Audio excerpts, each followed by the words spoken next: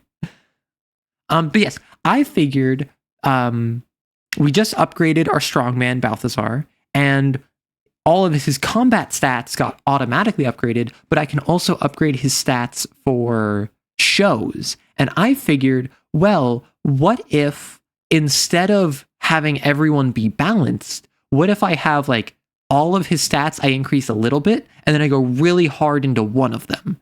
So what I did is I put like a couple stats, got these up to 5, and then gave one more stat to fun, but then just put everything in amazement because he's going to be the main event most of the time.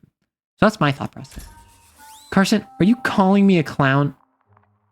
Silly clown inbound. Rorston, did Neko just reach out to you and say I called you a clown? Hello, Tuesday. So, Neko, are you a snitch? Are you a snitch?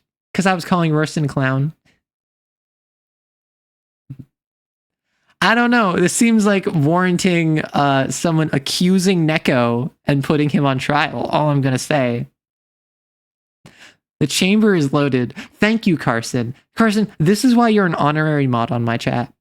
This is why if you said, hey, can you give me mod for like 5 seconds? I want to ban Neko. I would say, like, go off. You got it.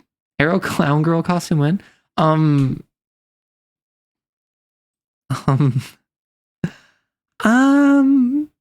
Maybe. That would be kind of funny.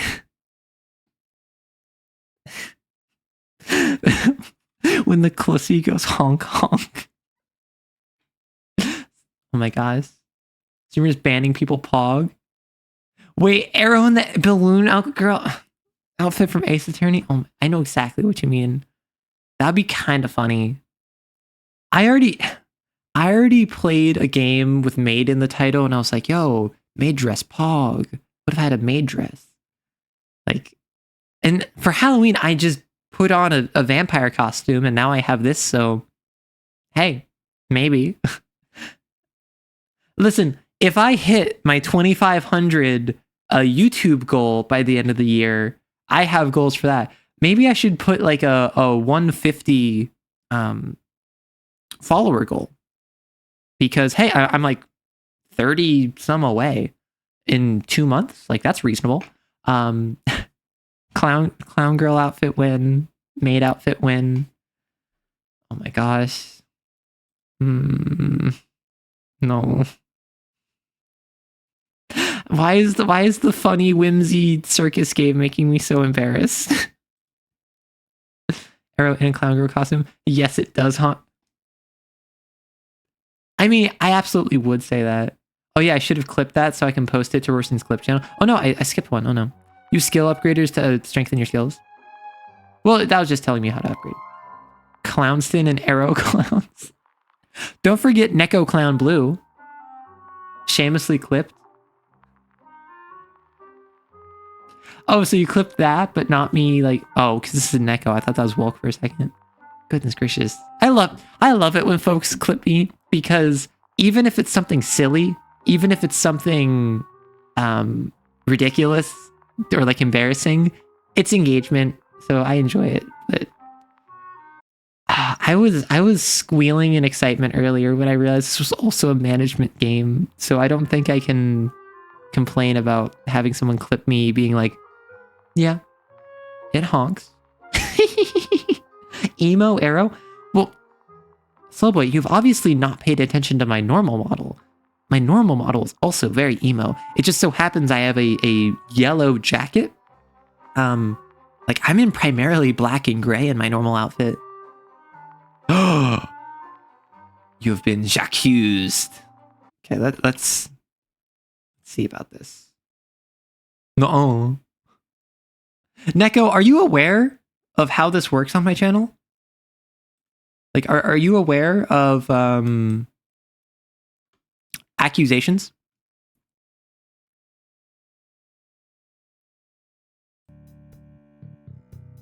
Yeah, Wolk, I literally thought it was you.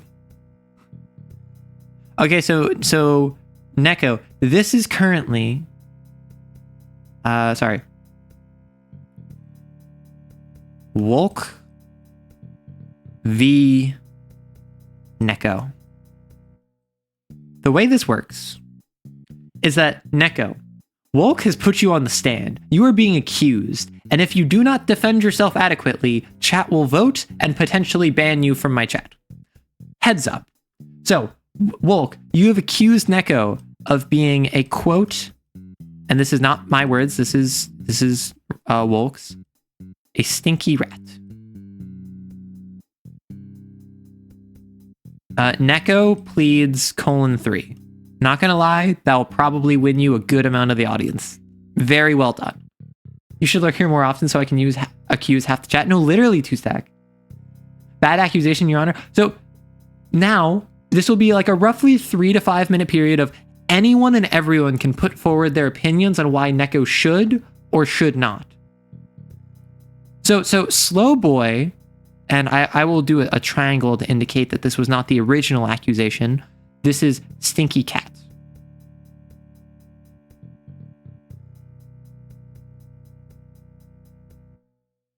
I mean, Your Honor could have 3 legs stacked on top of each other, got here on their own without Neko telling them about clowning in. I think not. That is a very fair argument, Wolk.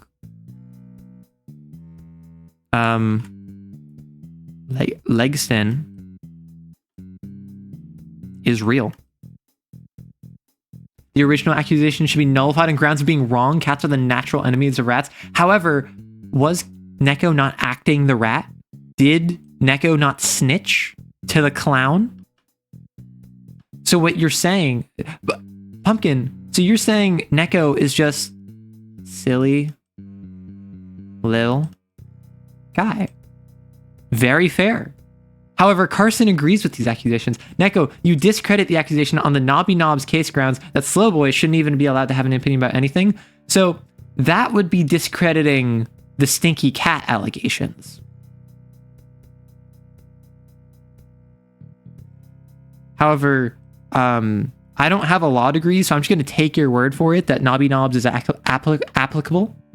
As a rat yourself, you can confirm Neko is also a rat. Witness. That'd be Carson. It's from Discworld cases. Understood. I have not read Discworld. I really should, because I've been wanting to read more, and Terry Pratchett is one that I've heard like fantastic things about. You now agree with every accusation about Neko. Neko refused to meow in the chat. It's just a bunch of rats. Neko, you refused to meow. You don't even own a suit? The cat suit has not been washed. So Neko, you just admitted you have never washed the suit. You accuse Neko of skin that doesn't crisp over fire. I think that's a cannibalism reference, which is allowed in my chat so long as it doesn't breach Twitch TOS. Plus, meows are 1K channel points. I don't work for free. That is fair. You are, you're business savvy. I will give you that. Okay, so now what I'm going to do, I think that we've gotten all the accusations out there. I'm going to start a prediction. Yes, this is a prediction. So what I'm going to do is, should Neko be exiled? Yes? No.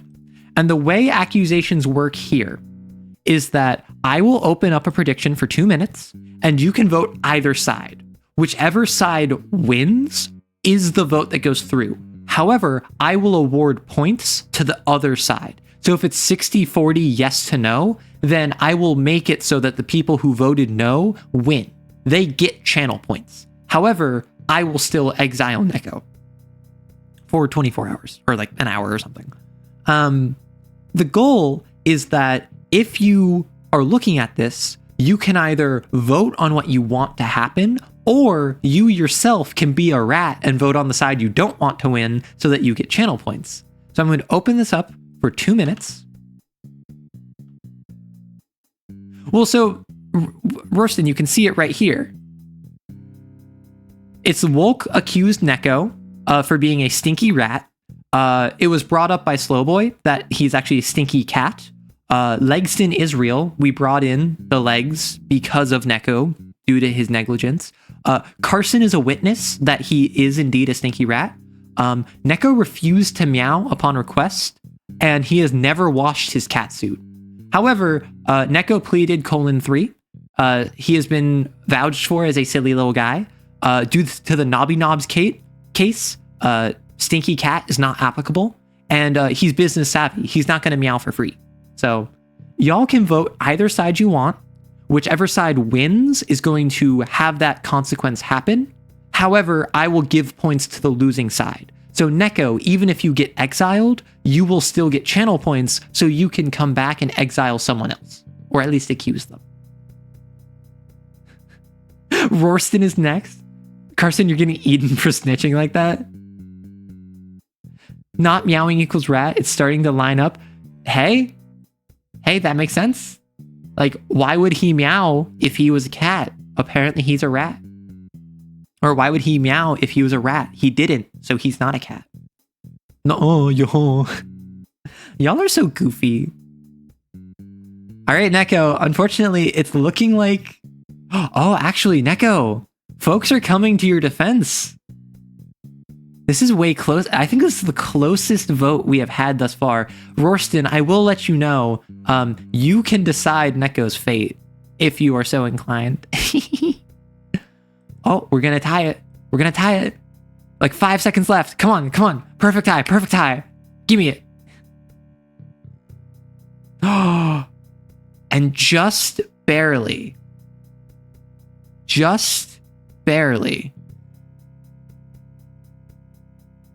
it's a 50-50, but yes had slightly more points.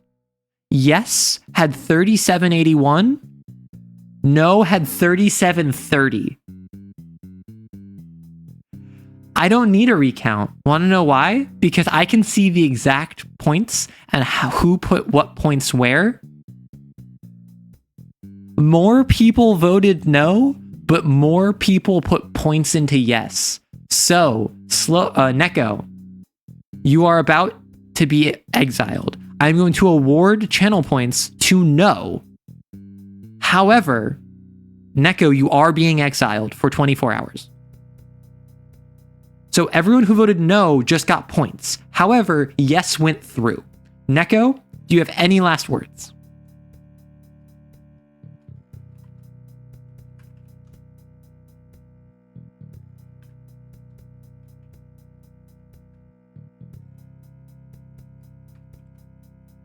This is clearly tyranny of the rich oppressing the popular masses. Yeah, and?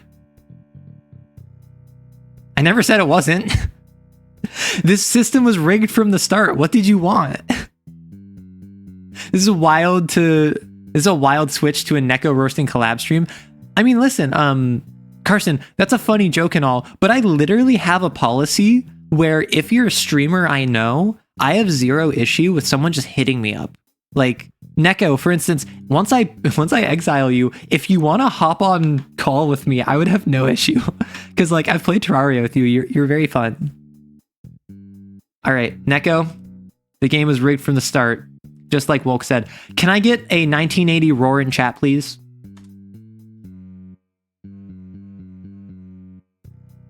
Can I get some 1980 roars in chat? Maybe some roar mogs. Thank you. I appreciate it. 1980 A roar? Oh my gosh. Trickle down channel points, wealthy upper class viewers. Well, listen, the reason I do the system like I do is because think about it. Like, Neko just doubled the amount of points he put in. Firebird got a bunch of points. Everyone who tried to defend Neko just got points that they can now use to accuse the people who got him exiled. Meaning, the violence can continue. I have set up a perpetual motion machine of accusations and exiles. Insane power play, literally. Two Stack was doing some gaming. Understood. You voted with 0 seconds left? put all your points in, doubled them like that. My man. All right. My viewership just went down by 1 because Neko got kicked. 1980 roar. Thank you. Thank you for the 1980 roars. All right. See, this is exactly why I wanted this to be what my community does, because like Neko is someone who I would consider like a streamer friend, like someone I've interacted with. Actually, let me just Neko boy blue. Yeah, let me just shout out the person I just exiled. But like, he's great, absolutely wonderful, absolute menace, terror on society. However, very fun. I've had so much fun interacting with him. And I want my community to be bloodthirsty. My community has turned Rorston into soup. They absolutely hate him. Lovingly. I have timed out both Lyrical Nix, another streamer friend of mine, as well as Neko. For no reason other than my community demanded blood. Won't be seeing him here, so go follow him. Literally, like, you won't be seeing him in my chat for like another day until potentially we Terraria collab, and then he might swing by. But I just find that so funny. Smokes a Cuban cigar after silly goosing up the stream. To boss or to murder, that is the question. Also, for anyone who's new here and who doesn't know, in addition to the channel point redeem for accusing someone, you can also claim being the boss. Currently, one of our chatters, Kaza, is the boss, and that just means I give you VIP. However, when the next person redeems the boss, you then exile them and get their VIP. Hey, Pumpkin mentioned it first. Kaza, you just need to have 10k channel points to say no you. You can do that for me, right? Oh, it's so applicable that I had the gun out this whole time. Oh my gosh. To think I was all like blushing and embarrassed like 15 minutes ago. But anyway, back to the game that I'm playing. I can upgrade these with tools, substance, and points. So, oh, when he's in the back line, he gets more crit chance, but he's immovable in the front line. So VtuberEN is a ranged attack. Weight throw is a ranged attack. Oh, so Balthazar can actually be a backliner. Meanwhile, Caesar is basically fully a frontliner. I might have Balthazar be backline, because then he gets extra crit chance. How many points for Arrow to call us their little PogChamps?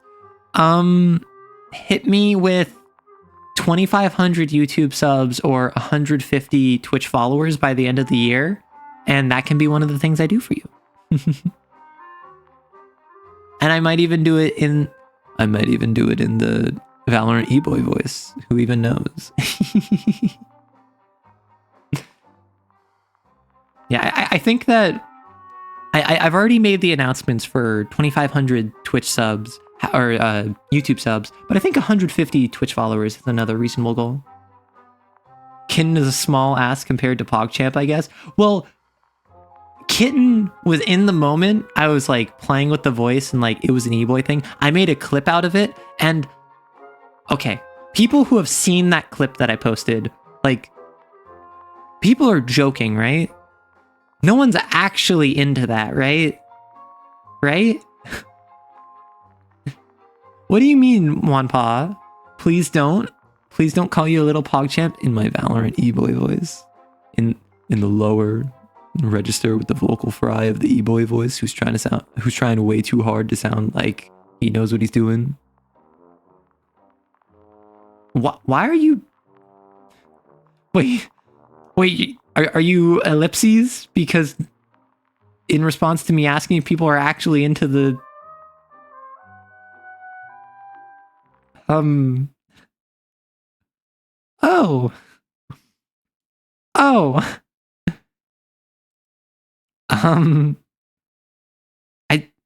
I thought it was a meme.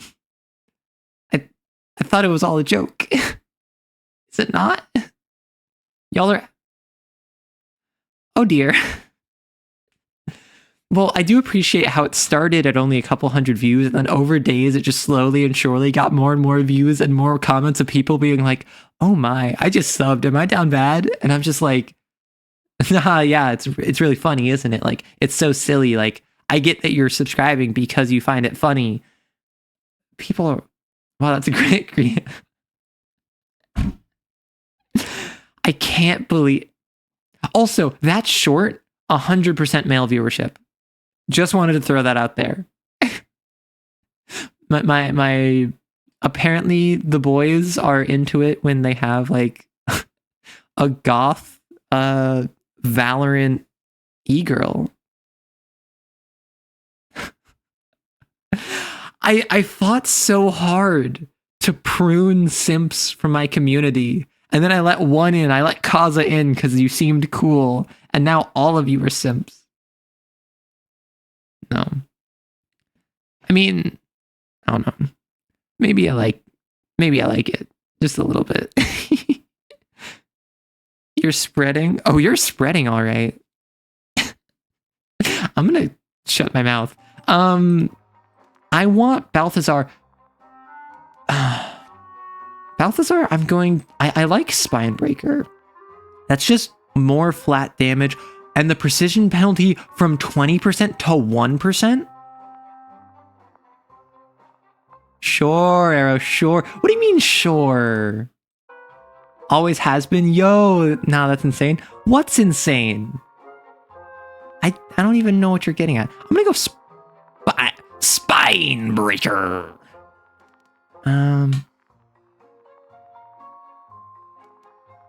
Although, actually, I could go show off because this is applicable everywhere. And if I shift you back later, that would be fine. But for now, if I just go 7%, I can get up to 20% damage increase. And that's also very light in terms of cost. Buffs are so good. What is this clip we were talking about? Now they're pretending they aren't a simp. Okay, let me pull up the clip. Let me pull up my Valorant E-Boy voice clip. So it's clipped on my chat on my Twitch. However, I did edit it into a YouTube clip.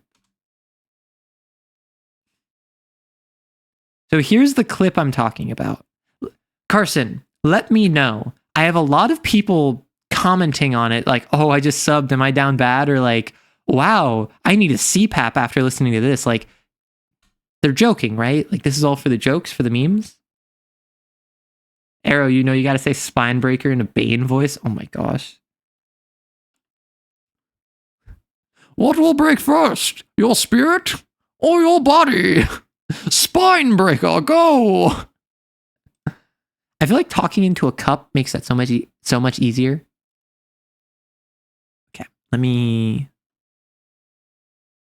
What if I knock on Rorston's stream and I just say, hey, Rorston, let's merge our chats. And then he's like, okay. And then I'm like, all right, bye. I'm going to go back to my stream. Have fun with yours. And we just have merged chats with nothing bringing our streams together. That'd be so silly. So I just increased your buff because a buff is always useful. Amelia, I have this for you. What do you mean, OMG? Answers. That was amazing. Wait, Wolk, had you not seen the short? You were just... That'd be very silly to do it. Isn't he doing a tournament? I don't want to be a jerk. Let me click on a stream real quick. Well, if I turn up, I don't know if she knows much about you, Cassie. Like, Okay, so you should be able to hear him. my mom and you don't come into chat at the same times. I don't think. 'Cause my mom. Yeah, I'm great at voice work. Thank you. Well, yeah, I know a decent amount of you are both right now. You would be included. All right, chat. I'm gonna put this to a vote because I don't want to be a jerk. Let me manage poll. Not manage results. New poll. Do we invade Rorston? Wait, why are you doing RTGs? Yes. Oh, for like how you're gonna reach 100k, but yeah, No. you don't have to reach 100k. I will allow channel point votes. You can. Because I believe in trickle down channel point cost. All right. get this done here. How do I want this to work? Because these are going to be really wide. That's my only issue. Which, again, I'm not against having wide flight decks. But, okay, whatever. We trust the process. Aww. Let's do 2, 8. Oh, how cute. There we go. And then we can just keep going straight like this. And then if we Still, need to... No, that's still too still far. not perverting your sentence. So Neko just sent me a very cute Okay, you know what? Let's design the exterior copy link. ones first. Go The interior ones first, because we know like us. we know what we But want. We just need to figure out where we my want it, you know what I apologies. mean? I'm just trying to. So for example, like I know we want a Hainer door here. That's not what I wanted. Whoops. So let's Leak like, DMs. How dare I? Here. Luckily it wasn't anything bad. It was just. Yeah, this is what Neko just sent me. Vaguely square, if I'm not mistaken. I'm great at not the short, your Bane voice. You're very talented, Arrow. You cute little baby. What? Thank you. Okay, having it offset. I didn't know if my Bane voice would actually be good or not. I just kind of was winging it. So apologies if it wasn't to your satisfaction. Okay, so from the front. All right, so overwhelmingly we have yeses. So one in. There we So go. I guess And to the I back, guess we do in circles now. Like, one in. There we go. so what I'm gonna do. To the edge of the water wheel. And then obviously we can just change this as we need. It doesn't really matter. Okay, I just knocked. Go. Okay, whatever. Okay, there we go. That's our square. Okay, so that's gonna be our Hainer door. No, that's why I knocked on his stream. There's a gaze upon you. You're being watched, Mr. Stun. Oh, am I? Wants to collaborate? Oh, okay, you know, I'll accept this. Alright, joining Arrow writes, Twitch may record video, and I have no idea how collaboration works. Let's try it out. I guess we're collaborating now. We're in a call. Oh, we have a shared chat. Oh, Jesus Christ, okay.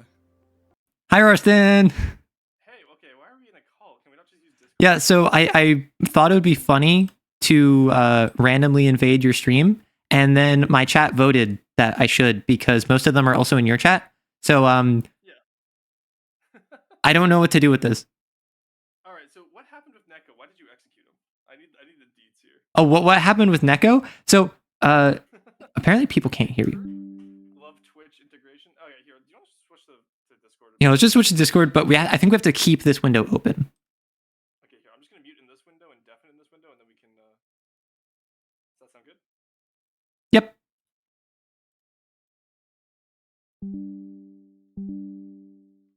Minor difficulties. Hello. There you are. Hello. God, you make everything so difficult. What are you Yeah, up to I today? know. I make your life difficult, but you love me anyway. All right, what are you up to? I'm building the Tortuga while we have people speed build for the tournament today. Okay, so what happened with Neko? Oh, everyone's spamming hydrate co-host. Let's go. Oh yeah. All right, time to drown myself. Oh god, I'm being spammed out. Hello, Blu-ray. Good to see you. I haven't seen you in a while. So with Mhm. Neko comes in, and Neko is As he does. being very kind. He's like, "Oh yeah, hey, how's the stream?" Blah blah blah. We're talking. Oh, I'm quite loud apparently. Oh, are you? Yeah. Oh god. Can't you keep go. my mouth All shut. right. I'm so sorry. They were making jokes about the Clussy going Hong Kong, but Why? because clowns in my game. We're playing a clown, I see. a circus game. Oh, okay, Yes. okay. However, immediately afterwards, you, Mr. Clown, and like 3 of your chatters come invade my stream. So it was I very did notice easy. that, yes. It was very easy to notice that Neko is an absolute rat. So someone accused him of being a rat and put him on trial, and he was found guilty and exiled for 24 hours. Jesus, all right. That's how we do things in my chat. I see. Oh, so apparently I can be a little louder now. Oh, now oh my god, you guys Can Rorston be a little louder? Is that what you're saying? Well, I'm sick today, so I am just talking quieter. Do keep in mind, but I mean, Arrow, you did say that you would say that it does honk. Excuse me, Wokalak? Wokalak, expose her right now. I need to hear, I need to hear what happened. So someone said clown outfit win, and then I said maybe if I hit like 2,500 YouTube subs or 150 Twitch followers by the end of the year. And then Wolk said you would be the sort to say yes, it does honk, and I was like, yeah, probably. Yeah, true. Also, I need to put up that Neko can't type in my chat now because we have shared moderation. So he says, kindly call Arrow stinky because he joined chat. I can't talk in yours. Yeah, so Neko wants you to know that you're stinky for banning him from my chat as well. Who is that horrible person? What do you mean, who is that horrible person? Roar is fine. Arrow's a bit quiet. It's what she deserves. Yeah, you're trying to silence me. Anyway, I thought it'd be funny to knock on your stream, integrate our chats, and then just ignore you and go back to my game. All right, well, I'll see you later. Okay. That's how shared chat works, though. How do we get out of this, though? I think we just have to close out of the knock window, but have fun in your tournament. Yeah, I'll see you later. Okay, bye-bye. Bye, have a good one.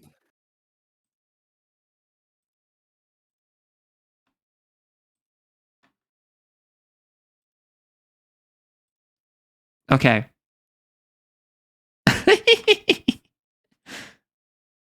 1980 roared. No, I could tell, Woke.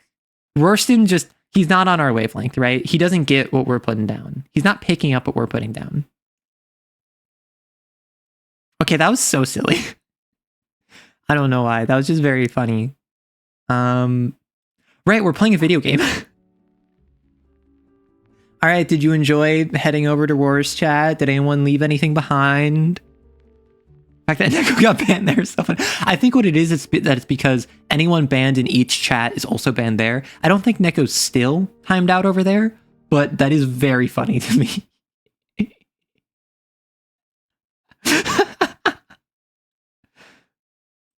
Oh my gosh. What do you mean you love the arrow cackle? Neko's free, but yeah, it's shared moderation. Which makes sense, because like, if Rorston had never met Neko before, and I banned Neko in my chat, Rorston shouldn't have to then go and specifically ban Neko. It's efficient. But no, I love being able to just like invade my friends' streams and be like, hey loser, you're a clown, and then leave. Oh no. It's fun. I'm getting so much more mileage out of this blush PNG than I expected. Like, I was just spur of the moment, just like, I'm embarrassed. I should probably add a blush PNG, but back to the video game that we're all here for. It'll get you to the vanished bridge, through all the dangers. Just how dangerous are these dangers, Dr. Mabry? Very. The lion. You see, that's the beauty of this map. I have drones. I have the police radio. Excuse you have drones in 1899? Out there. Such as? Like, I don't take issue with the segways and the robotics. I take issue with the drones. Abandoned boxes left behind by evacuees. Wanton violence. A bunch of... Who knows? Oh, is there going to be like a scavenging mechanic too? How specific? I become a little tomato IRL from time to time. Yeah, and... Shut up. This map will keep you safe. Safer, anyway. I get embarrassed when I receive positive attention.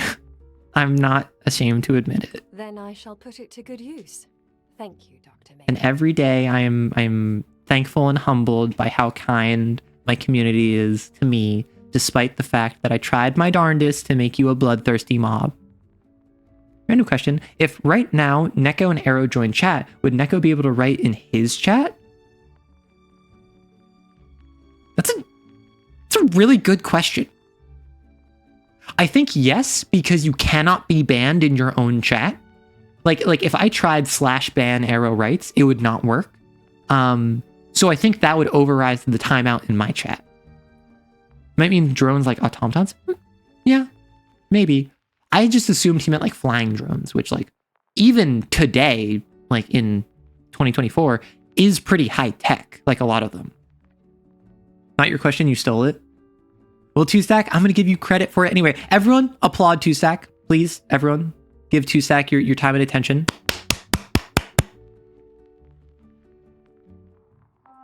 Like, this is a biased meritocracy here. No, I'm just kidding. We believe in equity. The funnier option would be that Neko gets banned in his own chat due to being in arrows. That would be so silly. It might just say you're not allowed to knock on the stream of someone who you have timed out. That might be what it is. Let's go, 2-stack. Woo! Too much information? Feeling lost? Can't remember previously explained gameplay mechanics? Press this button for instant help or use the codex. Okay, we can embark for the streets of London. There seems to be like a scavenging mechanic. So this is healing. I don't think I need that from anyone. I can set up the circus tent. People. So another escape artist. Oh, stunned or moved. That's just better than some of the other abilities.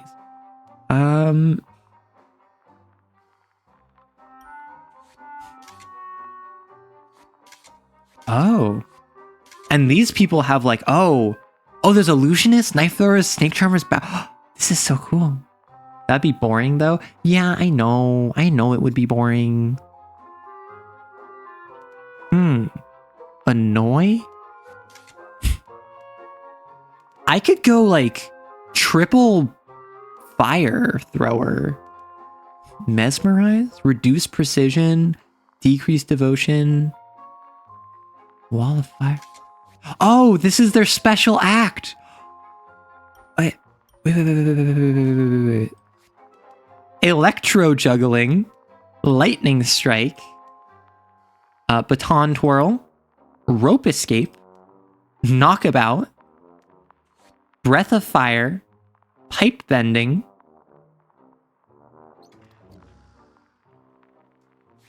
Sorry, I'm just excited. I love the little details. So it looks like I only have one more spot. So this is good with strongman. Hercules hold. Ooh. A juggler? I'm not gonna lie, I'm kind of locked in. I'm kind of like fully invested. I don't think I need another strongman. I could get a second escapist, but they have no chemistry with anyone that I currently have. What if circus tent? So a village road show. Common show usually performed by traveling circuses. So opening act. I mean, I could just do the same team. Like this could be my village roadshow team because look at this, like they're just each. This could work. I could just have this be my home team at least for now because they all work well together.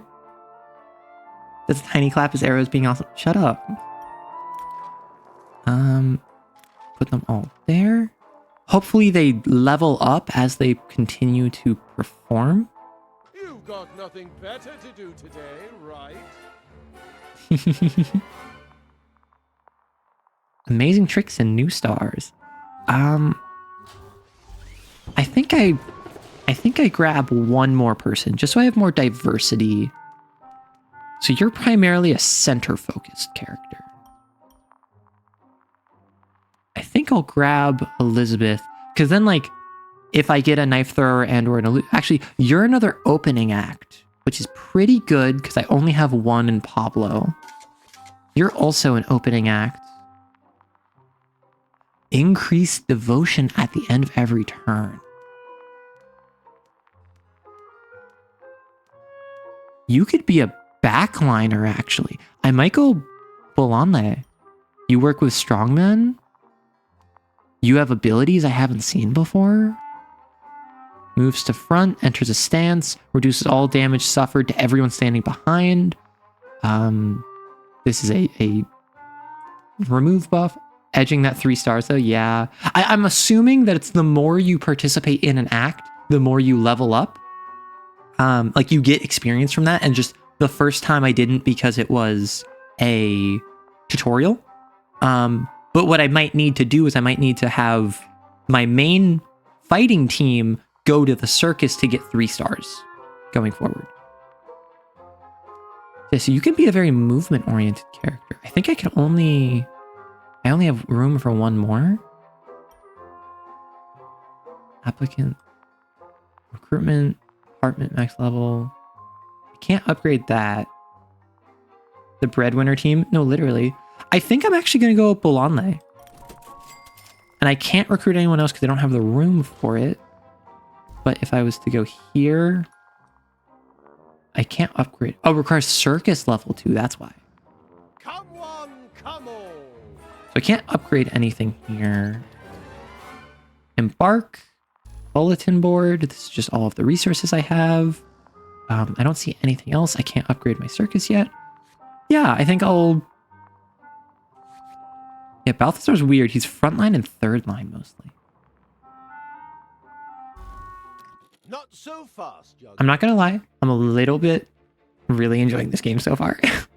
Like the tone, the art style, the mechanics, the whimsy. The story's out there, Uncle. So I'm going out there. Yes, of course you are, but not without some help. Help? From whom? Your second-rate performers who aren't good enough for the premiere? Ooh, rough. A rather negative spin. And only mostly inaccurate. They're a devoted bunch, and they'll fight like old boots for you. Your safety matters, Amy. You're offering safety? You? We're gonna get a growl. Yep. Amy, your mother's accident. I know you'll never forgive me, but... Oh no, he like straight up took out his sister on accident. Oh no. Goodbye, Uncle. Good luck with the show. I guess I'm stuck with the 4 of you. But what order suits you best?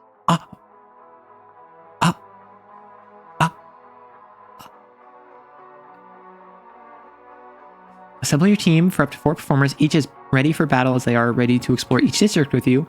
Consider explorers' slot preferences as you place them, as indicated at the bottom of each card. Fill your exploration team from the available characters by dragging or right-clicking them. So, let's... Bolonle. We have Grok. Ooh, now we're going Darkest Dungeoning. Literally, like that's what I'm thinking. But unless I'm mistaken, I don't think this is going to be a series of small procedurally generated dungeons. I think this is going to be one giant procedurally generated dungeon that I can just continue working through.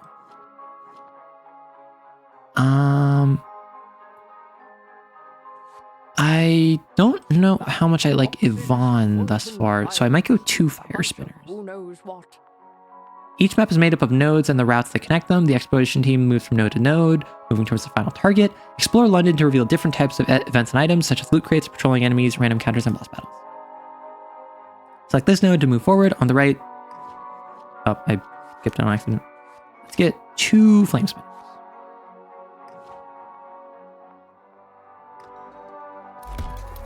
Okay. Oh, that's just loot.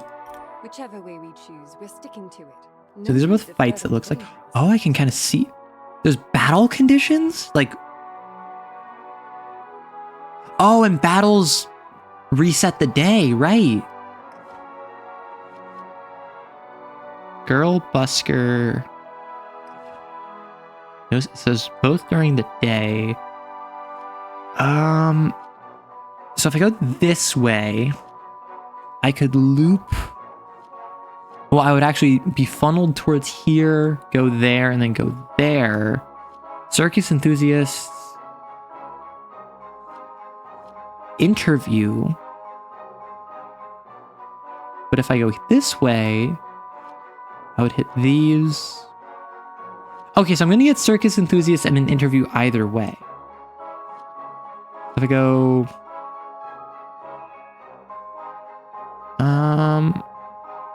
So this is if I want more loot or a mystery event. I think.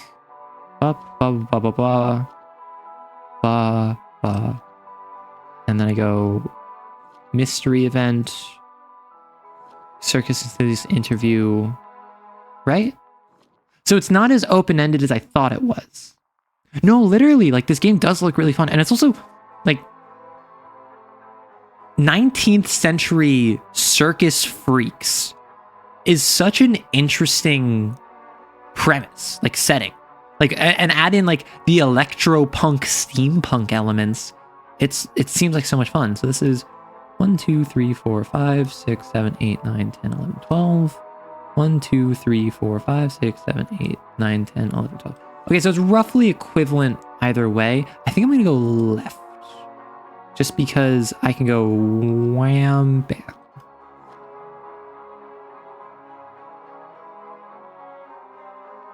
Seems to be about the same in terms of rewards though, which is kind of yeah, and I think that might, again, this is one Southwark, and I saw someone mention something about like, oh, they got up to like the 4th map or whatever. I'm assuming it will get more diversified after the first level. This is like tutorial maybe, mainly. 19th century electro-punk circus freaks, literally. Yeah, let's just go left. Thoughtful use of items in battle is a great way to complement your performer skills with some extra abilities. I am disappointed by the lack of diversity and choice thus far, but I'm assuming it's because it's the tutorial still. Passive skills, certain performers may have additional passive skills below the one assigned to their class. Oh, so all classes get one, and then the secondary special ones that like Balthazar and whoever have is because of their like random chance personality. Understood. One skill for each class exerts continues. Understood. Passive skills are displayed next to active. Yep. So I don't think. Oh, these guys have more skills. Wall. Mind control. What? Electric. Haunt. Water. I think the mimes are actually my biggest issue. No? So they have different amounts of devotion. So devotion attacks won't necessarily be worth it. You're my backline. So what I'm going to do is I am going to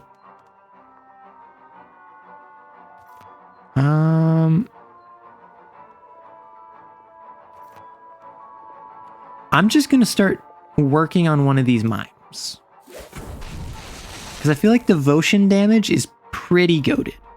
Yep, and you get points from Jolly. Oh, so you also have fire throw. Oh, so the 2 fire throws, that's really good. I'm going to place a fire trap under you, actually. Because then, I imagine what happens, I take you out, the back mime falls into the fire trap and takes damage. Cheerful. Automatically heals a few health for a random teammate every round. Interesting. And he increases devotion every time he takes a stance. So what I'm going to do... I'm going to... Don't you dare. Because he takes a stance. He gets retaliate. He gets more devotion, which offsets the devotion he lost before. And now he gets to retaliate. No? No? 20% retaliate moving enemies. Oh! So that's if they move, not if they attack. So stance is not thorns, it is potential thorns. Let's increase Balthazar's damage. That don't even work out. You feel threatened by Shroomy? Spin. Oh, water damage on the fire. That's not good. Are you pulling me closer? Okay, we defended. Oh, it's a moving team setup. Yeah. And like, I don't want to constantly be like, oh yeah, it's like Darkest Dungeon. Like, it's the, man, I'm getting a lot of Boss Baby vibes from this, said guy who has only ever seen Boss Baby watching his second movie. Like, I don't want to constantly just say it's just Darkest Dungeon, but I'm getting various vibes and I'm getting different interpretations of it, which is really cool to see. So I might actually just take you out.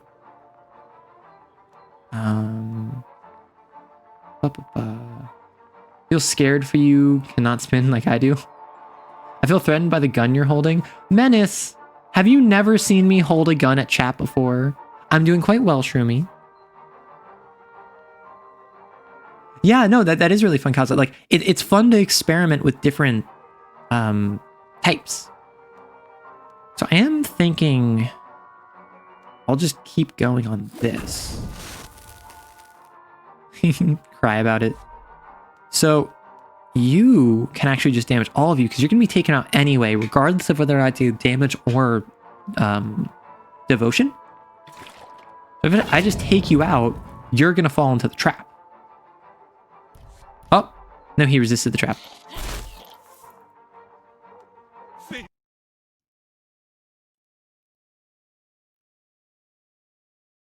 It is Darkest Dungeon vibes, though. Yeah, I'm getting a lot of Darkest Dungeon vibes from it. I think in the combat setup, in the overworld setup. But if you were here earlier, you saw how excited I got when there was like actually circus specific stuff, because I love that so much. Taunt for one turn. I'm gonna taunt.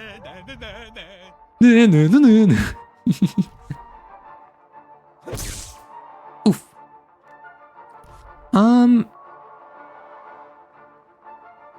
gonna show off again to just get like 14% increased damage, also damage reduction, plus more devotion. Oh, that brings you to the front. Good to know. And they're trying to move me again. You've seen it, but you can't say whether this one's justified or not. You're just missing context. So the reason I have the gun out right now is because earlier we had multiple first-time chatters, and I wanted to give them the experience of me pointing a gun at them. We also put Neko Boy Blue, a fellow streamer of mine, on trial, and he got exiled. And also, chat was calling me cute, so I figured I'd threaten them with a gun because I got embarrassed. So let us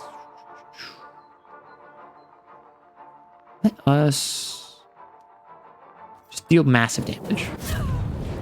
Yo, Pokemon moves, Fire Spin. Let us. I can attack all of them. I can do a devotion attack.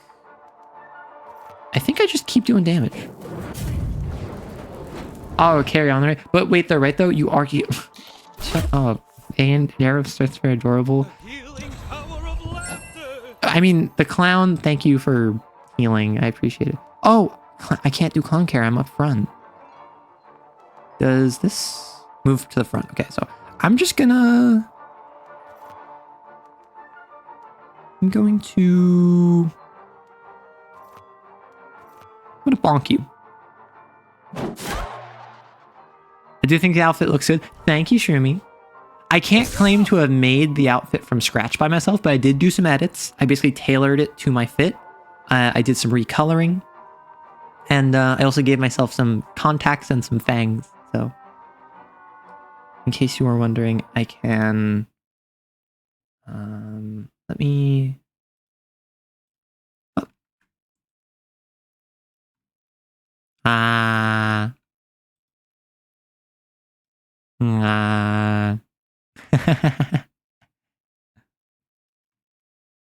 Yeah, so it was really fun to put together.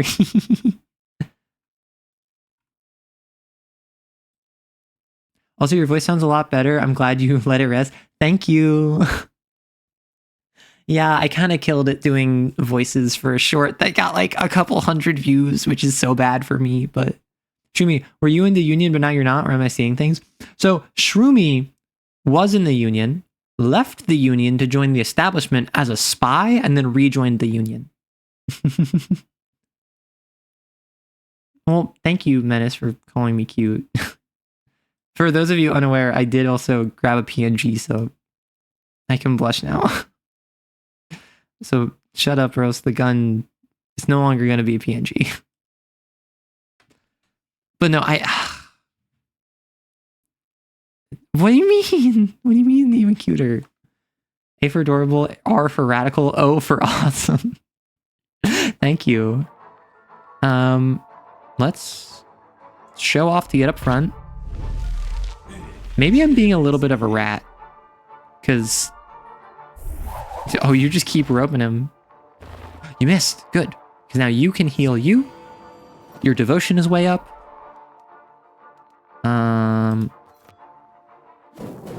Oh, for Oratrice Mécanique d'Analyse Cardinal. Oh my gosh. I got Royston to trust me and think I actually was a part of the establishment. Wait, why are you saying that's even cuter? I don't get it. That's so silly of you. Let's get some AoE. Oh, you defended. That's no good. Oh no! Devotion down. So, man, you're just healing. Oh, wait, no, you healed them. So I want you to heal you.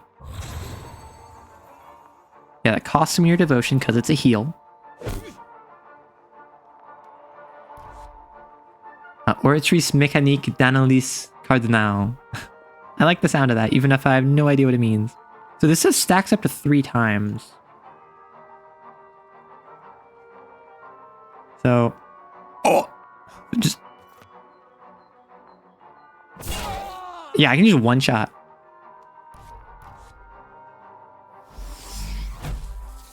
Not the secret union server.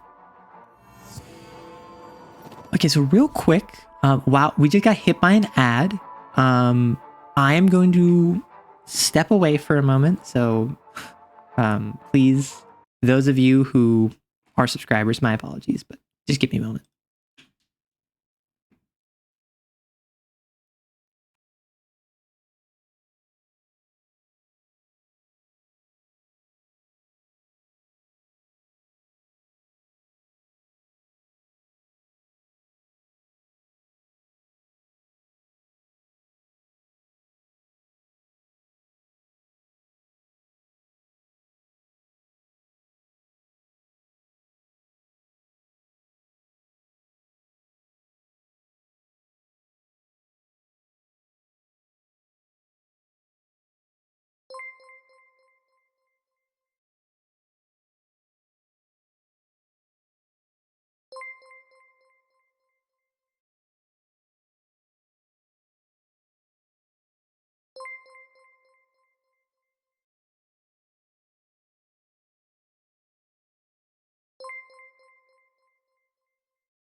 Did you seriously just gift subs while I stepped away?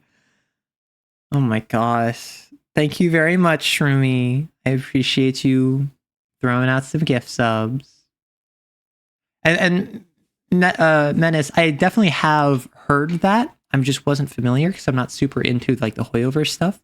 But let me know what the context for that is because it sounds really funny. Listen, I've been told things and was like, Shroomy would never do that. Yo, the MVP, no one tell... Shut up. No. Count faster. No, I literally came back and I'm like, huh, why is it saying I'm setting a new record? Oh my gosh. Yeah. Well, thank you very much, Shroomy. I appreciate it very much. So, in the meantime, we have a game to play. I'm actually kind of curious if I can rename these characters, because very much like Darkest Dungeon, I think it'd be very fun to like name the characters after y'all, because I would absolutely just like name Rorston a clown. Yeah, throw it in the Discord server.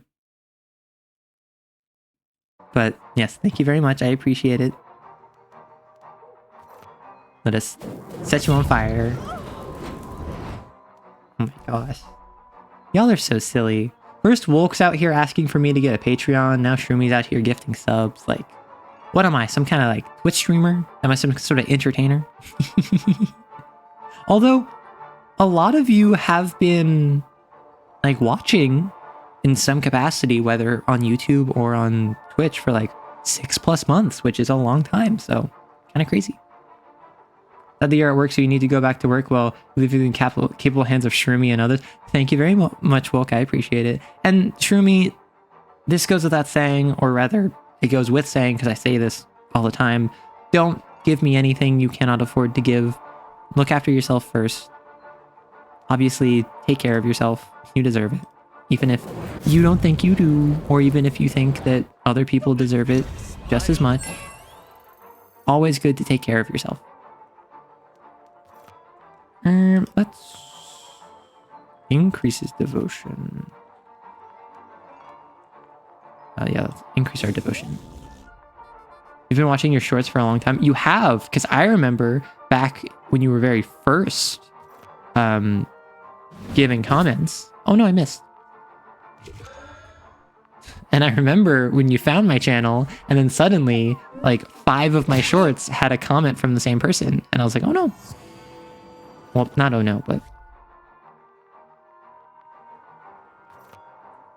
Sometimes you need to buy a nice pie. Sometimes you just need to give someone a pie. Gives Arrow all the attention a headpats can't afford to give himself. Oh, we got the chill girl emote. Wait, what? Choo-choo. Huh, interesting. So apparently we got a new emote.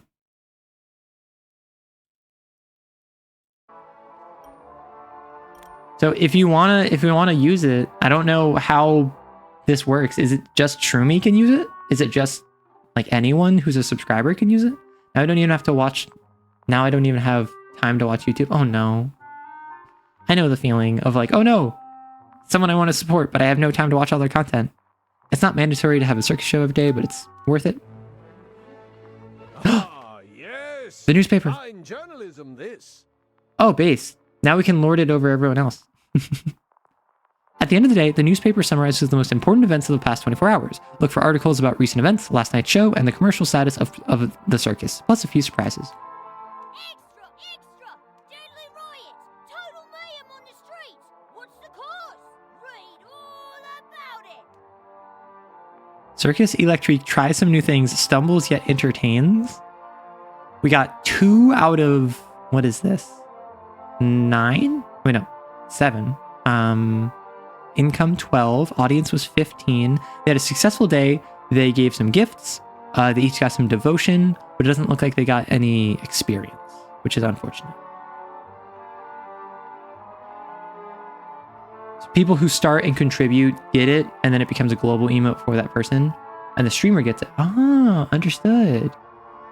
Deadly riots at Circus Electrique returns to business. Total mayhem. Sorry, I have to get my 1920s announcer voice.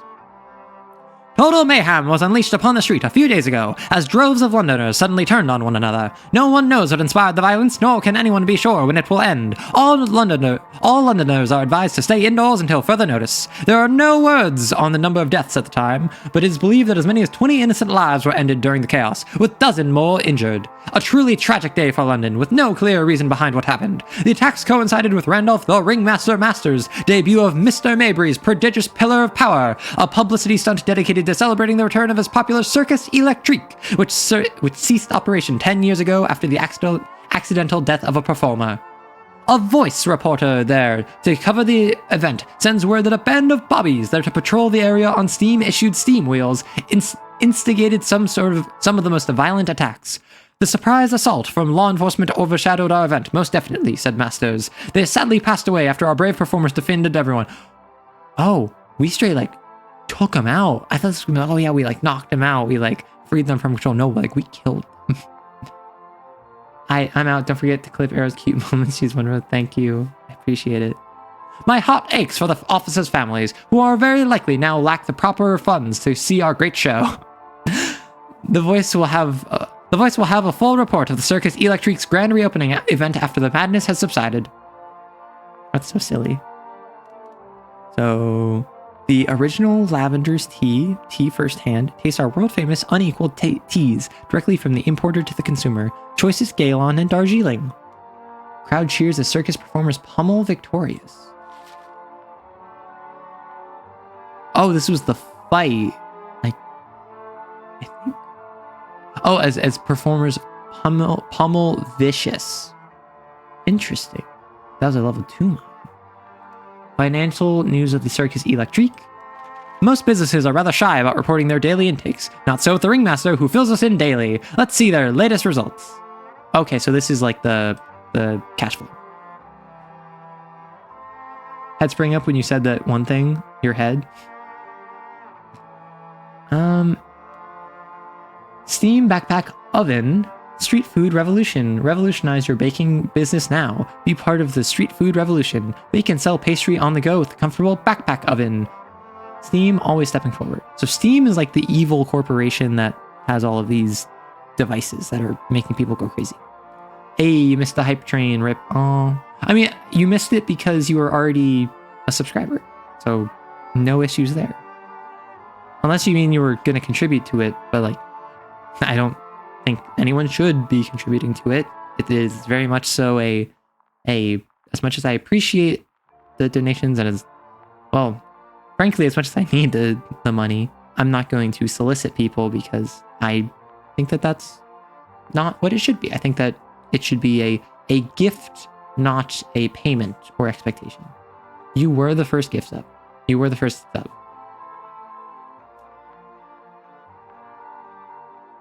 Yeah, I'm surprised that if you gift a sub, you aren't like the first person to receive it. That's silly. 4 arms are better than 2. Just try Steam's new extra arms machine from the mind of Eli Edwards. Increase your productivity in almost any profession. Make your life easier and more comfortable. You will always have a spare hand. Reeves Worcestershire sauce. Great for meat dishes, fish food, vegetables, and soups. Genuine recipe. Meet the magnificent Arachnus. Be tall, jump high with stilts. London Zeppelin tours. Book your tour now. Dr. Amour's love perfume. Everyone deserves love in their lives. Interesting.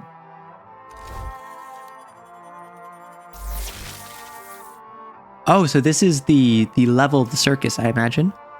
So you took some damage. You're probably going to need to rest. You took a little bit of damage, but not too much. Distilled water, transformer, sparkler. You had tacos? That's pretty goated. I have not had tacos in a while. I should have tacos soon. New circus show draft. A new draft is available. When choosing a draft for your evening show, there are several things. Wait, I can have a morning show and an evening show? The number of slots indicates how many performers are needed to start the show. The stars show the potential maximum revenue, audience satisfaction, and performer experience for the program. Performing the same program for several evenings in a row leads to boredom. Low novelty hinders its maximum potential. And beware, losing a battle doubles the current show's novelty reduction. Oh, so I've done this twice now, so it's less novel.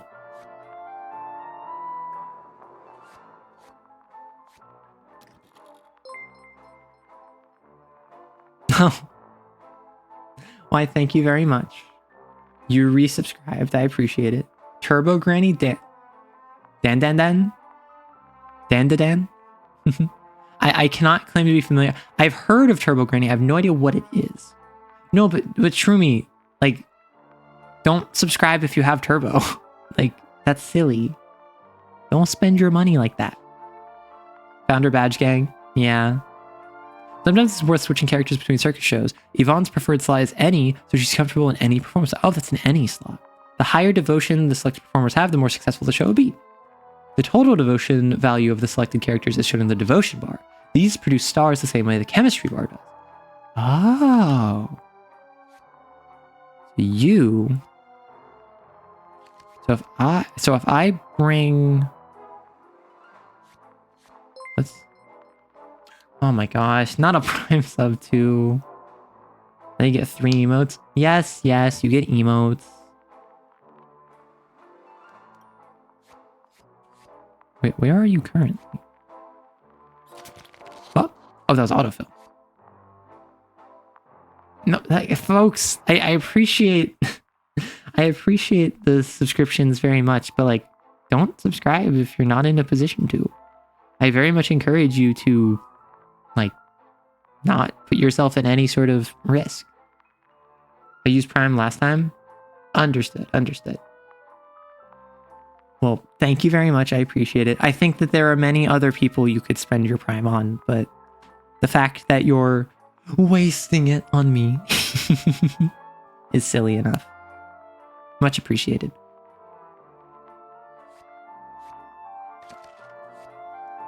Oh, guys, y'all are so silly. Why are you bonking? I should not be doing this. I'm gonna mail. You're going to the mall to buy some pretty clothes. Well, enjoy your trip to the mall. Like, I'm someone who I try to like avoid spending money as much as I can, but like, it's so much fun to just kind of buy yourself something nice. Like, I vibe with that.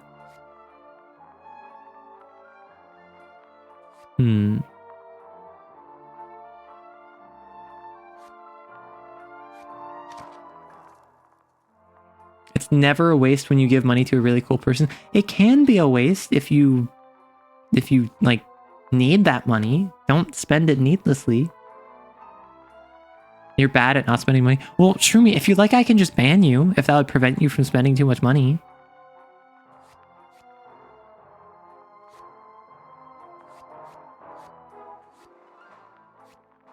Did you get subbed? Yes, Wyndon, you got a sub. Be sure to thank Shroomy for it. Cool person can be defined as the person reading this. Shut up. I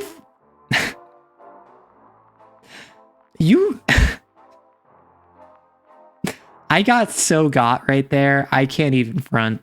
I'm not even gonna lie. This will be 3 stars. That's pretty good. Oh my gosh. No, like, Menace, you literally got me. I wasn't even considering that. This is what autofill says.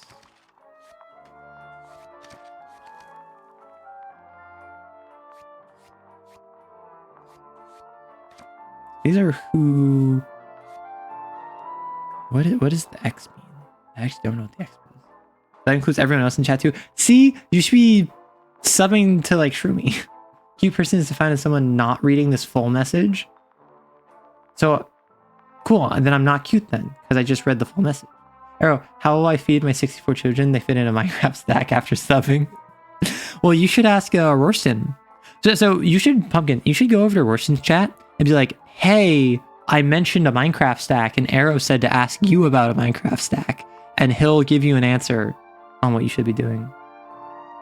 See, Shroomy, I'm too tough. Like, fool me once, shame on me. Fool me twice, shame on you. But, like, I will never be fooled twice. That's my secret, Captain. Good thing I don't know how to read. What happens if I, like, remove someone from... Well, I put Caesar there. And then I put Yvonne there. And then I put a fire spitter. From, I don't know what this is. So I'm just going to say yes and hope it doesn't do anything bad. That actually doesn't increase my amount of stars. Unfortnite. You hate vegetables? Hey, listen. Vegetables are pretty goated so long as you prepare them right. That's my hot take. Sorry that I'm just completely like messing around with this. Balthazar. I want to give Caesar a chance to fight, so if I do this.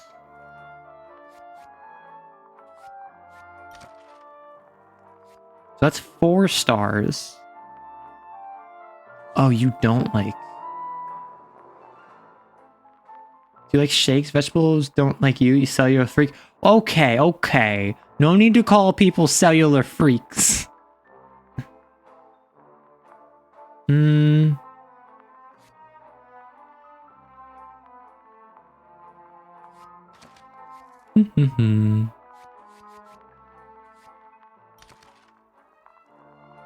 So orange is just kind of neutral. I think I'm actually going to go this. And I don't know how effective this is going to be. But I'm going to try it because that gives me a lot of amazement. Decent other stats. And 4 stars. And also it gives Balthazar a chance to be in the circus so I can have Caesar actually get some experience by going out in the main fight. Well, if you like sharks and you like mushrooms, then you're probably like a mushroom VTuber who enjoys blowhigh. Have you considered that? More revenue and increase your chances of receiving gifts by audience. Entertainment yields more fame and increase your chance of receiving gifts. Complexity is more experience gained for the performers. That's what I was looking for. With predictions, you can get accurate feedback on what rewards the stars you're assigning will yield after the show. Okay. Then that's money. That's experience. So what if I just go full experience?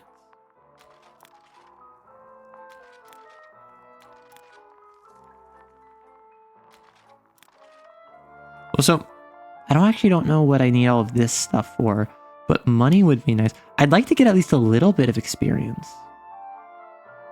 So what if I do... What if I do 2 and 2? By the way, I appreciate your YouTube content. Keep going, sir, ma'am. Also, great to see Discord is developing. Well, thank you, Lyndon. I appreciate it very much. Currently, I'm going on a push for 2,500 YouTube subs by the end of the year. So that's very exciting because like now I'm actually like, hey guys, subscribe please, which is something I've historically been very resistant to do. I figured, hey, why not like also set like 150 Twitch followers as a different goal by the end of the year. So it's nice to see the community growing. People are simping over my deep voice. But I think that's mostly a joke, right? They're little freaks of nature. They have classifications because they can't follow the rules. Well, yeah, because mushrooms are closer to animals than they are to humans. Or animals than they are to plants. I actually don't feel like I need these. I'm literally just going to go full experience. No, full experience, a little bit of money. Let's do it. It's the talk of the town. Circus Electrique presents London City Circus. Amazing tricks and new stars only today. Daily routine. Between 2 battles with the vicious, you will set up a new circus show to grow the reputation and revenues, assign performers to circus buildings to ensure no one gets bored, explore the city with the exploration team, marching towards your goal, prepare for the next clash with the vicious. So that's the full gameplay loop. Is combat, and then after combat, that ends the day, where the next day you assign people to buildings, run a show for money and fame, and explore. Interesting. Okay, Subnautica creature, don't come near me and my sea moth.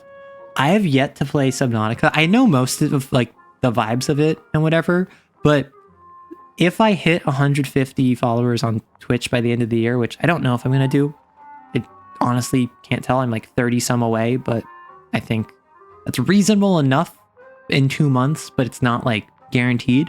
I think definitely dedicated, like, hey, what are some games you want to see me play could be rewards.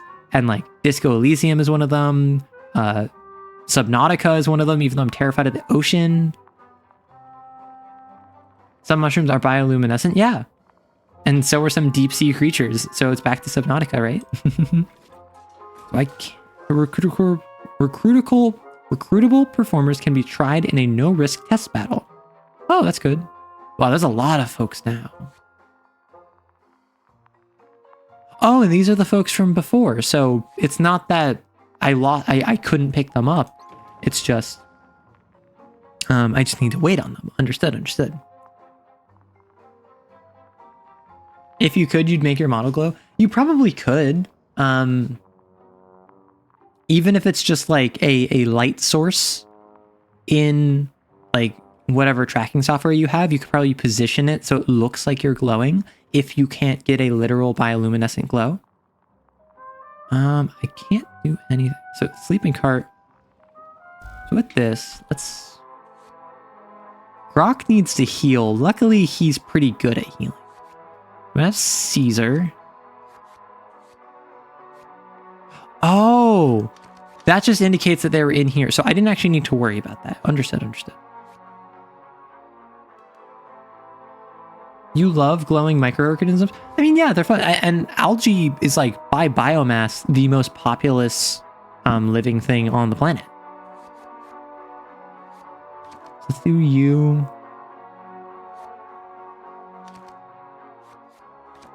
What's your abilities? Let's look at you. Let's go the 2 clown build. Let's clown around a bit, shall we? We have Rorston and Neko Boy Blue. And then we'll have a Fire Spitter. So is it going to be Maria or is it going to be Bertha? I think I'll go Bertha. Oh, Bertha's damage. Wait, no. Bertha's not damage. That's XP. Never mind. All is well. Pumpkin is a vegetable. I must say your cucumbers are limp and your garden's overgrown. Okay. Fun fact. Most vegetables actually have some degree of sweetness to them. Like carrots are sweet. Celery is sweet. Cucumbers are sweet. I didn't know this until someone told me, and then I didn't believe them because they're just like, their taste is water, right? But when you go on like a sugar detox, and like all of 2024, I've been like on a slow but steady sugar detox where I've really cut down my sugar intake, I noticed carrots are sweet. And like, I haven't had proper like pumpkin in a while, but like, I imagine pumpkin is also sweet. No, like I knew, but I had not experienced it. Like, I've had sweet fruits, like I've had sweet vegetables before, but I never really had much of a flavor from them. I just was kind of like, oh yeah, this is kind of like a vessel for other flavors. It's mostly neutral. It tastes it's very water saturated, so it's very not strong. But like literally, I tasted sweetness when I had some carrots. A young man speeds down the street, standing atop a steam wheel. Somehow he's managed to turn the machine on without wearing control specs. Without them, he'll likely crash any second now.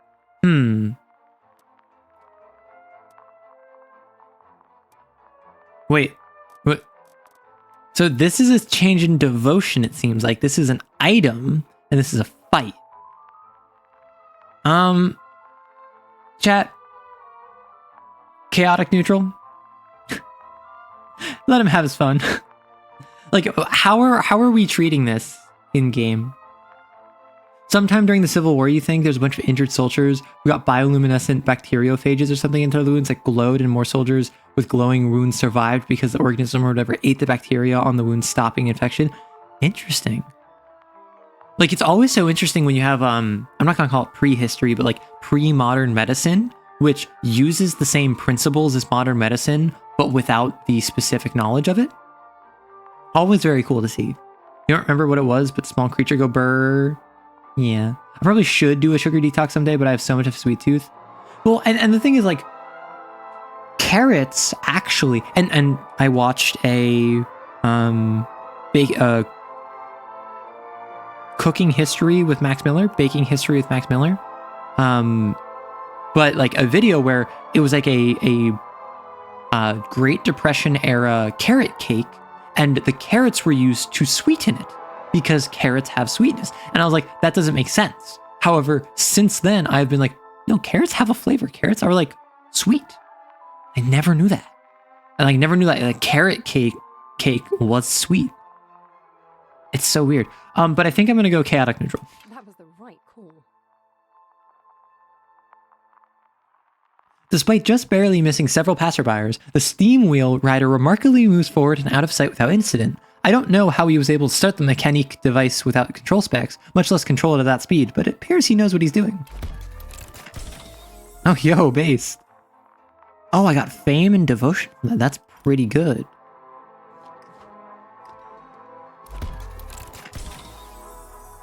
My name is Pumpkin and Halloween just happened. All of my teeth are sweet. Arizona addiction doesn't help. I used to drink Arizonas all the time, and then I limited myself to one a day because I'm not crazy. When I was like a teenager, I was having like a soda a day, sometimes more. But as I've grown older, I've like cut back on that because I understand metabolism wouldn't keep up with me forever. But like a single can of Arizona is like 68% of your daily sugar intake. And that's like, no, thank you. As much as I enjoy them, I'm like, no, thanks. And now, and this has been years since I've had like soda regularly. It's been about like just under a year because I started like a sugar detox at the top 24 since I've had Arizonas with any regularity. I'm at the point where like it's too sugary for me. Like particularly with something like soda, which is so syrupy. Oh, I can explore with a team and then move them out for a fight. Interesting.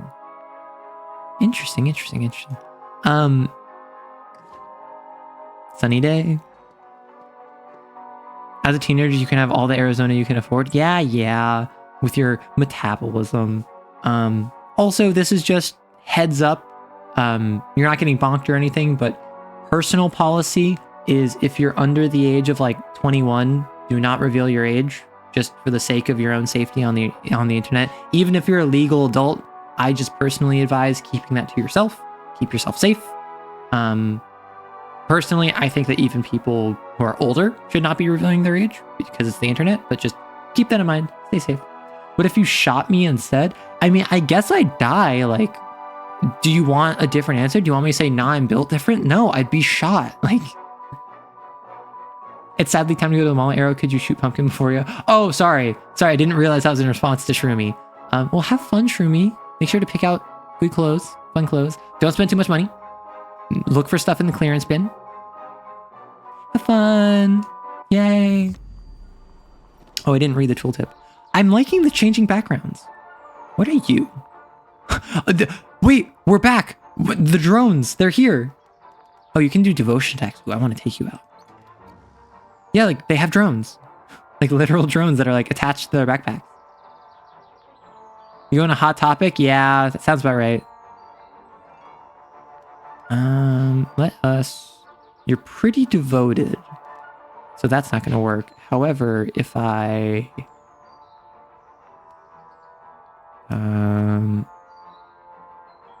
let's start on the middle. Don't it make you smile? Oh, so that's the clown skill is healing. Mock throw, heal. What I'm gonna do is I'm gonna taunt because I don't want my other clown dying. You're gonna buff real quick. So I'm gonna heal yourself. I hope you stub your foot on the clothing rack. Oh no, it's so painful. Ooh, me, bring me back some pins for Hot Topic. Okay, I have never gotten into like the pin scene. And I know that makes me a terrible goth. That makes me a terrible like alternative person. But like, I just never got into pins and stuff. Or like stickers. Stunning attack. Intimidate. You boost your own devotion momentarily.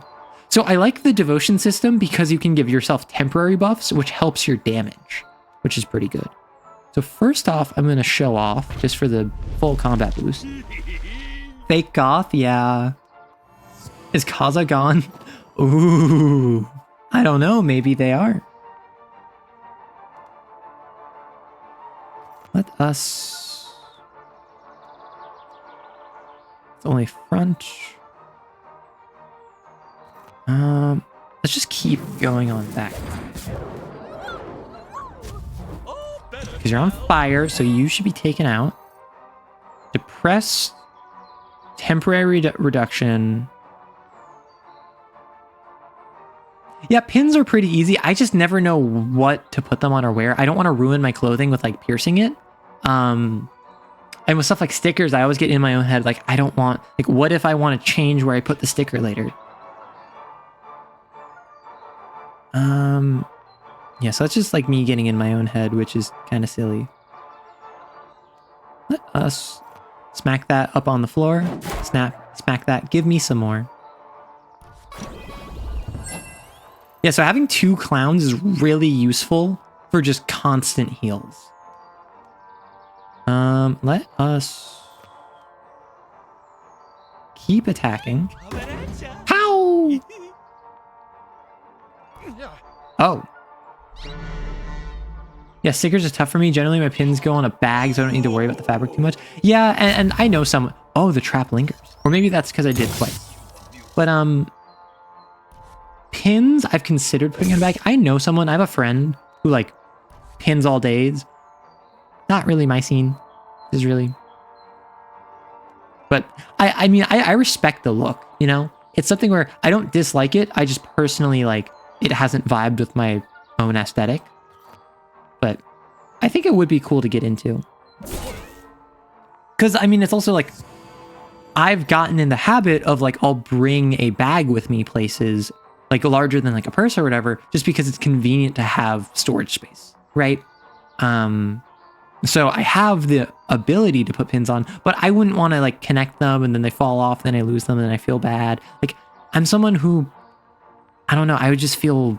I would get on my own head about it. I don't know how effective that would be, which is unfortunate because it seems like it would be very nice. I love seeing actually cool people like you trying to grow as a media person. It definitely requires passion, dedication, consistently, respect for keep going. So I hope you reach your milestones. We'll be here to support with my view. Well, thank you. And what brought this on?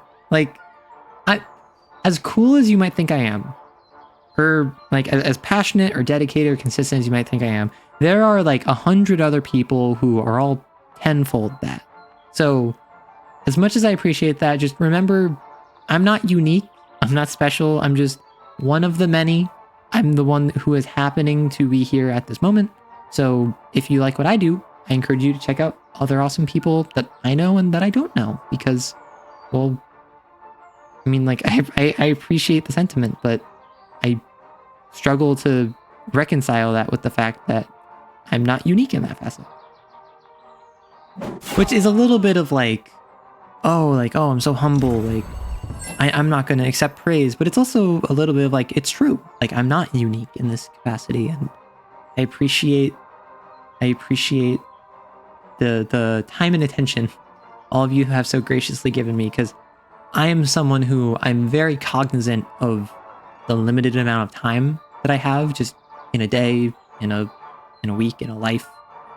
So even if you just have my stream on in the background, it's always pleasant to hear. Yeah, that's my rant. I'm sorry. Let us... Your devotion is kind of low. I'm just gonna talk.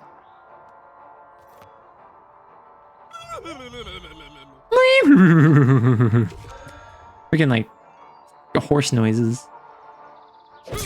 Oh, you just went twice.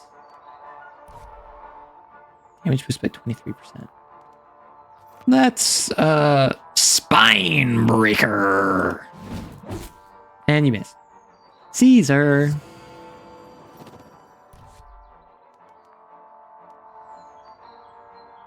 Yeah, my apologies if... I just want to say this real quick. My apologies if I ever receive a compliment and I like downplay it, or I reject or rebuff it, or I say like, oh yeah, like I'm not special, like you should look out to other people. That doesn't mean that I'm not appreciative. That doesn't mean that I'm not honored by the praise. It's just I am someone who personally not only struggles in accepting that and believing it myself, but I'm also very cognizant of the fact that there are those other people. So I don't want to come off like I'm not appreciative of all of the kind words. I just want to express that I recognize I'm not unique in that. I recognize that I'm not the best person or the smartest person or the funniest person or the person with the like cutest model or whatever. So please don't take that as me like ignoring what you're saying. My apologies if I came off like that. Oh yeah, we getting heals up in here. Mock throw. Bonk. No, like literally, it was a full bonk. Nice, we getting heals. Yeah, let's try and take you out. Dizzy! What does that do? Oh, rage is a passive, it looks like. Halt, whistle marker, ram. No? I don't know what rage does. Let's do stunning attack.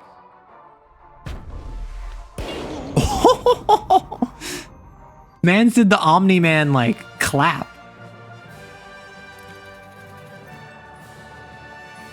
Yeah, as much as you might see me as a cool person trying to grow as a media person, I'm not going to say that I'm not, because that's not my determination to make. That's your determination. That's your determination to make for me, of me. And I certainly am trying to grow as a media person, and I do think it requires passion, dedication, and consistency.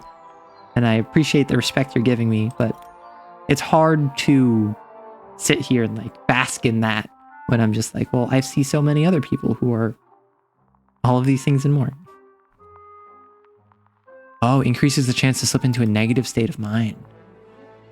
Extra! Extra! London Bridge has vanished!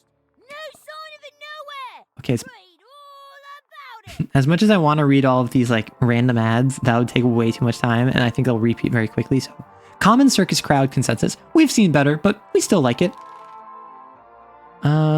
3 stars this time instead of 2 out of 7. Decent audience, lower income because I focus less on the income, but I got good amount of experience across the board from it. Today's pathetic performance resulted in a total lack of gifts from an outraged audience. Maybe I need to focus more on making them happy. So real for that, just like E10. Is that like a Honkai Star Rail like gotcha reference that I'm not understanding with like E6? London Bridge has disappeared, disappeared, disappeared. London Bridge has disappeared, my fair ladies and gentlemen. You will forgive the attempt at humor, but we are currently at wit's end here at The Voice. What with all the madness at hand, we need every bit of levity we can get in these dark times. And of course, the next thing to happen would be the complete disappearance of a major world landmark. Sometime shortly after the moment when the mayhem began, now known by many as the maddening, Londoners started reporting the London Bridge was no longer there. It is said that anyone who dared enter the space did not return, nor did they plunge into the River Thames below. The same is said for any objects thrown into the vicinity. We know nothing more than this. 2 reporters were sent to cover the vanishing bridge, but neither returned. Did the bridge get them? Are they understandably hesitant to report to work? Or did something else happen to them? By Anthony Essex. Daily Balance. Despite citywide chaos, the Circus Electrique continues to operate. At least we have received their latest financial report from the ringmaster, as we always do. Let's see the numbers. So I actually got net positive food, which is pretty good. So it seems like I can't buy food. I need to just find it. Despite citywide chaos, blah, blah, blah. Experts see no end in sight for the maddening. Oh, so this is just the most recent combat report. Understood. Oh, that's why the constable was level 2.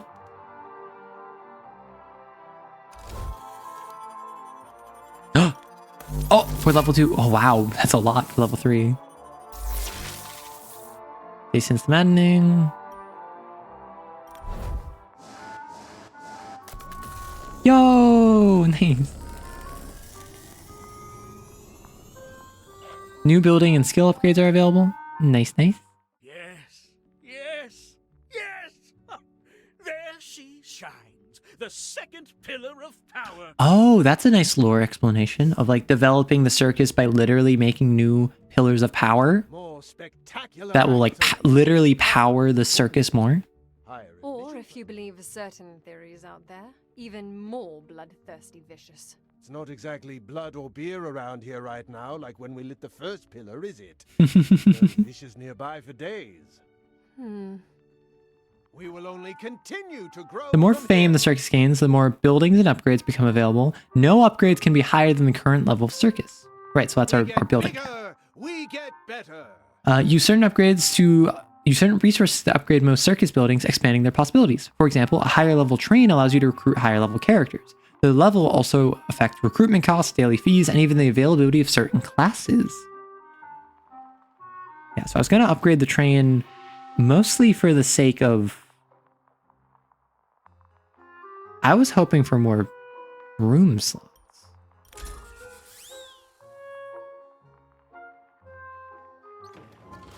So if I could go to the sleeping cart, 2 extra beds.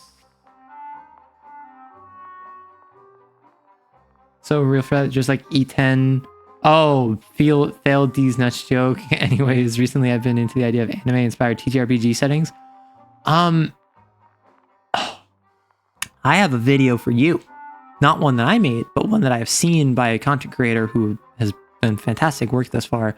Have you heard of Kane? The RPG system Kane? Because if you haven't, let me...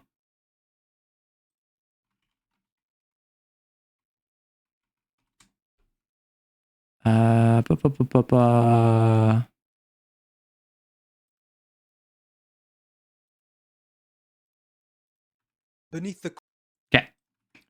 So anyone who is interested in an anime-inspired TTRPG setting, this is SCP meets Chainsaw Man meets what was the other one he compared it to? I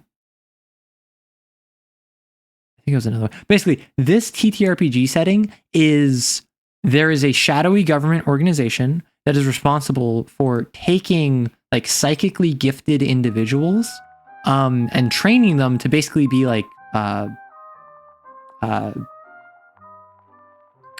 demon slayers, effectively, or like devil hunters from like Chainsaw Man, because in this world, people who go through particularly egregious trauma can manifest that trauma as what is called a sin, and it's effectively like a demon that manifests based off of what trauma they've gone through, and it's up to you to find, investigate, and ultimately slay these sins. I keep thinking Arrow's an ad when I'm tabbed out. Is it because I'm constantly shilling other people's stuff? I watch his Lancer videos. I'm gonna have to watch this. No. Zactac got me into Lancer. I've really enjoyed his content on other TTRPG settings. Very like fun, informative videos. Fun story. One time when I made my Lancer video, because I made a Lancer video where I was like doing a fake summary of the lore. And what I did is I added him on Twitter. And I also added the studio that publishes Lancer. And I made a tweet where I was just like, hey, I'm making a video about Lancer based off of the studio, inspired by Zactac. Like, check it out if you're interested. I set the tweet 24 hours before the video release. So I reach out to a channel that has like 20,000 subscribers. I reach out to a game developer of like a very popular, if somewhat niche TTRPG. I at both of them, schedule it a day early. I deleted it out of shame and did not at them again. It's the voice being very similar to one used in a lot of ads. Hi, my name's Natasha, an underworld doctor. Feeling sick?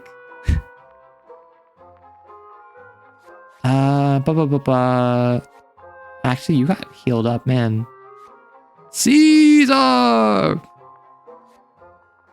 Okay, so let me go to embark. Let me remove everyone. Actually, let me go to embark first. Wait, no. Let me... I can upgrade you without much cost, so I might as well. That did give me more slots for characters. That's very good to know.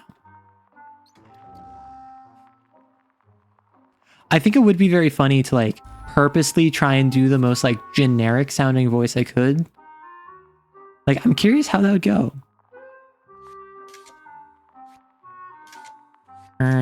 You can get a human cannonball as a class. Wait, that's so funny.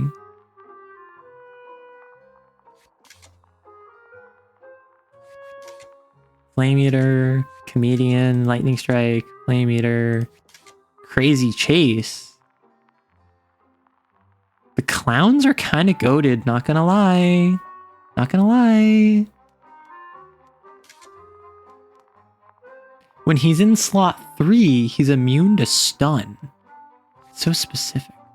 He's in spot 4, gain 30% protection against stun.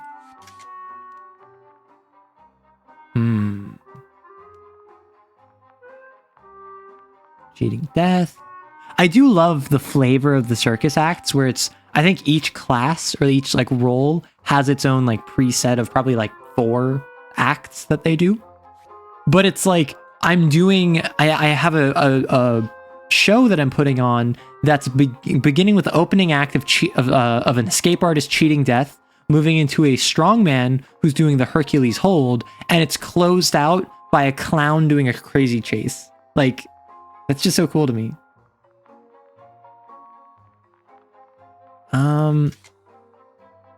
I don't think I need any of these guys immediately. I might go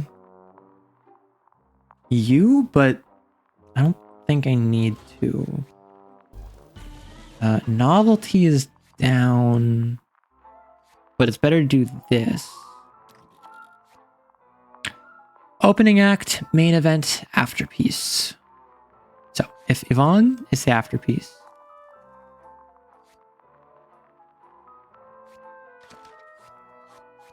I mean, I could just do this again. Like,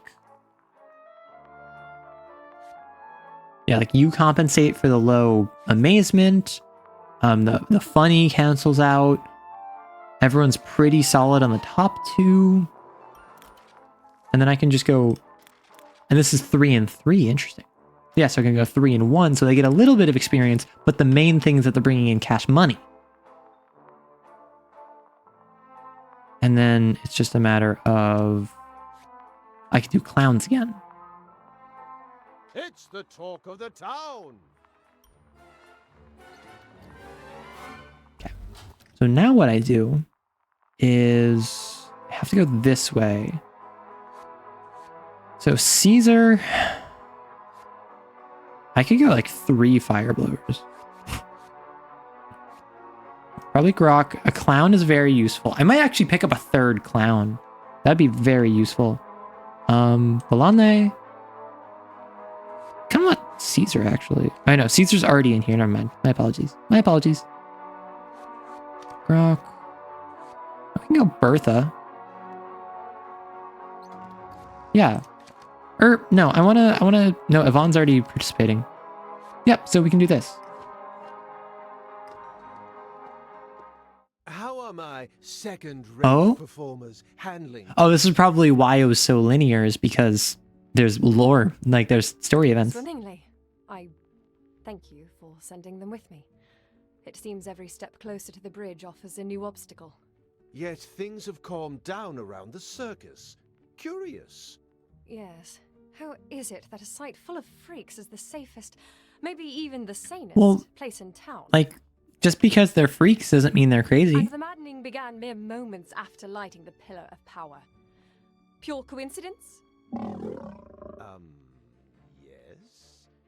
Surely you don't suspect I feel like hand in this we case. should, instead of looking at the circus with the Pillar of Power, we should look at the very obviously evil major tech conglomeration that bought Big Ben, doesn't let anyone inside, and who even the employees have no idea what's going on inside the black That would box. involve actually thinking about you, Uncle, which is something I actively try not to do. Oofta.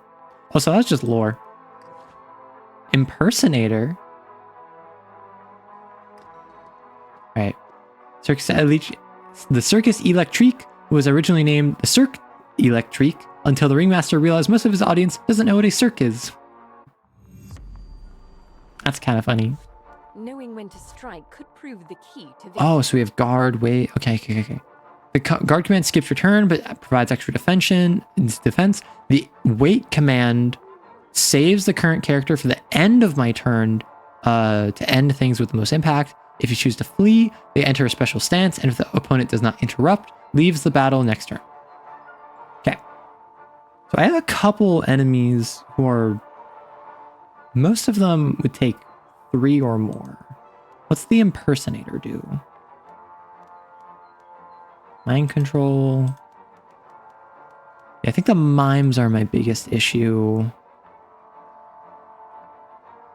Hum. What I'm going to do... Do you also have... You do.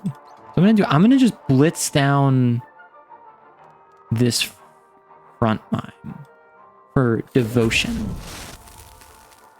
Because what I think it should be is that I want to take out the impersonator.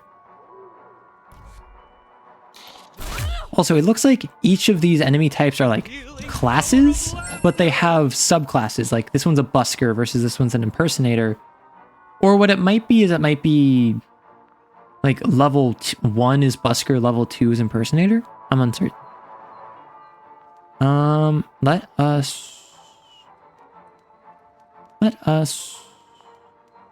You're gonna go down anyway, so I'm just gonna. Don't you dare. I'm just gonna make sure that they don't move around. I don't think that they are a moving party. You're depressed, oh no. Fun fact, circuses were changed back to Cirque in the 70s because it sounded more like communist events, misinformation.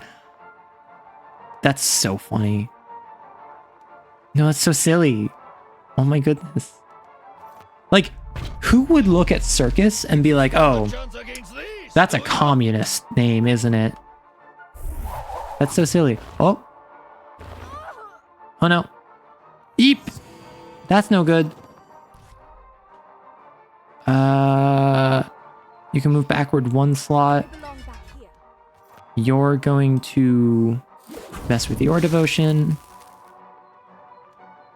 You have 4% damage reduction. So what I could do is I could just take you out instantly, or I could taunt to move forward. What can you do? You can currently just fire blow and fire whirl. What I might do is I might just take out this combatant. Circus, as in our circ. Oh my gosh. I believe you, which is the worst part. Like, I don't know how true that is, but I believe you. Let's buff one more time. Because that 5% buff, not that crazy. 10% buff and some more devotion, pretty good. Pretty good. Okay. What you're gonna do, you're just gonna fire blow. Oh. Well, it doesn't matter. I'm targeting all of you anyway, because you're taunting. I entirely made it up, lol, but I can see people saying that for realsies. Like, that's the thing. I understand that you are lying. You are not telling the truth. However, I believe it. Because it just sounds like something people would do. Let's fire throw you. Shield. Yes, this is a very tanky... This is a very tanky group. Luckily, I can just take out the devotion there. I'm going to taunt with you to bring you forward. And now my fire are on my backline again. They don't seem to have a ton of damage. You're no longer taunting, which is good. You have 54. I might just take you out. right now. Alternatively, I could stun you potentially.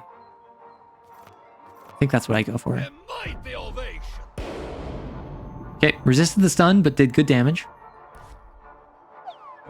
Okay, we're gonna be hitting an ad. Watch out, folks. I will pause on the gameplay. But like, see, the 70s for Red-Headed Menace and their circus fact that they just made up. The 70s was not the time to say that. I think the 50s would have been a good region for that, because that was like height of the Red Scare. Because then it's just like, oh yeah, height of the Red Scare, everyone's scared of communists. Circ us? No, it's circ me. Circ you. Circ individual. That's so silly. But no, I hope everyone is enjoying their day. I hope everyone is enjoying the whimsy that is Circus Electrique. I'm having a lot of fun with it. I have no idea how long of a game this is. I actually think it said it was like 12 hours or something. Knowing me, that would probably be like 15 hours, 16 hours maybe. So I'm thinking like 3-4 streams, because if I go like 5 hours a stream, that'd be pretty reasonable.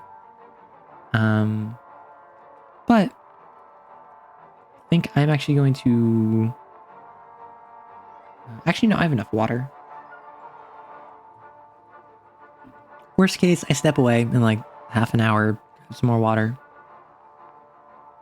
Although I do have the time now, I think I'm just going to grab some water now. Give me a moment.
And we're back.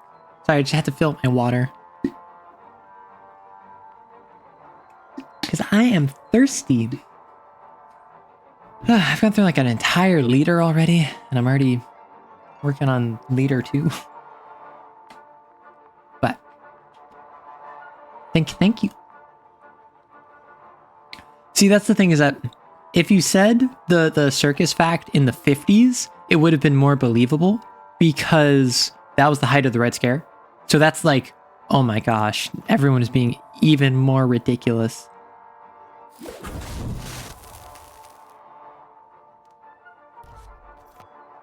Because like when it's 70s, that's a little bit late for like the height of communism scare. Although, obviously, there still was some fear all the way through the Cold War. Oh well, I don't think I've ever drank more than a liter in a day. For water? You don't drink more than a liter a day for water? Oh wow, my model freaks out sometimes whenever I drink water. I think it's because I cover my face with my water bottle on accident, because like I'm drinking from it, and then it goes like, "Oh no, where'd you go?" And then I have to explain to it, "No, everything's fine." You're just gonna thunderclap you, so I'm just gonna focus on devotion. I think devotion is the name of the game in this game, because as long as you have a high devotion, and as long as you can damage their devotion, that seems really efficient at overcoming things like guard and taunt and damage. So as long as you can heal, keep your devotion high, and deal damage to their devotion, I don't know how much you need to focus on things like damaging them. Well, if you're lucky to get 16 ounces, you should really drink more water. Like, the whole reason I drink so much water is because it's the main thing I drink. Like, the only time I don't drink water is normally, the main time I don't drink water is when I have tea at night. Oh, I think rage is just a mechanic that the final enemy gets a buff. Or actually, no, I think it said rage was due to being like hard mode or something. I think it's to prevent getting one enemy and just like buffing off of them, which makes sense, but... So I could focus on... You're at 60 devotion. I think I'll just continue taunting for more devotion. Let's get your devotion up too. Just because, like, devotion translating between fights means that it's something very valuable to keep up. Oh, you're immune to taunt.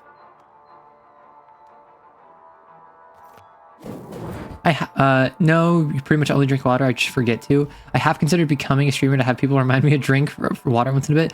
What I could do is I could have a redeem that isn't hydrate the streamer, because I'm drinking all the time. It could be a hydrate chat. What if I have a redeem that only I can use, and I just constantly redeem it? I'm just like, hey, drink water. Posture check. Make sure to stretch. Increases devotion by 5.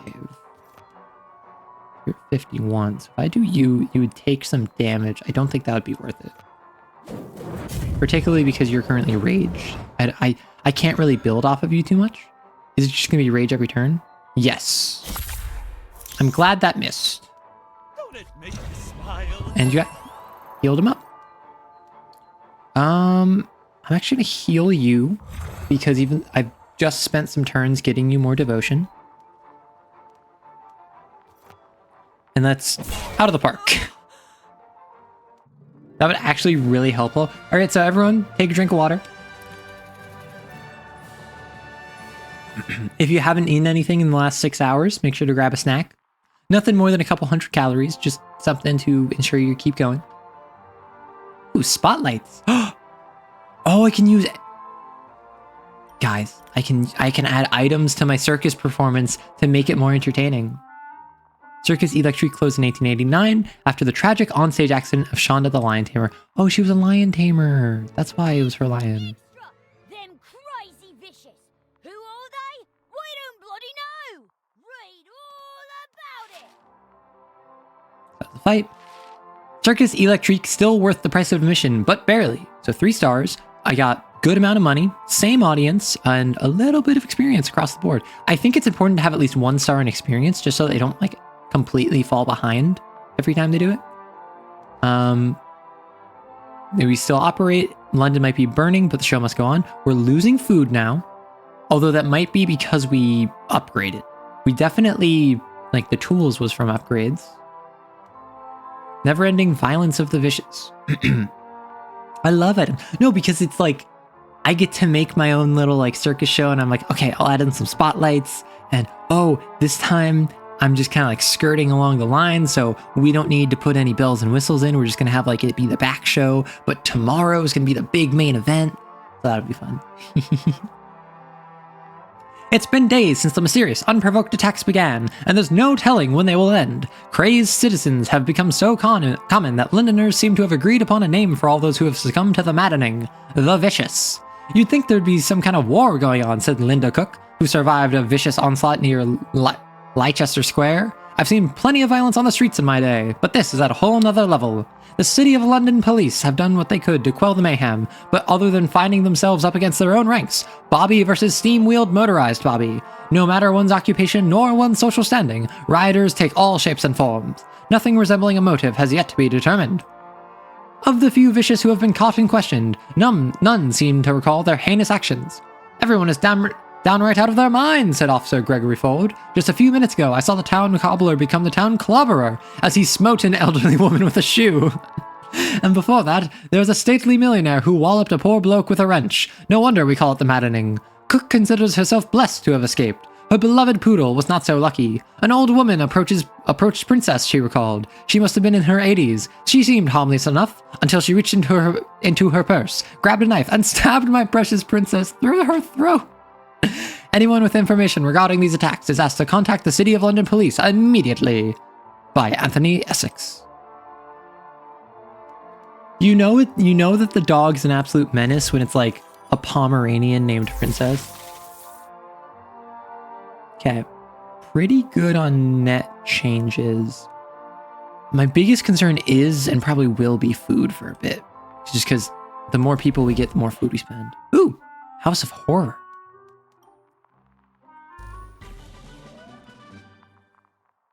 The number of boosters shows how many tools you can use to improve audience satisfaction.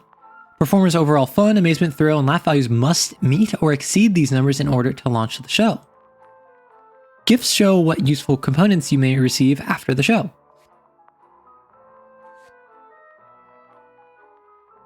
Wait, what do you mean? What are you so shocked about, Menace? Oh, with the food? A thrillful experience aimed at a mature audience, not the apex of circus entertainment, but the audience loves it. A common performance for the common folk of London, a common show usually performed by traveling circuses. Let's go with this one, because new novelty. Oh, for the dog. Yeah. Every show has expectations from the audience that must be met in order for the performance to be launched. If performers' fun, amazement, thrill, and laugh values add up to meet or exceed expectations, the show can proceed. Most drafts have slots that grant certain classes a multiplier on the fun, amazement, thrill, and laugh values. Assign a clown or strongman to this slot to double his stats. Interesting. So that's an up, so I probably want... Oh, if I do this... Yeah, I've already met almost all of them. So Balthazar does that. Doesn't like fire tamers, but only has to deal with the supporting act. So the supporting acts... I could have it be... Grok, who doesn't have that good stats. However, why are you sleeping? Oh, is it because you weren't doing anything? Yeah. And then you like you. And then who's a good opener? Pablo and Pauline. And boom. 5 stars. Nearly. If I didn't heal with Grok, if I hit him with the taunt one more time, we wouldn't be edging the 6th star.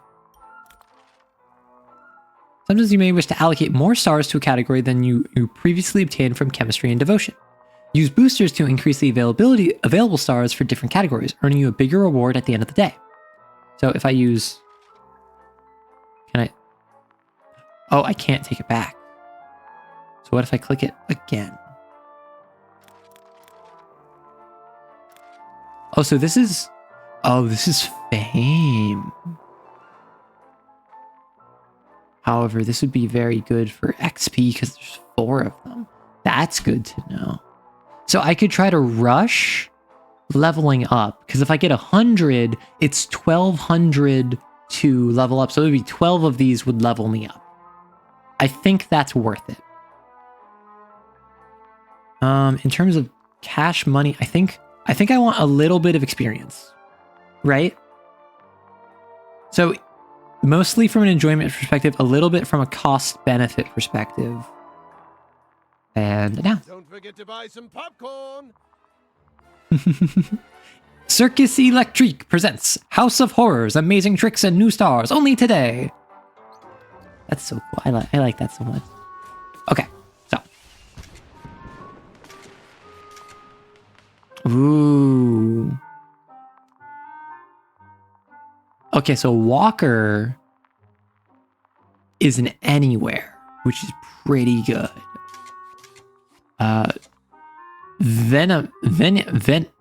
Veniamin is a closer, and he increases devotion when his turn begins. He likes clowns. You're also a closer. Halves any incoming damage over time. I'm liking the clown. But you're another. Increased devotion at the end. I'm liking the fire spitters. What I might do, and then this is more devotion attacks. What can you do? Decrease devotion. Heal. I think I might go clown and Fayola. There's a robot bear class? In combat situations, it's better to reduce opponent's devotion instead of dealing direct damage. Okay, so this is just...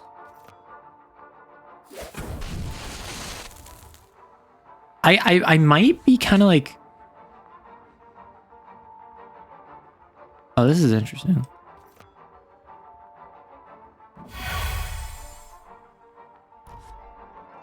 Oh wow, that's not very efficient. Freddy Fazbear? No, literally. It's actually the bite of 1887. Okay, so this doesn't seem very efficient in terms of turn order. However... Oh, I can speed up the animation. Quick battle. What if we just... Wait, we can have a horror show with Freddy Fazbear. So yeah, I'm going to grab Fayola and Lloyd. Because the clowns are super useful. I'm going to lose 10 per turn, which is not the best. Sleeping cart. Yeah, I don't want to spend more food healing people if I don't need to. What I'm going to do, I want a strongman up front, and Balthazar's busy. I want a clown. I think I will take Yvonne. Because your damage and stun, devotion attack,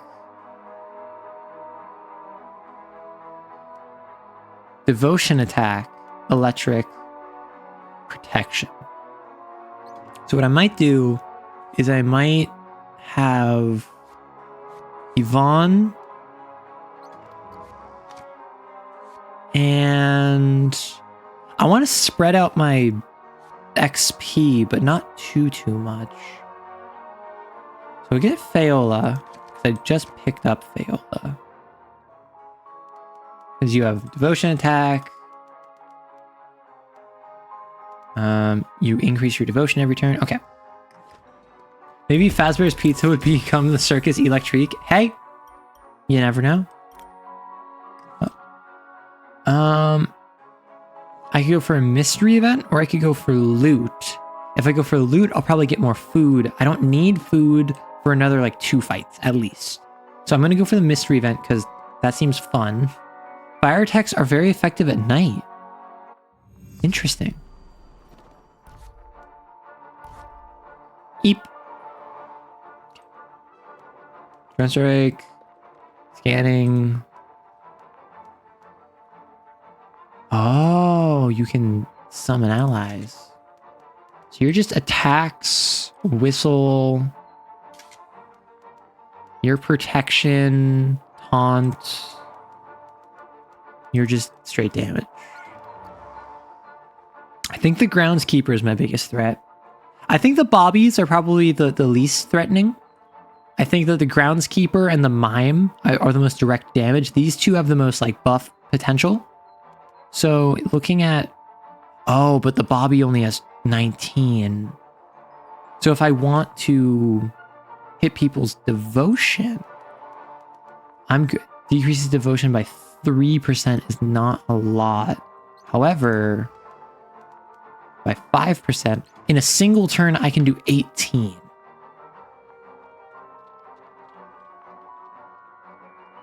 So that isn't really worth it.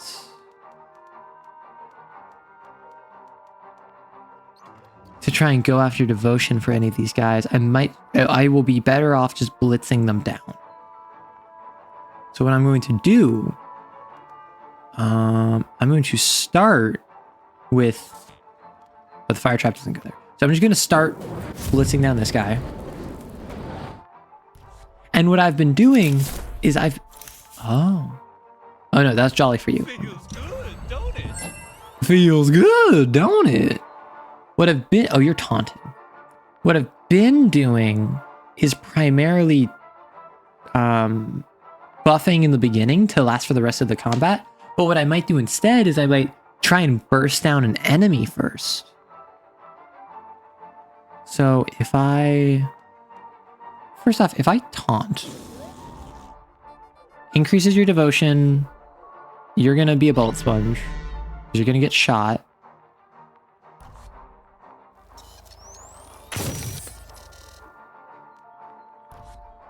Yeah, that was not too much damage.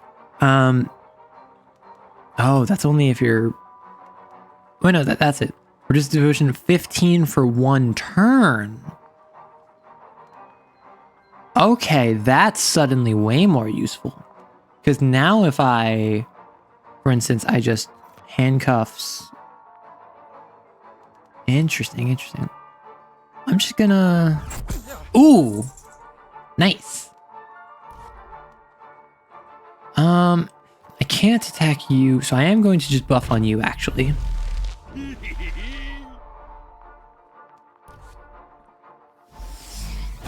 And as we can see, the mime is currently beating up our clown. I can only target the front. Your devotion is reduced, not by a ton, so I'm just gonna hit you. Nothing too crazy there. Poof. Yeah, I didn't want to deal even more damage to you when all you have is minus devotion. I'm going to... Yeah, this is more damage. I'm just gonna bonk you. And you missed. Come on. Oh no, you're depressed. Me too. No one does that to me. Okay. So now what I can do devotion attacks. I can stun attacks.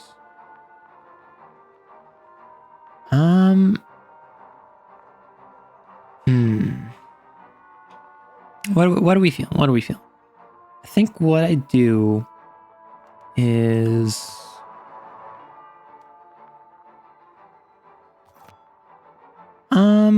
I'm going to work towards...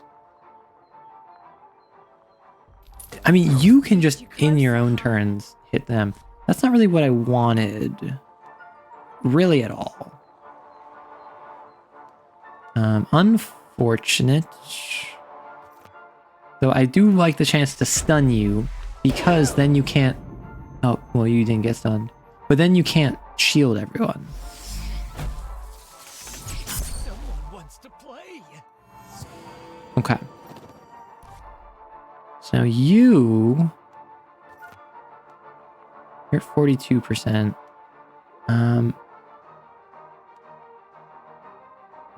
I want to take out you. I think you're mostly just damage. So I actually might... You two can take out you from just a pure devotion perspective. So I'm going to work on taking out you. Oof, nice. So then I can take out these front two in the next turn. Pretty easy. Oh, you ran away. However, I can... Does your minus 15... Yes, it does. I'm going to throw a ball at you, and you miss. Okay. Okay. That's not what I wanted. However, we take these. What I'm going to do, I'm going to reduce your devotion by 15 because you're depressed, and now you're at 1. And then I'm going to... How much health do you have? 32? Yeah, I'm just gonna smack you. And you missed. That wasn't even my superpowered one that has lowered accuracy. That was literally just you not being good at the game. Goodness gracious. Okay, this is definitely like ramped up. Okay. So if I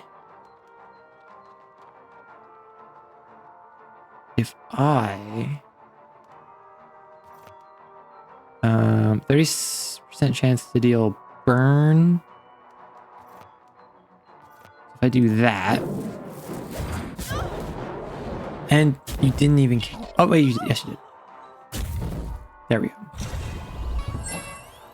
Now what you can do is you can have you go out.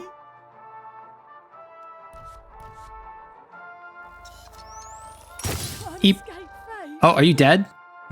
Yvonne is dead. Well, that's our first death. Yeah, now that you actually hit him, you just saved Yvonne's memory, if not her life. Rope. Okay. There's precision. 10% chance to decrease devotion. Decrease my own devotion. I'm just gonna back up. Okay, you got healed. Oh, are they dead or just until the battle's over? I don't know. And that's what I'm curious about. Let's deal some damage. And then let's send you to the stratosphere. Yep. Okay, so now we have to figure out, is Yvonne dead? Oh yeah, that's blood. Yvonne's just gone.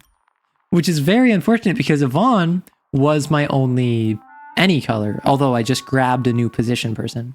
Water and electric attacks are effective in rain. I can't believe it. Performers may leave the circus for 2 reasons. Their devotion value is 0 for multiple days. Watch out, the devotion of starving employees decreases every day. They die in battle. Performers are your most valuable resource. Take care of them. Extra! Ever wonder about them steam wheels and where they come Oh my gosh. Read all We've seen better, but we still liked it. That was a 4-star though. Okay. 100 audience, more money, more fame. About like 10 more of these and we'll level up. Yeah, so we beat up these guys. Yeah. Yvonne just died. Like, died. Here's our net change. Let's see the numbers. How steam wheels became standard police equipment. Editor's note. With much of London's police force having succumbed to the maddening, also why much of our staff is unable to work, We present this piece from April 1889, when steam began its program to equip London bobbies with its most popular mécanique, the steam wheel. Less than 10 years ago, one of the most ubiquitous sights in London was a brand new idea. A mere 6 months ago, former Circus Electrique administrator Eli Edwards formed Solutions and Technologies from Eli Edwards' mind, known more commonly simply as STEAM, with the goal of accelerating the modern technological explosion that began with the spark of the Ohm Manifesto in 1874 and eventually rise to the top. That goal took a huge step forward on Monday, when Edwards struck a deal with the City of London police force to provide his patented steam wheels to every bobby on the beat who wants one. Equipped with a steam wheel, no bobby will ever fail to catch a criminal he pursues. We've outrun cheetahs in testing, yet no one has come close to losing their balance and falling due to such superhuman speed. These devices are as speedy as they are safe, and trust me, no criminal wants to be tackled by a bobby headed their way at 30 miles per hour. Edwards attributes such precise controls to goggles known as control specs, which send a signal to their paired steam wheel. The result sends the rider to the exact spot they indicate, literally with their own 2 eyes. No steam wheel turns on without a pair of control specs linked to it, however. This is just the start of a huge innovation, promised Edwards. The steam wheel is just the first of a whole line of what I'm calling mechaniques that within years will become commonplace, not only in public service, but also in your own daily lives. Everything from home steam wheels to automatic pruning shears that cut the precise spot you target, again with control spec technology, will be attainable by the common Londoner. The first bobbies equipped with steam wheels will be on the streets by October. If all goes well, the public may be able to purchase them in about a year, according to Edwards. Editor's note by Phyllis Rogers, story by Robert Cox. So Eli Edwards was a former administrator of Circus Electrique and is probably the reason why Elizabeth's, I think it's Elizabeth, but no, Amelia's mom died, is my assumption. You understand the mechanic, but never really liked permadeath in games where you pilot other characters. Yeah, and this is the sort of game where like I expect it, because when you have a roster of like 10 plus characters, if you lose half of them, you can still play the game. So I can't blame it. Hello, Gartoon. Yeah, I see that you got you got hit with a stray subscription. The Artisan is unlocked. Craft a cola at the Artisan? I do hope The Artisan crafts useful items and components found as you progress. Items can be used in battles, circus performance, or even while exploring the city. Allows crafting. Craft. Oh, I have to hold. And now I can upgrade it with some tool parts. Yeah, I was looking while playing D&D. I came from seeing your shirts. Oh, thank you so much. I appreciate it. I'm always happy to have lurkers here, though, obviously, because lurking, I never realize when someone's a lurker. So, always happy to have folks swing by. And if a stray subscription hits you, well, I'm not going to say no to you saying hello. So this is a devotion buff. Explosive bottle. Ooh.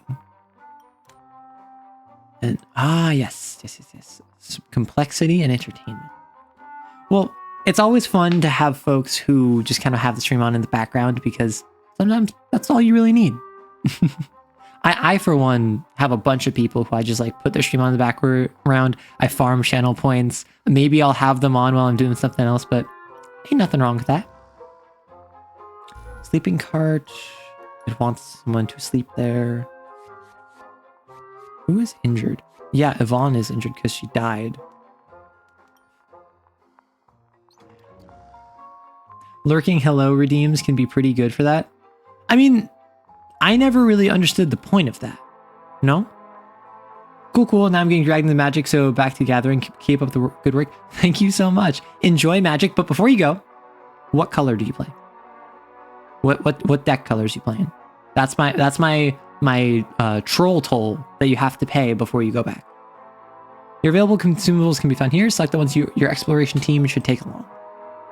Up to 6 consumables can be selected before battle. So no reason not to choose these.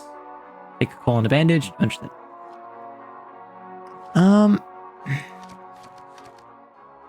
Let us... So I'm hitting tougher encounters, so I need like dedicated healer, right? I need a clown. Oh, look at this clown. Russell, Crazy Chase, and Constance. When is in stance, gains immunity against all removing all positive effects. You like RGB, your favorite commander's flub? As a green player, respect. I would say probably like one of my favorite decks that I currently have is green, white, black. And it's an incubate deck focused around Glissa. But did I add Vorinclex to that deck? I think I did. Because I mostly play MTG Arena. But another deck I have that I've been playing a lot of is Simic, green, blue, where it's all about copying creatures and landfall. And it's very silly. And I've been having some fun with it. It's kind of just a way to say hi without giving the streamer the expectation of chatting more, I guess. Just a presence indicator, I guess. I mean, I know a little bit of coding, and I know Doug, like another streamer, has posted online like Twitch functionality coding stuff in Python, which I'm a little familiar with. So I very well could integrate something where it's like roll for initiative, and then like you get to roll a little die for a channel redeem, which would be just a cute little thing. Or maybe I don't even need that. Maybe I could just do like sound effects. I don't know. But like, it could be fun. It's just I personally never really saw the benefit. So this is an opener. Ooh. I think I'll go for another one of you. I'll go for another escape artist, just because I like having the diversity of classes. We play a lot of Commander. I try to make orc decks work. I got Sermon deck 2. I just played on MTG Arena against a mono black pure Lord of the Rings set deck where it was all about ring wraiths, amass orcs, and being tempted by the ring. So, I don't know, or you said orc, so that's why I thought of that. But like, no, and actually, in playing against that deck, I was playing my Simic deck, which is primarily Boseiju Reaches Skyward and Croaking Counterpart, which is in a saga, which gives me a bunch of lands, and then I get a free creature, which gets +1/+1 for every land I control. And then Croaking Counterpart makes a copy of a creature, except it's a 1/1 frog. And Boseiju Reaches Skyward gives me a 0/0 with +1/+1 for every land. So if I Croaking Counterpart it, I actually get a stronger creature, even though it's 1/1.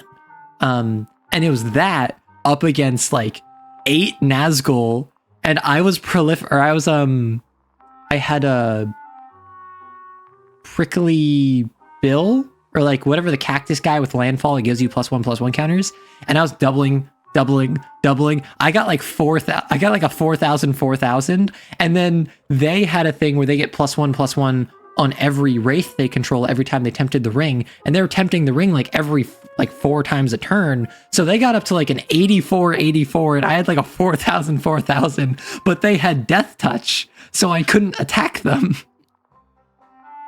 You play an orc on the internet? Yeah. Sometimes you just gotta go full theming over full mechanics, and like we vibe with that. That's okay.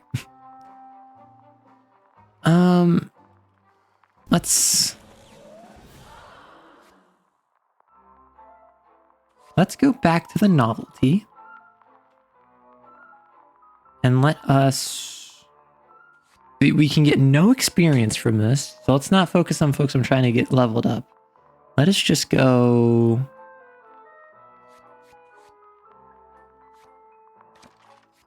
You, and not Balthazar, so it would be Caesar. Cool. So that's 2 stars, nothing crazy, just some cash money, reset the novelty on the others. What is Lloyd? So if I do this, then I could have Balthazar, Grok, and Pablo, and like a fire spitter on my actual quest. Cool. So nothing too crazy, just quick little mission. My fave play was swinging a World Eater, then phasing out on my army right after. So, again, I just was like asking you what colors you play because like I'm curious. I'm nosy like that. Sorry. Run off if you want to run off, but I am someone who very much so I have like a deck theme and I stick with that theme even if it's not the most mechanically relevant thing. So I'll have like a Phyrexian deck, or I have a lot of Phyrexian decks because hyperfixation go burr. But or I will have like I would build like a mono black Lord of the Rings Ring Wraith deck, not because it's mechanically viable, but because I'm like, I have these cards, let me smush them together. So like when I run into a situation where you have like World Eaters and then you're phasing them out with like Doctor Who, that just is like, I could never, I'm not good enough at this game to do that. Let's get herbs. I don't know what I'll get, but let's embark. It's gonna be Balthazar, Grok, Pablo, and Bolane. And this is pretty good in terms of like 16 to 18 damage per turn, or devotion damage. So let me... Can I level anything up? I can. I have 6 of these though, so I don't want to spend all of my resources on that. Yeah, sorry, now I do gotta run back to luck. Thank you very much for swinging by. And don't ever feel bad about coming in and just ranting about like MTG or D&D. We have a Discord server for that. If you're interested, just check my profile on Twitch or YouTube. But yeah, have fun with your MTG. You never know enough about cards to make all mechanics have synergy. I just go by vibes. I go by vibes too. I go by vibes as well. I never win games. I lose games constantly. But like, if I lose a game in a fun way, I have zero issue with it. If I lose a game in a way... And stares at the ground. He looks like he hasn't eaten in days. He repeatedly mumbles something none of us can make out, though we're relatively certain he is asking for money.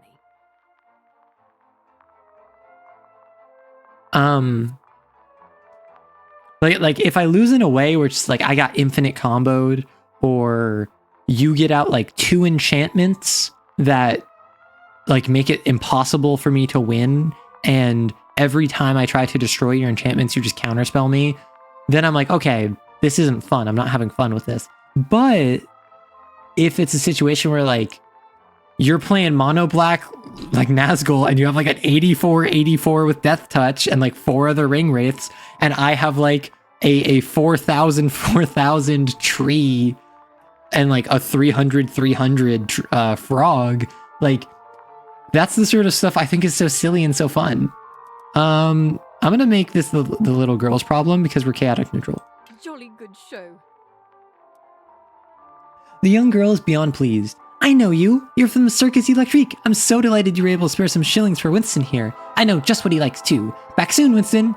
We decide to wait for her to return, which she does. She feeds Winston and there are smiles all around. Oh, that's so wholesome. Yo, nice. Oh my gosh, Balthazar, the most devoted. Truly. See that goal number? We need to choose a performer whose enjoyment rating can best that sum after we spin the wheel. Then we can put all we've earned on the line to try again. Let's go gambling. Aw, dang it. Aw, dang it. Aw, dang it. You got into the Pokemon TCG a while ago and tried using a starter deck against other carefully constructed masterpieces. It didn't go well. If you're getting into the Pokemon TCG, there is another streamer I know called After Crash VT, who is a like top 1,000 global ranked TCG streamer, or Pokemon TCG streamer. So definitely check him out if you're looking to get into Pokemon TCG. Small creator, so like if you go in and like ask them for tips, I'm sure they'd love to help you. But yeah, with like a Pokemon TCG, I'd be like, hey, I want Charmander. What am I going to do with Charmander? I don't know. Like, I just like Charmander. See that goal number? If we meet it, we'll know we please our audience. 2 steps to make that happen. Choose a performer with high enjoyment rating. And spin the wheel of fortune for another number. If the sum of the two is higher than the target value, we win. Then we can choose to take the reward or risk it all again. So we're looking for this. Bath of Bazaar is our best bet. So let's go gambling! Oh, I have to stop it. Oh. We won! But do we think we can do it again? Heck yeah, I can do it again. Oh, never mind.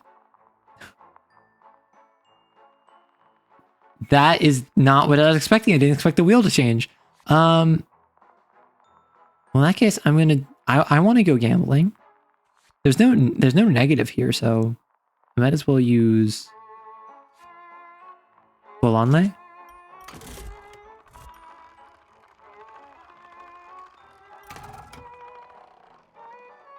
Incredible. We won. I could have gone for Grok, but I don't think there's 4 rewards, so continue. Oh, this is so risky.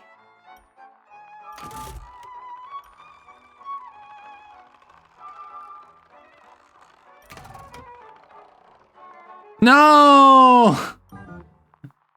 We were so close with gambling.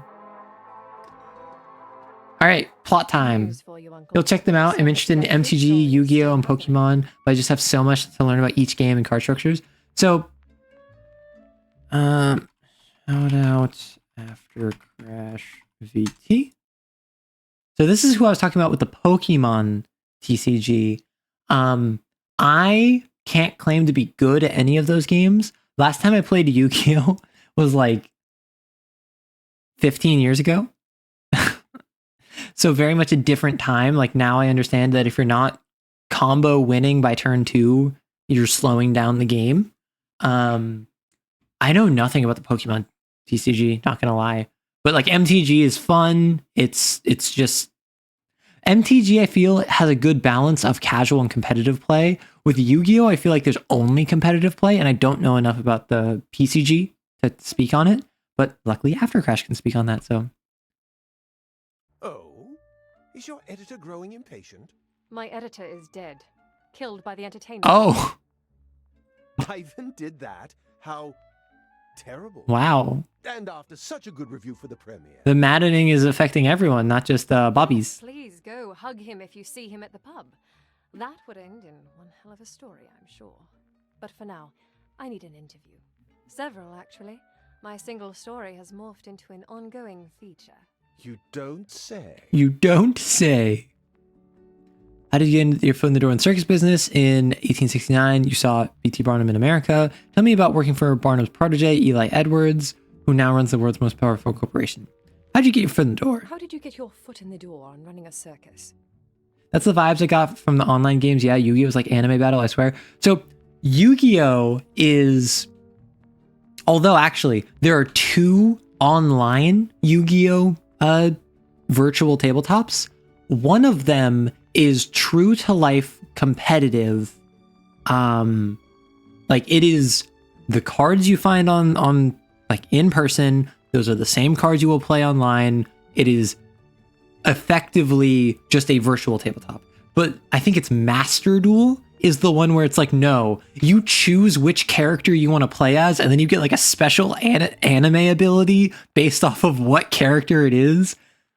Yeah, I think Duel Links is like the legit one, or not the legit one, but like the true to life one. And Master Duel is the one where it's just like, if you choose Para and Dox, you can spend 7,000 life points to summon the Gate Guardian. And it's just like, why not, right? It's so silly. You know, I know your story, but I could use some quotes, so people believe how dumb you are. How flattering. How I flattering. suppose the beginning was in 1866. I was 15, living in Coventry, with no idea what to do with my life. Duel Links is the off-the-wall one. It's just wild. Okay, then I had them mixed up, But but then he came along. So silly. Barnum. The Prince of Humbugs himself, yes. By chance our paths crossed as Barnum explored the city. All I could think to say was a bit of history I'm sure he already knew. You've dabbled in each one, but deck building is very overwhelming. Down this very street. When it comes to me, and this is something I struggled with MTG for the longest time, because there's different formats you can play in, and I play primarily on MTG Arena. I played Standard for the longest time because that limited the card pool, but then once my decks started getting rotated, I just swapped over to Historic, which Historic is all cards from all sets are legal, assuming they're not banned or restricted. So suddenly I went from playing with a fairly typical card pool to, oh, everyone is playing with the most optimized cards from the entire like 30-year history of this game. And I'm like, oh, this is intimidating. But what I did is I took some cool cards that I realized I had in my collection that were historic only. I added them to my deck. I took out some of the weaker cards in my deck, and I didn't really focus too much on the hyper optimizing. I personally focused more on, okay, what are some of the cool cards that I can add now that I couldn't add before? Like VtuberEN, one of the Phyrexian Praetors, was a historic card, not a standard card. So I got to use him, and I'm like, hey, that's pretty cool. All I could think to say was a bit of history. I'm sure he'd already known. The lady could have the story. And said he could use a good tour guide. I spent the next few hours in his company. Before we parted, he said to look him up if ever I was in America. Maybe he could return the favor. That's so wholesome. Just like chance meeting with a stranger, you give them a tour guide. They're like, hey, if you ever come over to this other country, hit me up. I'll return the favor. Oh, that explains. You sought P.T. Yeah. Barnum in America. I don't think Barnum ever expected me to hold him to his promise of a favor in America. But 3 years later, I most certainly... The land of the I free. left England for the land of the free and And the home of the brave. It only took about 2 months and all but 2 of my dollars to find Barnum, but I did. And he remembered me. He was so amused that I went so far to take him up on his offer. He offered me a job to help out his protege. Assistant to his assistant. All I could have hoped for. I thank his kind soul to this day. Imagine being on such a level of like wealth and influence that saying, hey, you just traveled across the Atlantic in the 19th century to come visit me. Let me give you a position as my assistant's assistant. And that is seen as like a really good opportunity. Imagine how much of a giga chad you are for that. Tell me about working for Barnum's protege, Eli Edwards, who now runs the world's most powerful corporation. Oh, always something to prove with Eli Edwards. Early on, we got along very well, until Barnum started asking for my help over his. I think Eli started feeling jealous, devalued. Hey, yo, toxic Yowie? Didn't help that Barnum actually started referring to me, not Eli, as his protege by the time of our first traveling circus performance in '71. And how do you feel about what Eli has become? Ha! I'll get back to you on that. Okay. Did I not already ask this? How did you get your foot? You know, I know your story. But I could... I suppose the Yeah. he, the prince. I already listened to this, but it wasn't grayed out for whatever reason. It always loops back to Toxic Yowie and Toxic Yuri. However, we've had a couple games where it was very wholesome Yuri. You're back. What are we doing? We're currently continuing to play Circus Electrique. We had a few people swing by, and I accosted them asking about Magic the Gathering. Currently, we're ignoring the fact that I accidentally got one of my performers killed. Working for P.T. Barnum in his prime must have Don't been ask any exciting. questions. And he actually preferred you? Also, hello, to Eli Kaza. Edwards as his top protege? Rather unbelievable considering Eli essentially runs the world today, is it not? I'll let you answer your own question in a future interview. Right now, Uncle Randy, I've had about all I can stand of you. Me too. Harder for me to consider True. I can hardly stand myself, but I can't escape. All right, fight time. With Steam CEO... Oh, I just realized Steam, like the game company. Eli Edwards, that's Ringmaster, the Circus Mécanique. Oh. They were the Circus Mécanique, and we are the Circus Electrique. Because he's more steam power, we're more electric power. Specialized in the use of mechanical steam technology to impress the audience.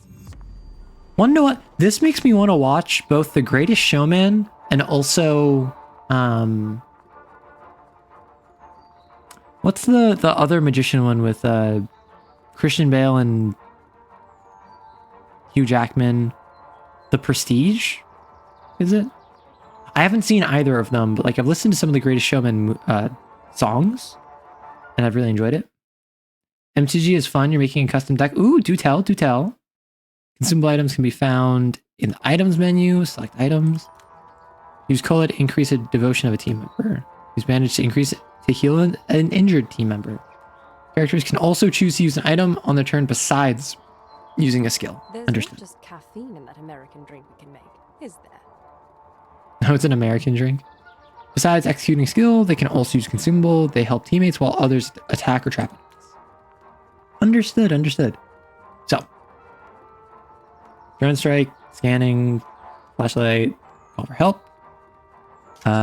So you're a level 2.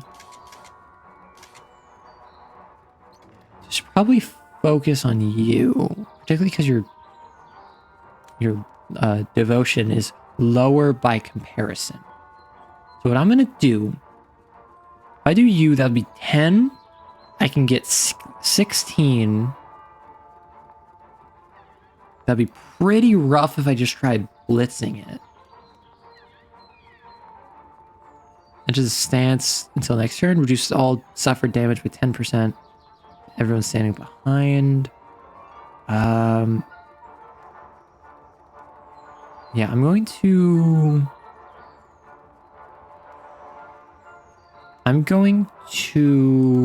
fire through. I'm just going to start working on the devotion. Ooh, nice. Critical. I thought I told you already, a Sonic the Hedgehog custom deck as a gift from my brother. You have not mentioned this, no. Oh, it's 5%, not 3%. That's even better, even better.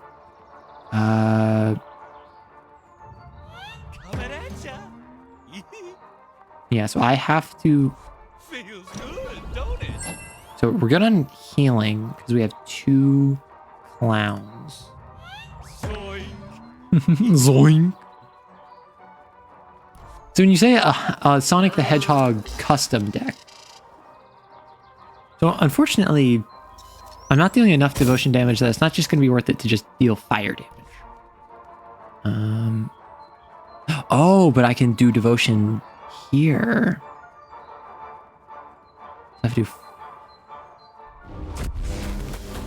Nice. Oh, so this is kind of like a devotion attack team that I accidentally built. I wasn't even planning on that. Why is that voice perfectly Chuckles the Clown from Avantras though? Probably because they did like a generic clown voice.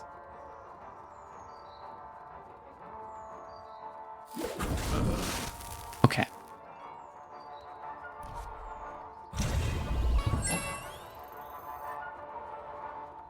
So what I'm gonna do,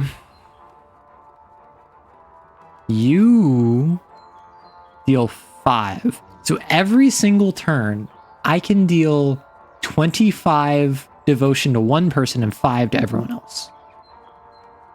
What I'm gonna do, I'm gonna bonk you. And contrary to what you would think I should do, I'm actually not going to confirm the kill here, and I'm going to let him take his turn. But that's because I'm going to do a ball throw on this mime to start getting that one down so that I can just devotion. Because Balthazar is already high in devotion, even though he's taking down his own devotion in order to do the ground shatter. It's not like crippling him because he's already really high. Because you just fled. All of you are lower now. You're at 16. You're at 23. Oh no. That's no good. That's also no good. It's kind of a Voltron deck, if you know what that means. The win count is stacking a bunch of Chaos Emeralds into Sonic to have it attack for 20 unblockable damage. Yes, so a Voltron deck, from my understanding, is a deck where you just spend the entire game buffing one unit, and then that one unit does everything. Usually your commander. So wait, is there an official MTG Sonic set? I'm actually not familiar. So you're gonna back up. I belong back here. 'Cause I'm actually not familiar if there is a Sonic set or not. You know, you're making the cards. Oh, that's so sweet. I actually didn't need to do that. However, I'm going to taunt with you. Well, I probably shouldn't have done that because now you're not in the good spot. Call for help? Oh no. Can I break a stance with anything? Not with you. Weight throw. Oh my gosh. Yeah, so I think I ditch some of the devotion attacking this. Also, we're about to hit an ad. Watch out, folks. That's not that bad.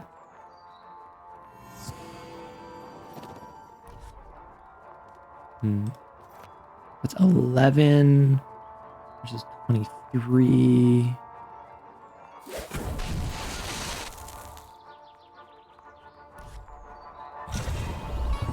We healing up in here. Gonna bonk you. No, Picasso, that's so sweet.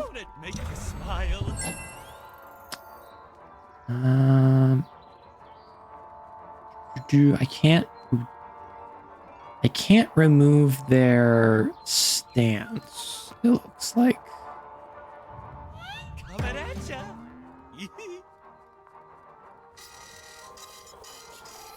Yep, that's another one. Oh gosh. Not a littering ticket. Boomerang?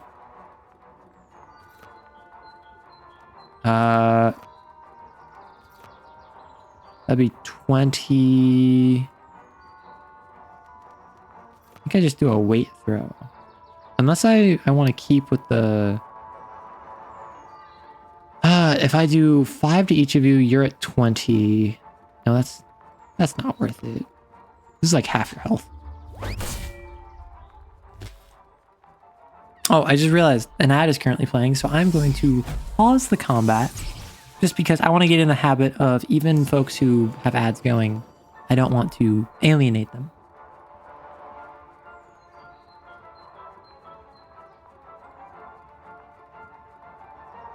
Ah. Me enjoying my sip of water as I just double check real quick what's going on over in some of the other streams of folks that I know.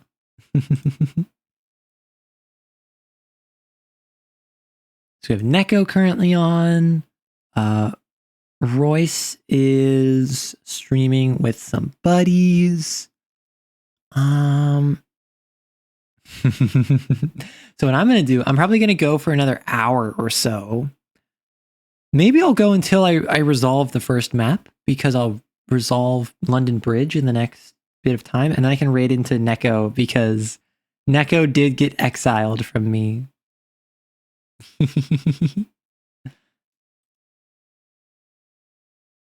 Okay, let's do that. Let's do that.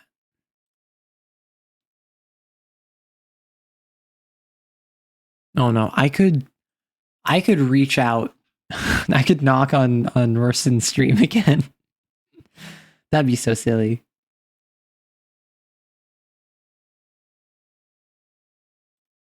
Goodness gracious. This has been such a fun stream. I'm not even gonna lie. The game's been fun. The atmosphere's been good. I've been able to check out this new outfit that I've put together, so it's been very fun. Well, welcome back from the ad, everyone. I paused the game just because during the ad, I had a little bit of like, I threw my weight at a dude because I forgot, but if I 14 to 16. If I do this. You thought this was water? Oh, that did not do a lot of damage. However, if I clown around. Bonk! But no, Kaza, that's so cute. Putting together a whole, like, custom deck for them. How about that follow through? Now you're gonna get rage because you're the last enemy.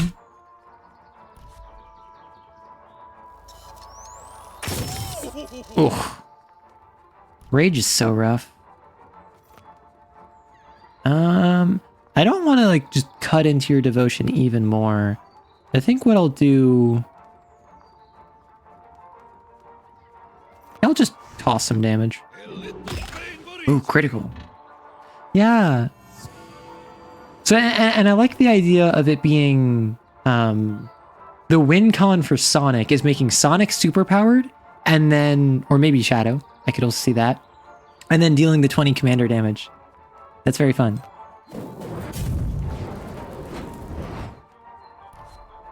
Okay, what I'm gonna do,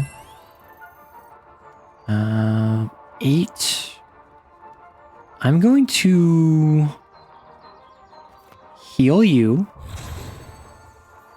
because my next clown acts and I can block. Awesome. Maximizing our action. Some more resources. Okay, so fights tend to give a good amount of food. We got some more renown, herbs for bandages. Nice, nice. Skill upgrades. Nice. Be aware of the bobbery meter in the night battles. If you fight for too long, the night patrol will arrive. Oh no. Extra, extra! Interview with the Ringmaster! Part 1 in a series! All about his roots! Common circus crowd consensus. We've seen better, but we still like it. This was just a very... I threw them in here, just make a little bit of cash. Reset the novelty on the others. As long as the assault continues, so too will the heroics. Interesting. Much money? Yep, pretty good turnout in terms of cash flow. Oh boy, more lore. Now back at... Who is the Ringmaster? Part 1. Now back in the public eye for the first time in a decade, Randolph Masters once again commands the Circus Electrique. But who is the man known better simply as the Ringmaster? The Voice presents part 1 in an ongoing series. Randolph Masters point to one spring moment in 1866 as the day that changed his life. Before that day, he was just another youth in Coventry with no real direction in life. Comfortable, but not rich. Idealistic, but not particularly motivated. That all changed the day that P.T. Barnum entered his life. During one of his many visits to England, the great showman happened upon 15-year-old Masters, who showed him around a town one day. As a polite gesture, Barnum promised, "Look me up if you're ever in America. Maybe I can one day return the favor." So he did! 3 years later, Masters found himself in New York City. It took 2 months and nearly all his funds to do so, but he eventually tracked down Barnum, who immediately remembered Masters and was beyond impressed. He was so amused that I went so far as to take him up on his offer. He offered me a job to help out his protege, recalls Masters. Assistant to his assistant. It was all I could hope for. I thank him for his kind soul to this day. The protege in question is a man of certain repute as well, none other than Eli Edwards, owner of Steam, and some might say these days, the world, and current administrator and ringmaster for the rival circus Mécanique. Early on, we got along very well, says Masters, until Barnum started asking for my help over his. My help first over his. I think Eli started feeling jealous, devalued even. It didn't help that Barnum actually started referring to me, not Eli, as his protege by the time of our first traveling circus performance in '71. Which is exactly where we will pick things up in part 2 of this continuing series. By Amelia Craig. Hey, that's me!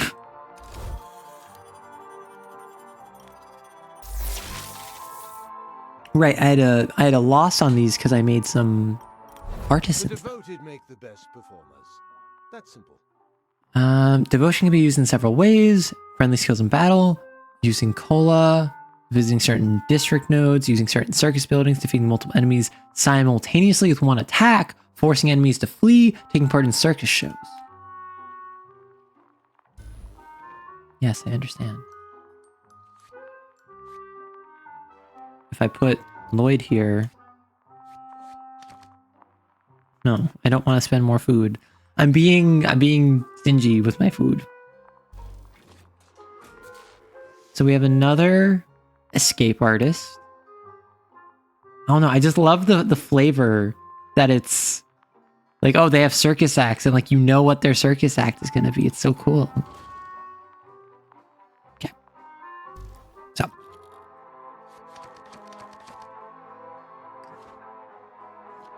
Let us go back. What performance will we have today? Let us... Herbs... Crafting component...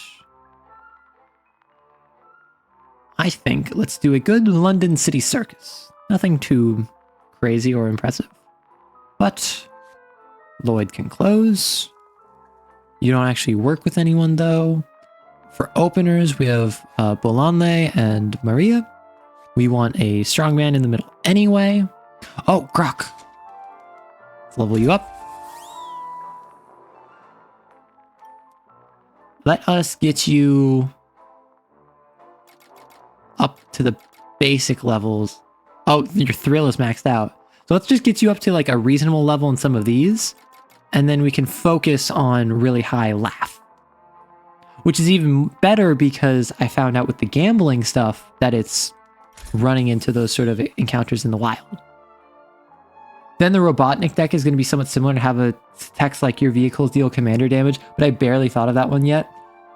I think vehicles dealing commander damage is a bit too busted, but what you might have it be is that Robotnik could have like a really high crew value, and you could have him have a very vehicle focused deck where it's exactly like you were thinking, where it's lots of vehicles that he can activate, and maybe he has a thing where it's like he has like crew 4 or something, or I don't remember what crew is basically, or maybe like pilot, whatever it is that he can very easily crew vehicles, and have it be that like vehicles you control, you could just have it be a flat bonus or make them cheaper, or you could have it be something silly like whenever a vehicle you control is destroyed, reveal the top 3 cards of your deck, put any vehicle revealed this way into your hand, and put the rest on the top of your deck in any order.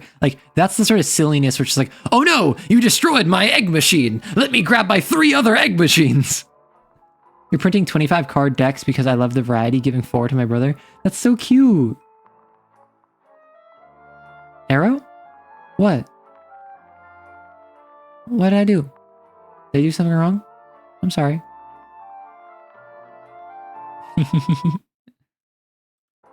Let us... Devotion increase is really good. The boosts I haven't really been using. The heal is pretty nice. The devotion decrease is honestly kind of goated. I haven't been able to get the dance that much. He enters a stance. I think I go for the devotion damage. Odd as it is.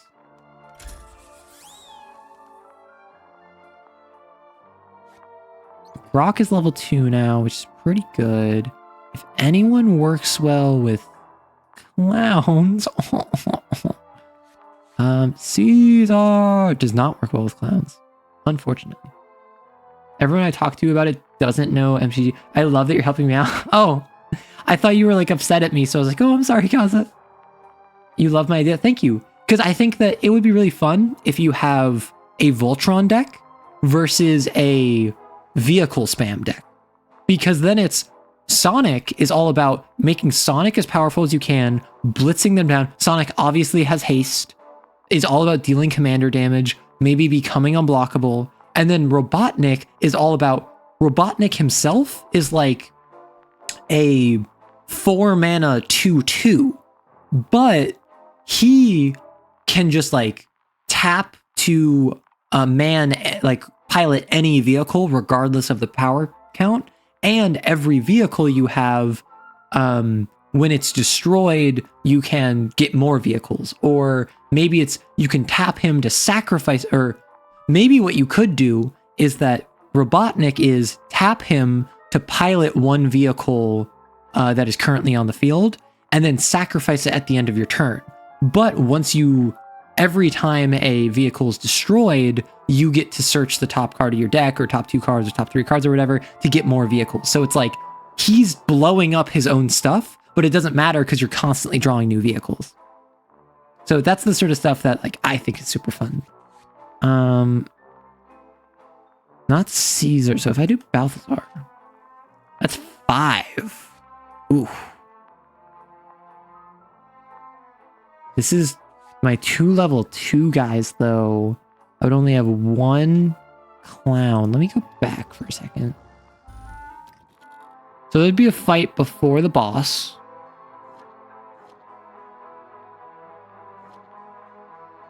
So I could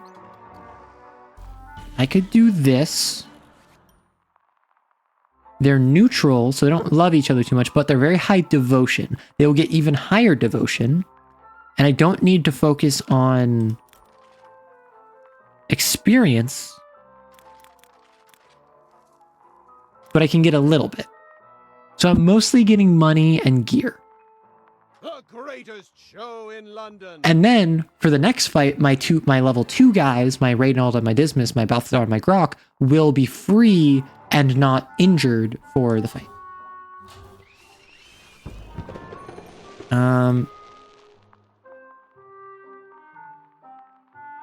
I think offensive deal 36 burn damage.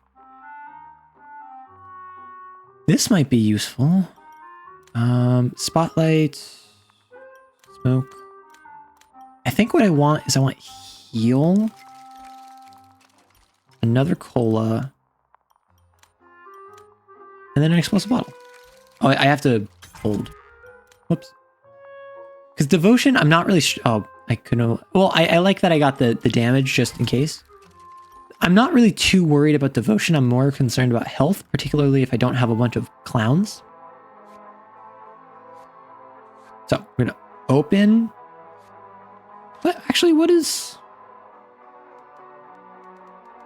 There's really no reason not to have a clown up front. So I could have Pablo up front. I could have Elizabeth.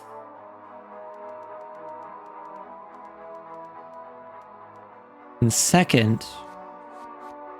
Then I could go Bolanle.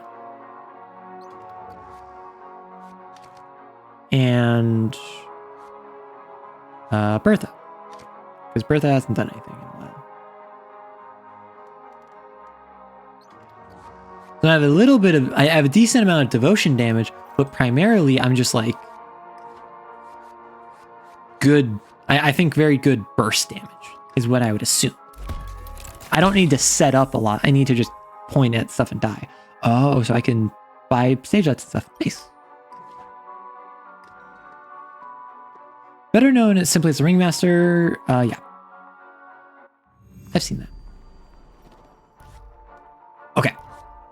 So I need to get in the habit of looking at the enemies first. Because this is a level 2 Bobby, a level 2 Mime, a level 1 Mime, a level 1 Bobby.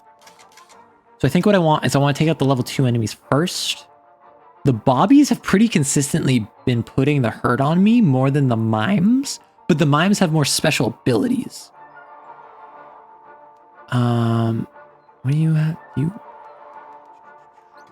devotion's 34. Your devotion's only 30. These actually are not very highly devoted. I could just blitz down their devotion, if anything. Because they don't have a lot of shields, do they? So like now you're at 14, and Elizabeth, nice dodge. Also, I love the purple hair. I like the slight aesthetic differences, even if the models are all distinctly like similar, and like the poses are all the same. You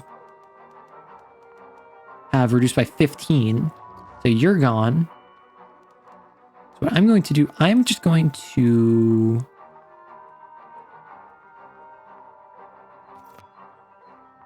knockback. Poison damage, that's so silly. Dodge buff and taunt. Ooh. That's unfortunate. For 1 turn. Yeah, you're taunted. But I can just start working on lowering yours. Because next turn, you're at 12, so if I just bam bam you...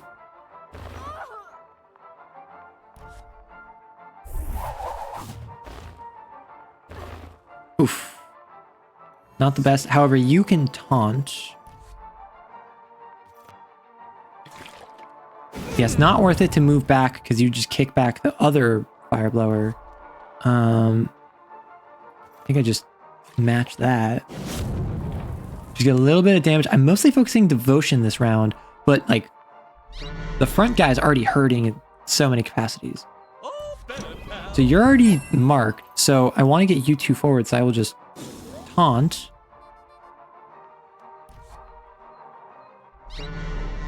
You got marked twice. And the depression does not stack. So decrease devotion by 3. You're at 14. I think what I do is just move forward. Because you're taunted, so they can't like pull people from the back. So what I'm gonna do with this is you just take you out. It's faster and easier than trying to bring down the devotion. You are the level 2 Bobby, so I want to take you out now, which means I want to do this. And since you're exactly at 30, now you're at 20. You should be able to throw a ball to get you down to 15.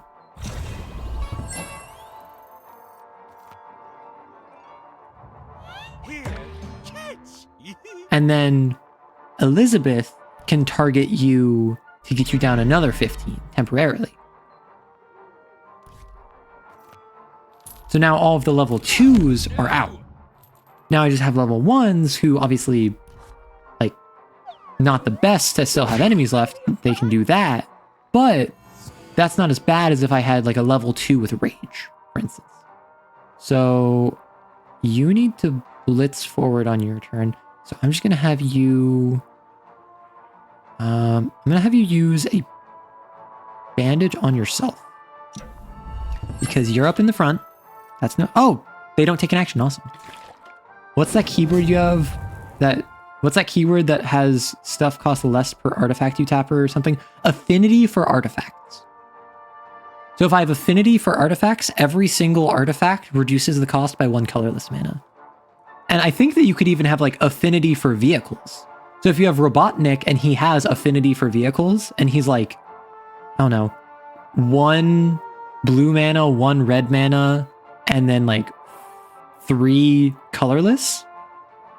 Like if you have 3 vehicles on the field, then he'd just be like 2 mana. And that'd actually be really good for a commander because obviously whenever the commander goes back to the command zone, they cost more. Yeah, I do that on occasion. Oh my gosh, Kaza, and also everyone else in chat. I, for Halloween, was in the kitchen and I was cooking dinner for myself. And there was a bunch of trick-or-treaters coming by, so I was like giving them candy. And then I'm talking to Rorston afterwards. And I mentioned that and he's like, of course you were in the kitchen. Mans literally said, yeah, it would make sense that you're in the kitchen. He's such a goober.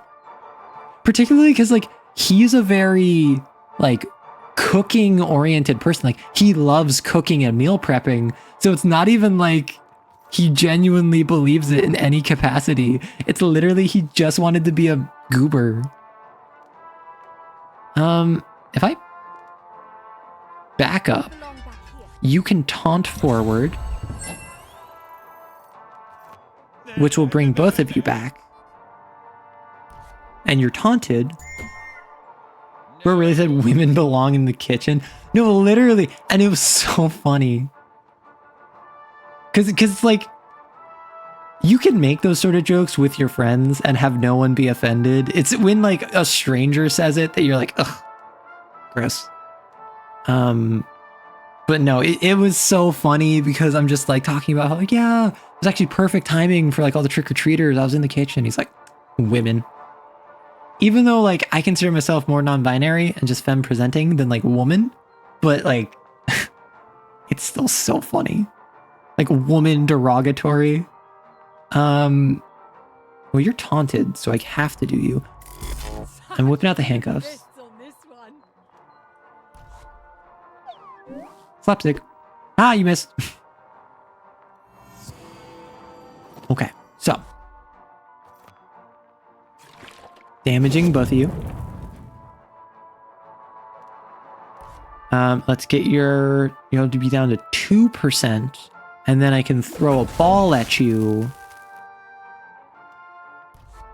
And then suddenly you're gone. Because I can't hit the mime, but the mime is about to get rage now.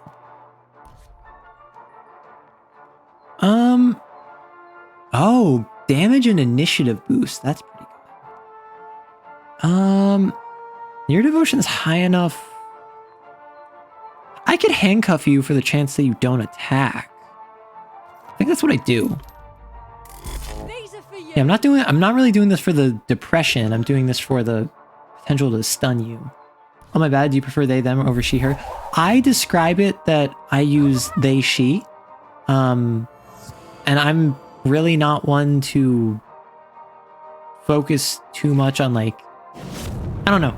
I'm not 100%. I'm still figuring that out in my journey. So that's why I'm not super like, I don't advertise it a lot. Because I'm still figuring it out. I don't have an issue with she or they. Although I have felt a little bit odd where it's just like everyone's calling me she and I'm just like, wow, so I'm not used to it. So I don't know if that's because I'm not comfortable with it or if I would prefer they, them, or I'm just getting used to it. Pablo got injured. But yeah, so they and she are both fine for me. And honestly, like, I'm not too picky. If someone calls me like he, him, if they recognize that I am like not mask presenting, I don't really got much of an issue with it. Same thing with like dude or bro or whatever.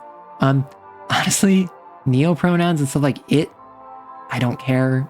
Hit me with it. Me being it in this situation, like I'm not too fussed, is my point. From his deathbed in 1891, P.T. Barnum requested that Randolph Masters bring back the Circus Electrique. Interesting. We're hitting lore here.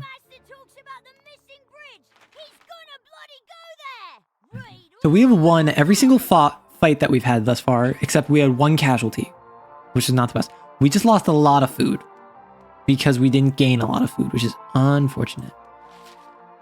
Barely worth the price of admission. That's what we're looking for. A little bit of XP across the board, nothing too crazy. Mostly in that money. I know how you feel there. It took me a while to figure out my pronouns. I went from being gender fluid for like 4 years before deciding on trans femme. Yeah, and so wait, real quick. I'll keep it in mind though. Well, thank you very much. I appreciate it. I mean, and part of what it is that it's like,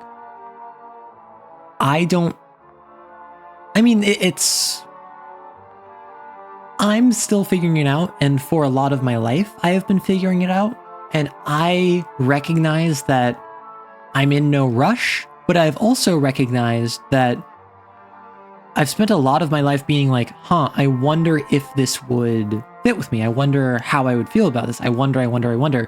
And then it's just always a question mark until I take the plunge and I just start doing it. So that's why I started describing myself as trans. That's why I started describing myself as, and kind of like I put the trans femme flag or the trans flag on my model, is not because I'm super confident in it, just because I'm like, I'll try it out. And mostly because I understand my voice is not very feminine. So if you see a femme model and you hear a more masculine voice or like a deeper voice, you'll just assume I'm a guy with a woman's model or a femme model. But I want to be like, nope, no. It's a feature, not a bug.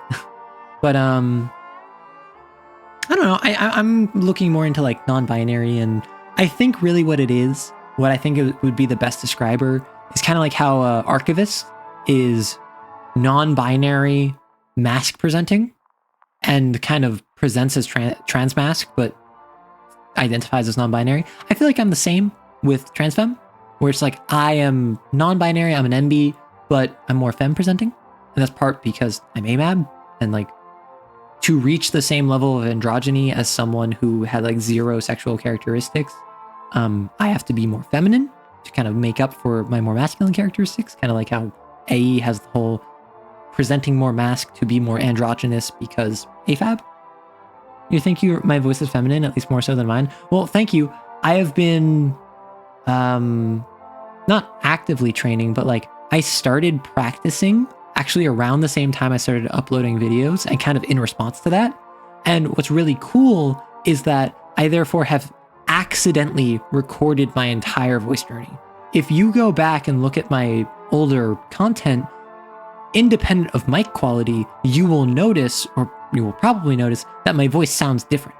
Because, again, independent of mic quality, my voice has gotten higher as I've gotten better at maintaining this voice for longer periods of time. And that's because I speak in it for 5 hours at a time for streaming, and I make videos where I'm recording nonstop for like half an hour, like running through scripts.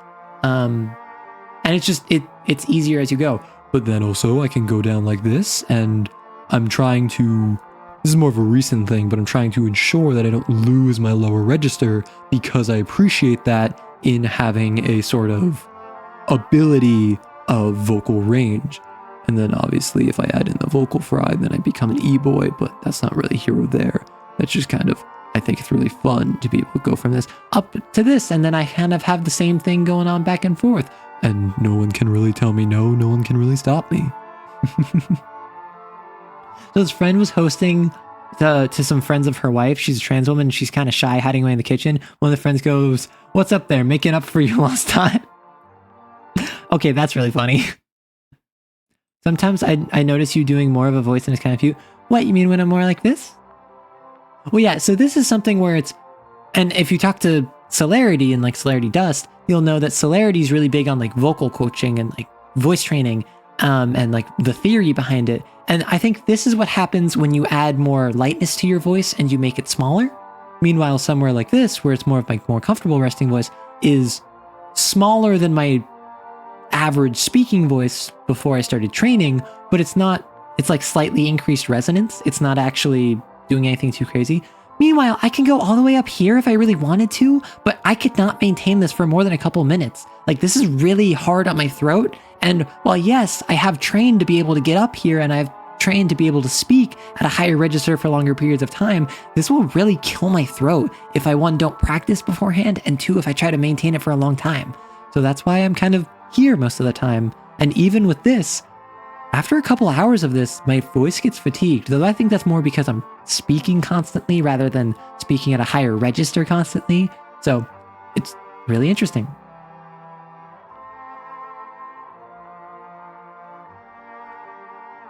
And then obviously I can do something like this, where it's more of a like raspy kind of, like the classic goth voice, which just has a little bit of distortion to it, or maybe a little bit too much depending on how thick I apply it. But sometimes you can just play with your voice and look the chatter up and down and say, "Hey, how you doing?" See, my issue is whenever I do a funny voice, I always laugh afterwards, because like I'm a nervous laugher. I'm a nervous laugher. So if I ever do something that is like kind of cringe, I like laugh at myself. But then I'm like, oh no, I ruined the atmosphere. All right, we're nearly there. I think I'm going to wrap up in the next hour or so. I'm going to go figure out what happened with London Bridge. And then I think that'll be a very natural point to call it. That will also have been after like 5.5 hours. So, missing bridge prompts the ringmaster to action. Normally, Randolph Master stays within the safe confines of his Circus Electrique, whose own form of madness recently resurrected itself the same day as the maddening. But today, the man more commonly known simply as the Ringmaster plans to examine the happenings of the London Bridge for himself. From afar, at least. "It's not every day a world landmark simply vanishes off the face of the earth," said Masters in an exclusive interview with the illuminated voice. "So I figured, hey, I might as well check it out. Might even step into it. That is, after all, some fine Circus Electrique performers have dealt with the problem. After some fine Circus Electrique performers have done with the problem, no need for selfless self-endangerment, right? Since the first attack by the Vicious, some have suspected the Ringmaster of playing a role in the chaos. He denies such accusations. I'm a businessman who's just trying to restart his formerly beloved business, argues Masters. Why in heaven's name would I want potential ticket buyers to die in the streets? Aw, you got a lurk, but you don't think you'll be back before I'm gone? Have a good night. I always enjoy hanging out here when I can. Well, I always enjoy you swinging by whenever you can. Whether it's here or in the Discord server or with YouTube videos. Your voice is really unique. I don't know anyone else with a voice quality like yours, but TBH, I don't know many people, so, well, so what do you mean by that? Do you mean with the elasticity of the high and the low range? Do you mean at my normal speaking voice right now, just kind of with the texture and the voice to it? Do you mean in my cadence and delivery, my vocabulary and my diction? Or do you mean just kind of like silliness? Hey, yo, I just got here. Why the gun? So the gun, I just never put it away.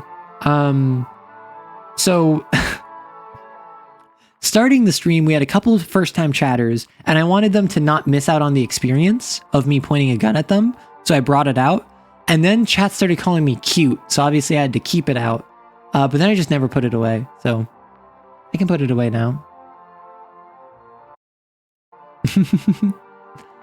Hello Kismet, welcome on it. You always come by so late. Luckily, I'm going for like another hour or so no issues there. It's terrible for attendance. As this reporter has seen firsthand, many Circus Electrique performers have risked life and limb to help clear the Vicious off the streets. But why? Other than attendance? I just want special people to be safe, he claimed. Odd how many mimes have tried to kill them so far, but I suppose that's just London for you. By Amelia Craig. So this game is Circus Electrique, and we are like a carnival, a circus, who is fighting against like big tech corporation mind control to figure out what happened to like London Bridge because it just disappeared one day. And I got very excited when I realized there's like multiple avenues you can go. All right, so Pablo, I'm actually gonna let you rest. Okay. Okay. This is London Bridge. We need the A-team. We need Balthazar. We need Grok. I think Bertha.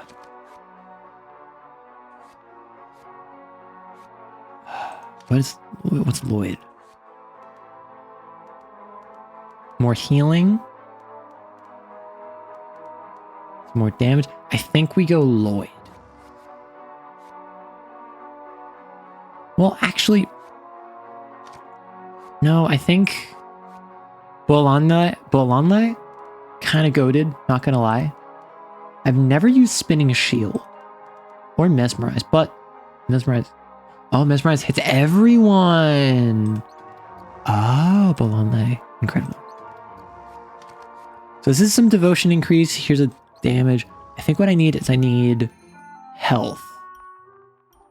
Craft. And complexity. Entertainment. Entertainment gets me gifts. Complexity gets me experience. And I can make both. Oh, I can make multiple of each. I don't want to spend up all of them because I already have some spotlights. So what I'm going to do...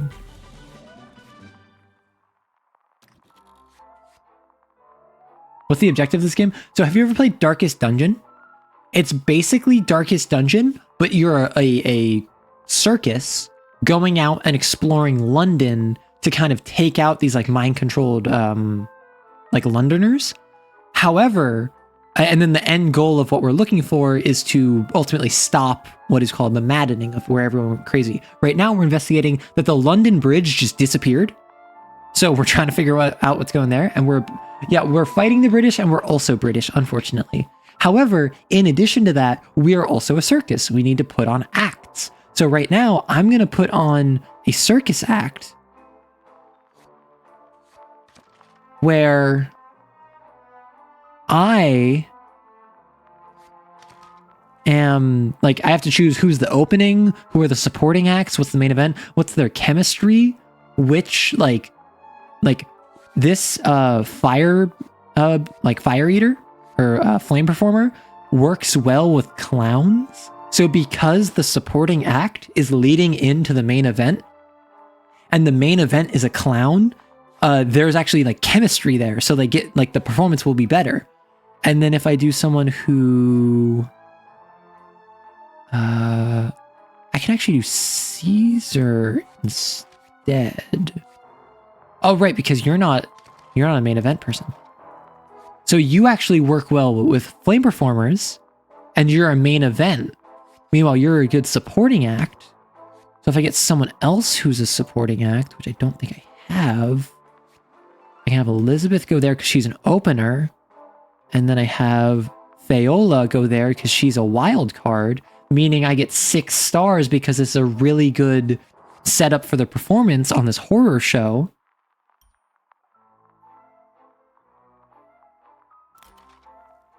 And then I can entertainment.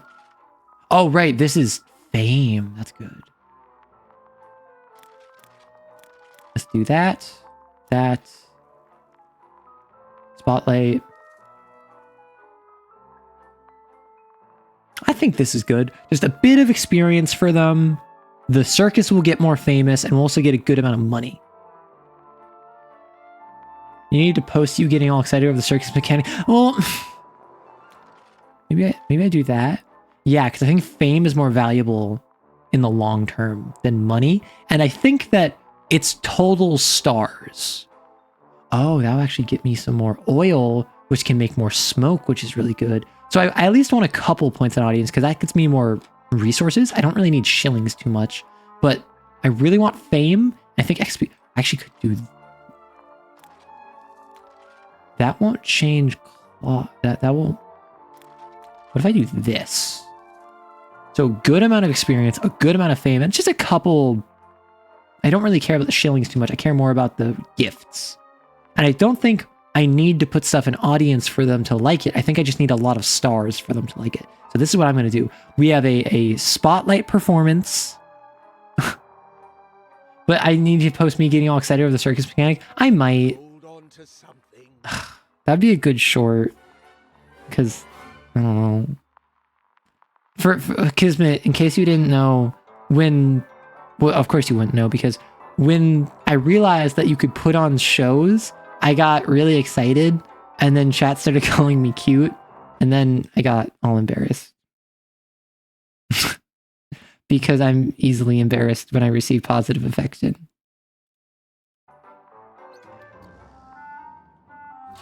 Shut up. It's not adorable. People were literally saying the A in arrow is for adorable. Which is so wild to me. I already made some bandages, no? Yes, I don't care too much about colas. So we're about to go in a boss fight. Yeah, I got a bandage.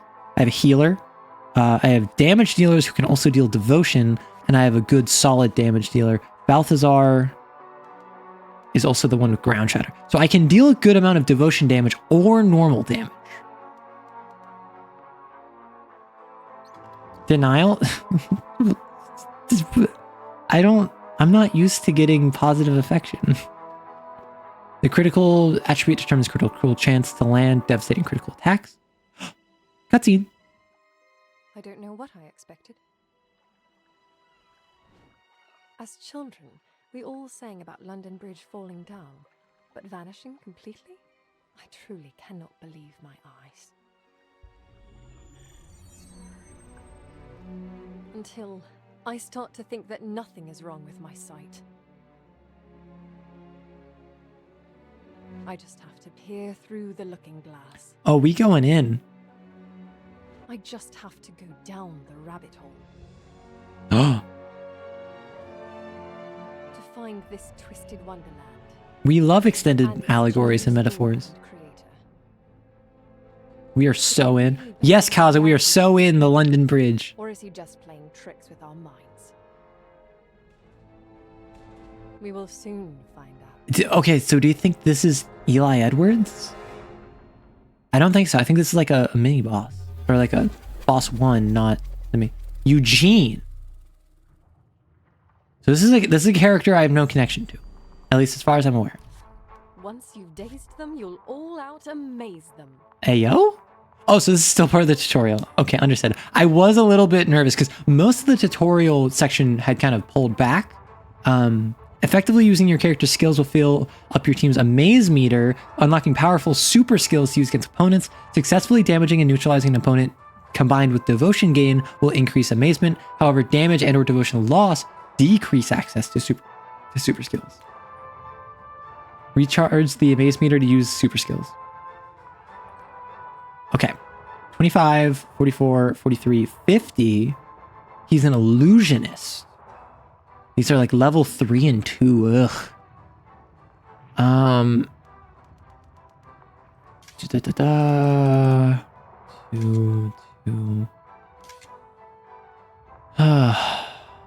The magician wears some sort of what appears to be some sort of illusion enhancer controlled by control specs, a stolen Steam prototype, perhaps. Okay. 59 chance to stun the target. You're still in a tutorial 5 hours in. Shut up. This is like a 12+ hour game. So it deals damage, moves, decreases his devotion, deals electric. Oh, but can deal more damage. Target receives decreased devotion. A copy of himself with 1 health to every empty. So I don't want to kill his allies, actually. I kind of just want to focus on Eugene, oddly enough. Like, maybe I want to take out one of these. Like, maybe I want to take out the level 3 Bobby. But that's about it. Not targetable? Oh, because he can't target the front row. I'm just going to start on Eugene. I actually don't know if this is the smart choice. But already, even if I literally like, now with my strongman and my clown, I just focus on the other dudes. That's not for you. I'm already a good way of devotion. I assume he's not going to get 1 hit. Like if I get his devotion to 0, I'd assume he's not going to instantly run away. Eugene is immune to mind control effects, will not escape from battle at 0% devotion. Good to know, good to know. So I can't just devotion him. Oh, wow, you're 8. Wow, these guys are really high devotion. I think what I do... Decrease devotion by 7%. If I do you... Move? Oh, that's really good. That's really good, because now I can hit him with the 2 fire ones. I'm going to show off, because this is a boss fight. Don't even work out. Devotion's really high. That's super good. Ugh, that's bad. Yeah. What if I just debuff them? Yeah, so they all have precision debuff now. And now I can hit you.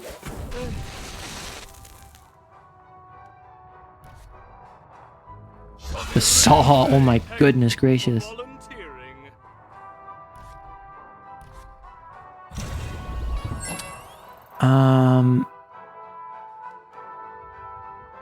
Devotion's really good on my end. I think I could heal. Are you already taunting? Oh, you're unable to move. So I'm gonna hit you with the ball.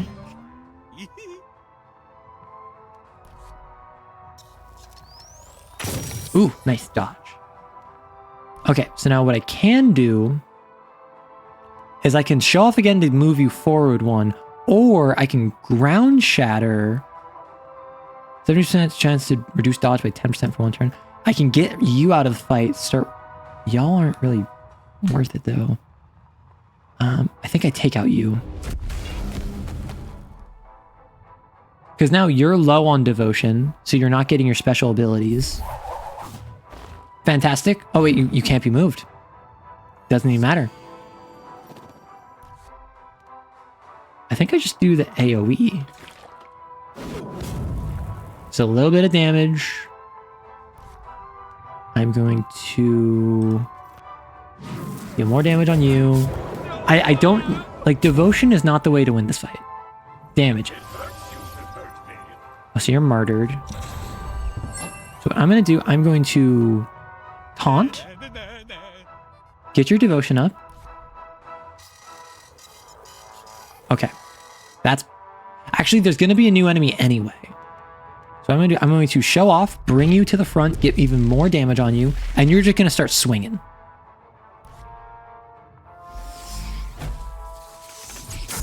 Oh, the abstract bow is he literally makes a bow with the arms. Interesting. I never even noticed that. Fire blow or whirl. Move positive effects. Yes, that's good. Okay, I removed your buffs. However, you're still in that stance. Murder.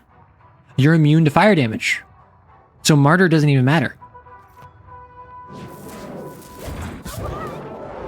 Oh, that was physical damage. Oops. Eep. Eep.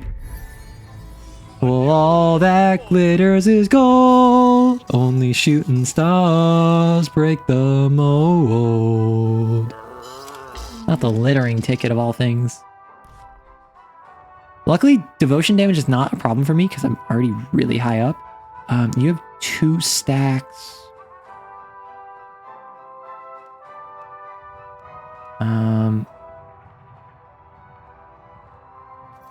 I'm gonna save this for later. You're at 72, you're at 43. Oh, miss. That would have been good. Also, I think you're a level 1 dude, so that's not that bad at all. Items. I don't have a lot of healing, but I do have a bit. So I'm just gonna focus gains immunity taunt. I'm gonna heal you.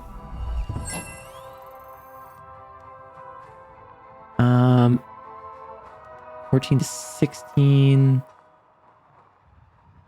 I think what I do is I just damage you. But I need to take out these front guys as well.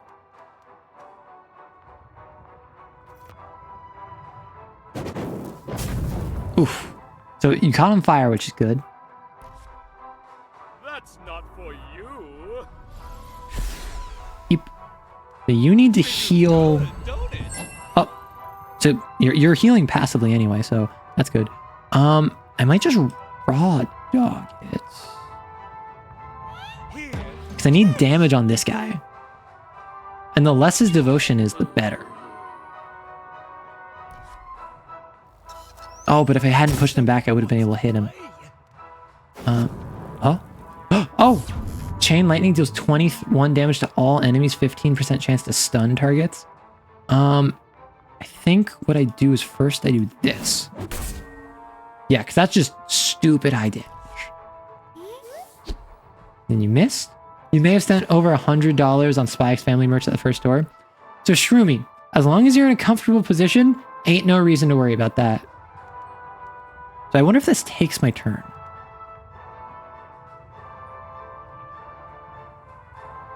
Chain lightning! Oh, it's from the lion. Oh, that did not take my turn. That's very good to know. So I don't want to kill all of them because he's just going to summon allies. I'm going to do is just attack you, decrease your devotion even further. You don't run when your devotion is 0, but you have many debuffs when your devotion is 0. There's a really cute mushroom skirt at Hot Topic. You got... Listen. No disrespect. I ain't gonna judge you for that. Oh, so the fire trap actually was really good for that. Okay, you healed yourself, which is good. Oh, so I have to figure out which one it is. Let us... Cool. That's good. 'Cause now you get ignited. Strongman can hit the big guy. Ooh, that's crit.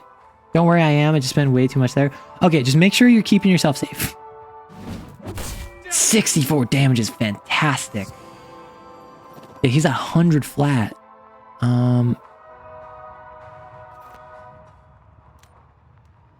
Yeah, devotion is fine.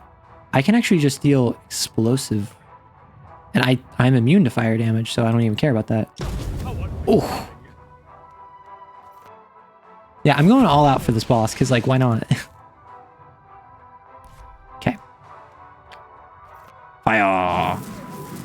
Okay, we're gonna have an ad in a couple minutes. Heads up. You know who I am? Oof. Got slapped. Better, pal. Let's bonk him. Yeah, Grok! We appreciate you, Grok. What happened? This isn't the Circus Mécanique. Oh, you're a victim. Let's go, first try. I will remind you, I'm playing on Ringmaster difficulty, the hardest difficulty. Let's go. And why am I bleeding? He's bleeding everywhere. Where? Attempted murder is such a forgettable action. Murder? Me? Eugene the Magnificent. Magnificent? Magnificently brainwashed somehow. Here, you dropped your control specs. Broke them too. Without them, this prototype steam illusion enhancer is useless. Or maybe it can help us figure out how you... Yeah, I feel like no one's put together that the Steam specs, the control specs, are the things that are mind controlling people. Want to see it? Come back with us to the Circus. Oh, are you like joining the party? Like, are you gonna be a building to unlock? Yeah, so y'all are injured, but y'all did fantastic work. We got gold? Recommendation seal? I can get membership cards? Provides access to a secret location where your squad can attempt to best the strongest team in the area. Okay, that's pretty good. Yeah, y'all deserve rest. Y'all got lots of XP for that. You two did fantastic. Hit level 2. I don't know if XP gets cut off when you hit max level, when you hit max XP though. Nuts. I actually had some cashews earlier. Yeah, one of my breaks, I went downstairs, filled up my water, and I also got some cashews. Setting up different circus shows every time will keep the novelty high. Low novelty reduces a circus show's potential performance. Extra, extra! The break is back! The Voices reporter was right Okay. Ooh, very good on food. Read all about it! 151 people, only 8 shillings, but 132 fame, and it was one of our best shows ever. And they each got some experience. They each got a good amount of experience. They each got some more devotion. This is making me happy. Oh wait, I just realized. Wait, so if I do the happy toggle, and I also blush. This is what happens when I get all giddy. That's so funny. What kismet?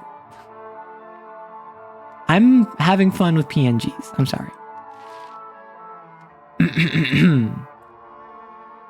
Very head paddable.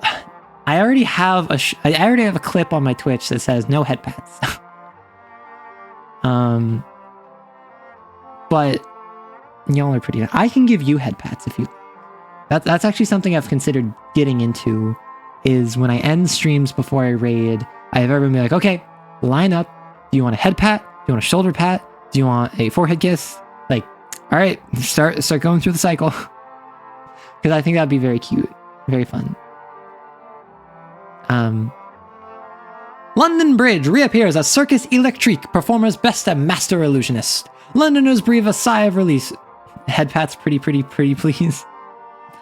Well, we'll see where you are at the end of the stream. Okay. Be good for me. Londoners breathed a sigh of relief as yesterday as the London Bridge magically absent for view for a few days. Can I slap you? I can slap you instead.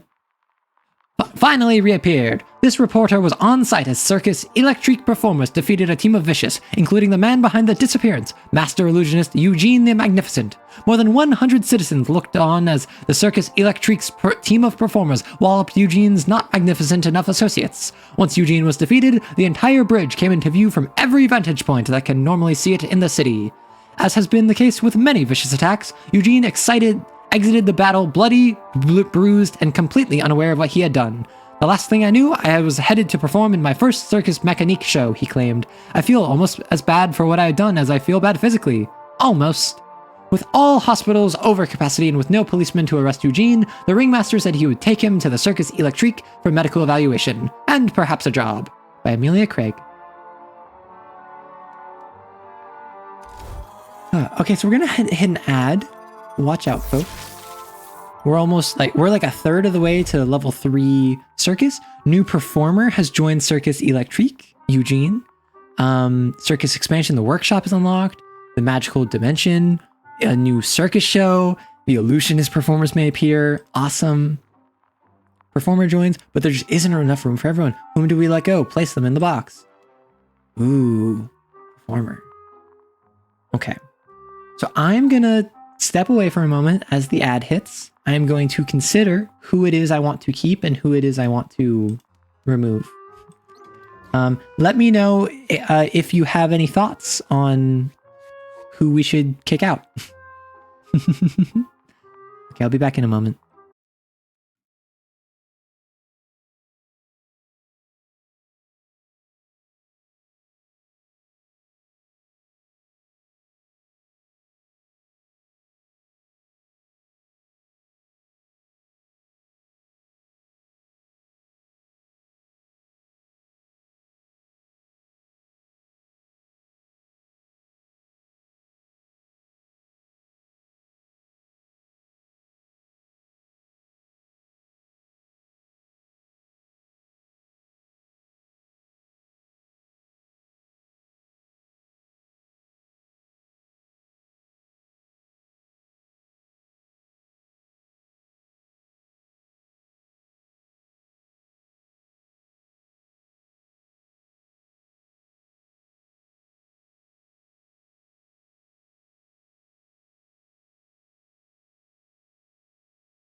Hello.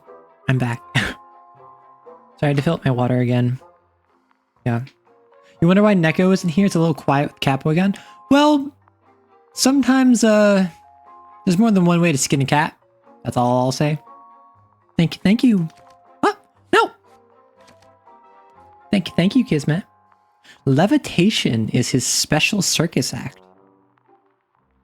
He likes ventriloquists, but does not like escape artists. Interesting. So what special abilities? I want an illusionist because I think illusionists are cool. Oh, he mostly used abilities that the enemy had. Interesting. He's like straight up just a character we have. When he's standing in slot 4, redirects 50% incoming damage to the ally standing on the 3rd slot instead. Sheesh. Okay. I'm thinking one of our 4 fire eaters is the one to go. Because we don't need that many. They're very useful, but we don't need that many. So Fayola fills a great niche in terms of being able to go anywhere. That being said, that is not unique enough to hold her just for that. The question is, what abilities does she have?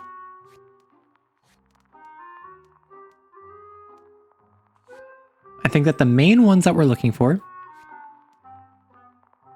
is Fire Ring. Oh, Maria doesn't have... Fire Throw is like one of the best moves in the game that I've seen so far. So I might have to toss Maria because Maria is the only one who does not have it. She also has 17 experience, which is equal to Fayola. She has Breath of Fire, which isn't fantastic. There is more than one way to skin a cat. You can get them persecuted in court for being a rat. Exactly. All right, Maria. I'm sorry. I think that you have been voted off the island. Because Bertha's the one that we picked up initially, so I'm not super inclined to just kick her out immediately. But bye, Maria. Oh, you're level 2. Nice. So, what do you actually do? You deal damage and can move. You shuffle all non-stationary allies and enemies to random position. Boost and decrease by 3%. That's a good just like blanket screw with everything. Particularly because like Caesar and Strongmen don't move when they're in slot 1 or 2. Deals some damage, removes one positive effect and puts it on an ally. Otherwise, heals. That's like lifesteal. But this just increases damage, unfortunately. Switches places with target ally, enters a stance until next turn. To move any enemy attacking to the last slot. Interesting. That one doesn't really strike me as something I want to upgrade. You have some some work to get done, so you're going to lurk. Good luck with circus performances. Thank you so much. I'm probably going to wrap up in the next half hour or so no issues there. Glitter! Stun. Okay. And then damage. Ooh, damage increase.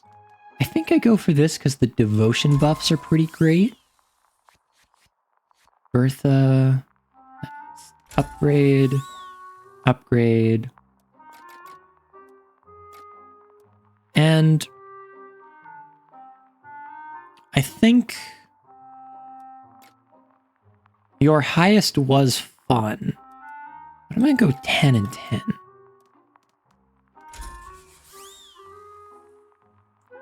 And let's see what we get. Oh my gosh. Now it's 12% decrease and more damage versus just more base damage. Clears all negation. More, just more damage. More damage, which is good. I think I go Fire Throw. Fire Throw is really good. Okay, let's get everything up to 5. 1 on each of these. And let's have you actually go into Thrill. And just like before, we're going to go Fire Throw.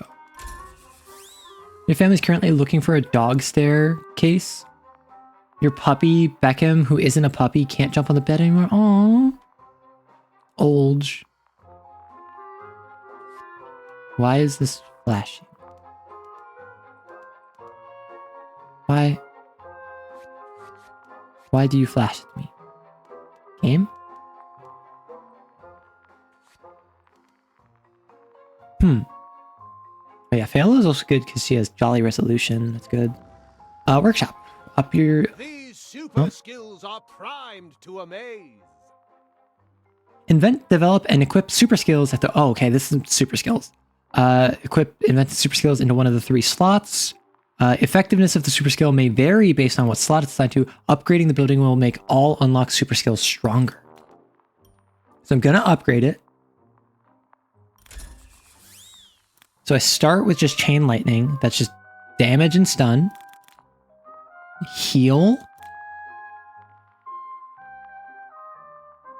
Oh. So it's remove positive effects and break stance. Okay. I want to invent these. I don't know what they cost though. Amazing! Steam technology always fascinates me as a scientist. There is true genius behind Eli Edwards' products. Like all Steam products, my illusion enhancer only works with Steam-manufactured control specs. Control specs that were shattered, coincidentally just as Eugene's trance wore off. If you're suggesting that control specs may be controlling the... Yes, I've been suggesting that for like 4 hours. You may indeed be onto something. Eli is a lot of undesirable things. Routinely Unbathed and smelly among them? Criminal. I've known the man for 30 years. He'd never hurt anyone. Not intentionally. Still, it remains true that every attacker we've come across has been wearing control specs. Who doesn't? They're as ubiquitous as London tap water these days, and probably more drinkable. No one here wears them. And no one here is going vicious. Touché. Nice. We'll see what Mr. Edwards has to say about this. We're going to Steam headquarters. Oh, I had to choose one or the other. Oh. Well, I'm glad I chose the health because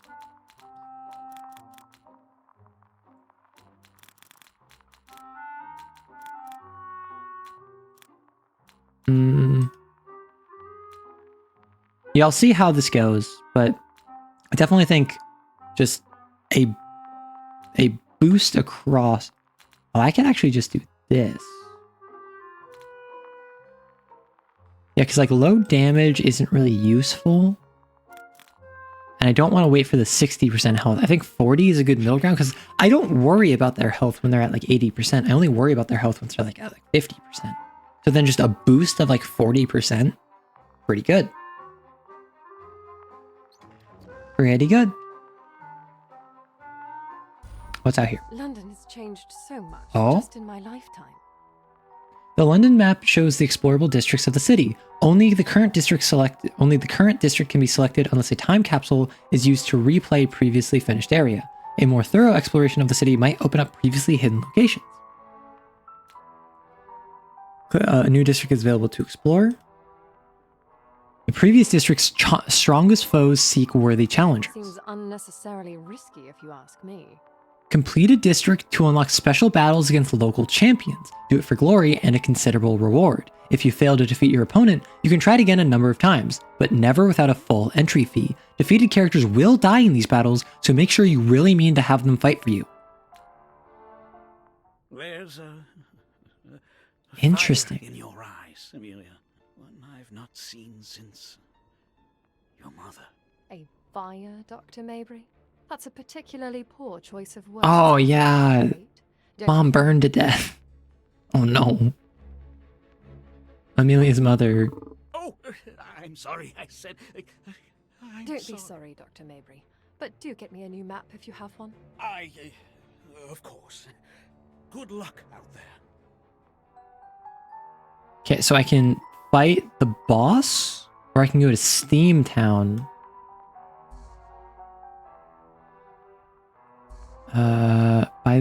By day, this building is used to process livestock for sale at London meat markets. Soon after, by night, a whole other type of slaughter comes to this house, with the most feared team of combatants earning the title of the Butchers. I wonder if I have to stay in this district to go for that. I'm not super interested in that now. At the southern end of the London Bridge, Southwark is the oldest part of South London. Ever since the Spark, many know the borough as the former, and once again current, home to the Circus Electrique, whose continued success greatly contributed to the areas of the wealth to be found within. Ever since, and then that was Southwark, this is Steamtown. Ever since Eli Edwards built the headquarters for his company in the North District of the London Bridge, locals have taken to calling the area Steamtown. Steam Tower stands tall amid poverty and despair, as oddly, no one who lives in Steamtown actually seems to work there. Why might that be? Interesting. Ah, so let's see. So there's one path, blah, blah, blah. Coin toss game. So I can go from here or from there. Fight at night. Ah. Infirmary. Battle condition crowd? Oh. Sorry, I'm easily amazed. Aunt Phyllis? I'm kind of interested in this right way. Traveling fun fair? Me when my headphones die midstream. This is not the first or the last time it has happened. Something wrong with occasional relaxing. Okay, so that's just... So otherwise, I can go to the left. Aunt Phyllis. Circus Enthusiasts. Interview. Circus Enthusiasts. I think I'm going to go right side. Right side seems way longer and more convoluted, but could be very fun. Charity, we need all the money we can get. Some people need it even more. Let's help them out. Okay. So I'm going to remove you. Let us put Balthazar and Grok.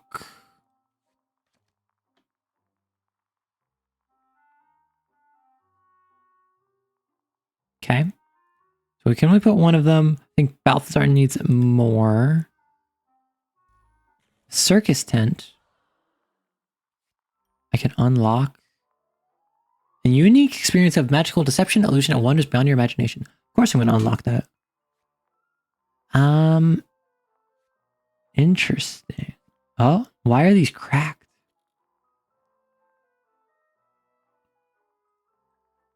Okay. Well, first off, I'm going to wrap up after I set up... No.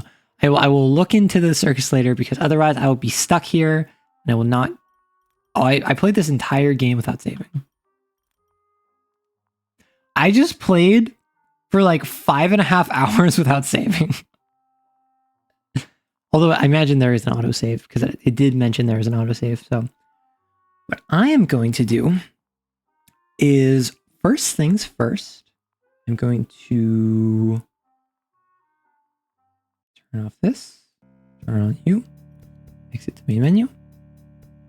Because, bro, I had so much fun with that game. I'm going to continue this. I don't know if I'm going to continue it next week or if I'm going to stream it earlier than next week.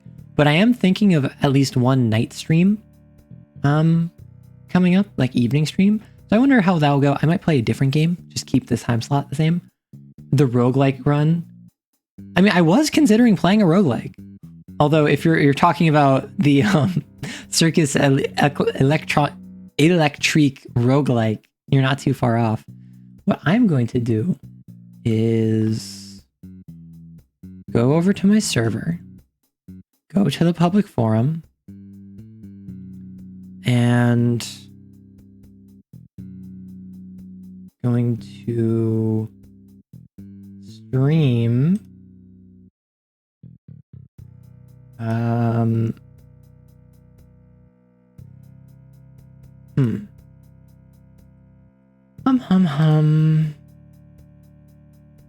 Unfortunately, I can't stream it. So instead, I will just go to just chatting. Hi. Okay. So out of you were talking about the 5-hour session without saving. Yeah, that's what I figured you meant. So currently, we have a challenge going on in the Discord server, which is that as of this week, it is that both the establishment and the union, the two factions in our Discord server, had to present with me changes they wanted to put forward to the Discord server, and that I would either say yay or nay, and that would be the end of the union arc, because it would be ending with actionable change that was put forward by the factions. The establishment got executed, so they can't participate. So the union put forward 7 points in an agenda that they want put forward, and I figure I was just going to read through them and then give you my thoughts on them. Did I hear union? Hello, Rorston. Wait, are you done streaming? I thought you were still... Yeah, you just ended. Okay. My plan is to raid into Neko because I exiled him. But maybe raid into Royce because he's doing... Actually, no, he's in multiplayer. I saw he was playing Backshot Roulette, but... You love my costume? Hi, Alice. Thank you. Also, the new goth outfit gun. Yeah, but this one... I'm gonna keep my mouth shut. I'll DM it to you.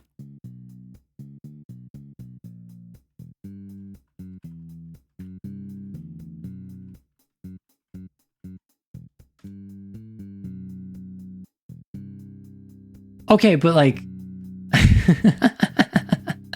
just based off your prior comments. I did say Backshot Roulette. Oh, are you gonna tell Arrow about the gift subs? Rorston, did you get like slammed with gift subs? I also got a decent amount of gift subs today, but that was all from Shroomy, so. Yeah. No, so it was just a really fun stream today. I was playing a real fun game. I got very excited over being able to run a circus while playing a Darkest Dungeon-like game, because this is the sort of flexibility I love in games. It was the core gameplay loop involved not only grinding through a dungeon in combat, but also it was like putting on performances and having to manage like, okay, these people work well together, so I want to put them forward, but I need this person for my mission because I'm going against a hard fight, so I can't have this setup. I need this other setup, but then I need to optimize for my stars, so I'm actually going to do a less prestigious circus act because that frees up more of my performers, and it was just fun. No, and then like randomly hitting you up, like I literally asked my chat, I was like, hey, should I bother Rorston? And overwhelmingly, they all said yes. So I just was like, okay, I'll just hit you up without any warning because I think it'll be fun. What?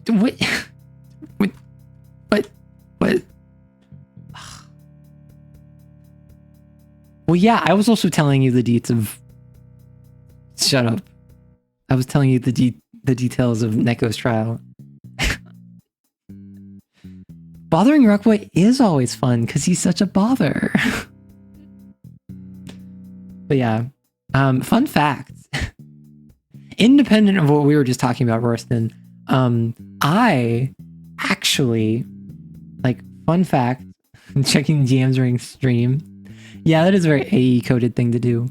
But I was actually thinking of keeping this hairstyle going forward on my normal outfit. Because this is actually... Yeah, I have 2 monitors, loser. Worston's DMing me about not checking DMs. I was actually thinking of continuing with this hairstyle because this is how I wear my hair normally. No, you weren't. That's entirely dependent on my last DM. So like when I'm not on stream, or when I am on stream, I tend to put my hair back in a ponytail, and then I let the little bit in front. But normally I just let it all go long, and then I have it covering half my face because I like how it looks. So I actually might end up keeping that going forward. Who knows? This style with the regular outfit will go hard. Literally, that's what I'm thinking of doing. I'm not going to change my eyes though, because for those of you unaware, I do have contacts in. This is not my normal eyes, for those of you wondering. I also don't normally have fangs.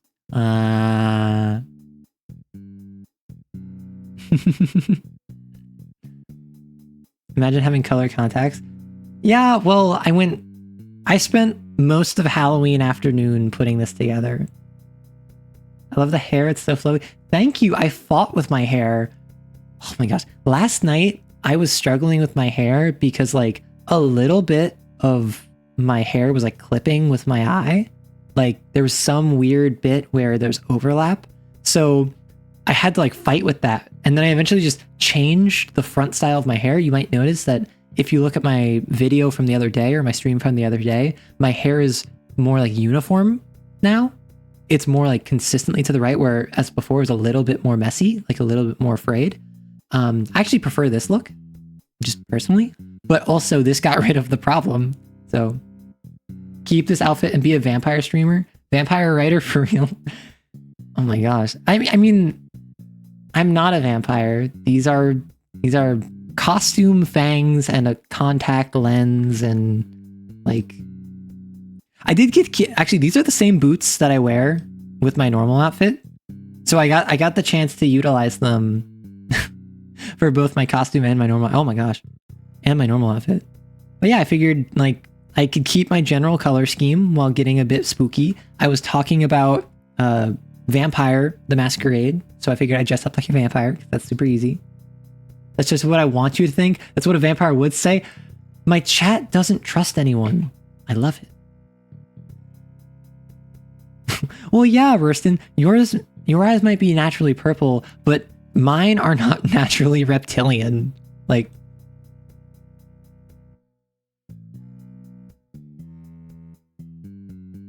this is not my normal eye shape.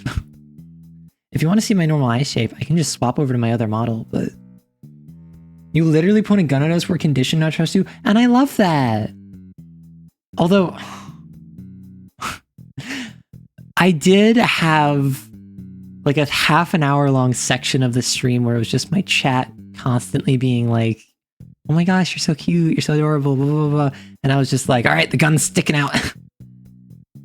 You don't have eyes? Well, yeah. I'm not saying everyone has eyes. I'm saying I don't have reptilian eyes. Eyes just do that sometimes. Wait, really? I thought all heels had a snake-like vibe to them. Hey, you're not that wrong. Why do you think I went for the contacts? Arrow get complimented dark. Arrow is a heel. I asked my chat. I asked your chat. I asked AE. I asked other streamers. Hey, am I a heel? Furthermore, Rorston said I'm too cute to be a heel. Does that prevent me from being a heel? And everyone said you are a heel and you can be a cute heel. I execute people in my community regularly. Like, what are you on about? Huh? Goodness. Everyone else is you're talking about me like those like guys who simp over anime characters who are just like, she did nothing wrong. You shoot your community daily. That's not heel behavior, it's normal. I threaten them with a gun regularly. I have put the fear of streamer into my community. You're the definition of a cute heel though. I'm not though. Would you chat? Would you believe me if I said I don't try to be cute or anything? It's literally just your perceptions. Would you believe me? I don't like try to be cute or anything. I literally just like express my authentic self. And then all of you are like, oh my gosh, so cute. I'm just like, what? all my cuteness is different. Humble too, it seems. Yeah. Much more modest than you are. I'm nice to my community. I call my community good boys, girls, and bees for a price. Well, listen, I'm the one who got like put into the dominatrix role, not by choice. You have no reason for modesty. That's all me. You shoot no one. Oh, Carson. Thank you so much for clarifying that, Carson. I'm glad to know that you're the enforcer to Rorston's regime. The regime-ston. You're the god of completely unwarranted confidence. I know another guy who would fight you over that claim. That's such a man thing to say. You shot Nova Galaxy today? Well, Nova Galaxy probably deserved it. My community doesn't deserve it. Part of what makes me a heel is that I shoot my community when they don't deserve it. But... Wait. I went back to my Discord so I could go to the list. Disagree. Secret DMs that I'm not talking about, however, disagree. Okay. Have fun building my chat. You're gonna go grocery shopping? Well, enjoy your grocery shopping. You shoot cannibals, we're not the same. Listen, Carson. Don't shoot any cannibals here. Cannibalism is fine so long as it does not breach Twitch TOS. See, why would we trust you? Undeserved violence. You're the very casting of a current cutie criminal. Not sure if anyone will get this reference. I do not get that reference. I don't see the cute. I do not see the cute allegations. Oh my gosh. I'm going to have to look through me getting excited over the circus thing for a clip. And then everyone's gonna be like, oh, cute allegations. I'm gonna be like, shut up. Like, I'm just saying. And let Arrow mug me? I mean, I wasn't asking, Rorston. Who said I was asking?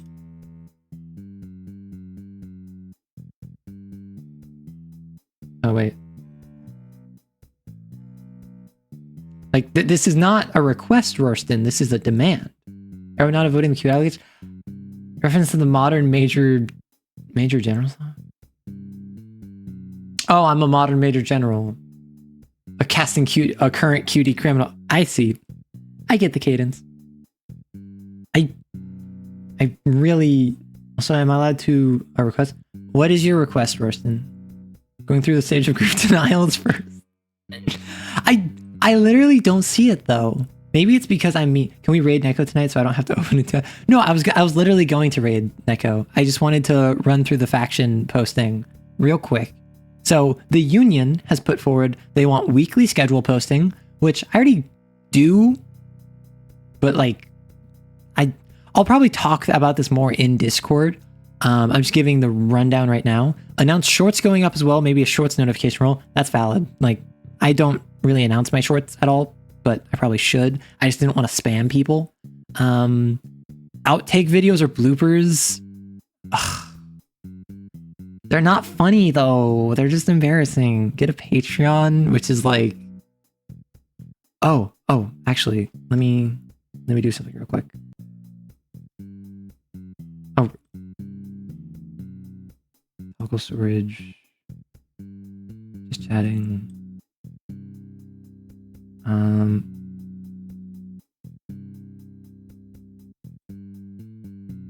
So apparently more than one person, or at least one person with the support of the rest of the community, has decided they want me to get a Patreon. That's embarrassing. I don't think I'm deserving. You guys should watch Arrow talk about things I'm passionate about. It's the... What are you even referencing? What are you even referencing, Rorston? Also, not the huge... When I'm just like, yeah, we're raiding Neko. I mean, cuteness doesn't really have a definition, but generally I find people cute if they're really into something they like or like to yap about. Yeah, and that is like that's passion, that's interest, that's having a personality, and that's something that a lot of people don't have, but it's so like, I don't know, it's so nice. What are you talking about, purity scores? I was not... Shush. Pointing more gun at chat. This is why I have the gun. This is why I was requested to point gun, so I pointed gun. Community events and games are great, so either more of them or let's continue what we got going with the union establishment. I do want to put the union establishment to bed because I think it's kind of run its course, and I want the chance for new people to hop into a new event. So I'm probably going to give it a week, maybe 2, without any public event or community event, and then I'm going to start something new. So we'll have to figure out what next arc will be. More Discord advertisement across all platforms to get more people here.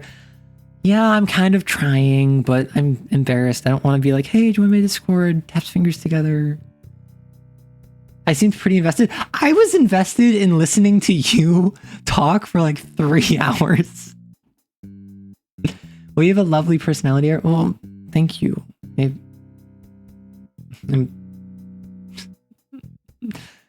That's how you get someone. Yay, I'm no longer dead. Yippee. Listening is a desired trait, obviously. Oh my gosh. Yeah, Rorston, that means that you will be resurrected. Yeah, so I think there's nothing here that is a no. I'll probably have to discuss with the union a bit more about like what weekly shorts posting mean, or what weekly schedule posting means, and like get a Patreon. That's something where I don't know. I don't even feel deserving of subscriptions. So let alone something like a Patreon where like a subscription is, hey, I'm doing this so I don't have ads. A Patreon subscription is literally just like, hey, I like you, I'm giving you money. And that's like, you know?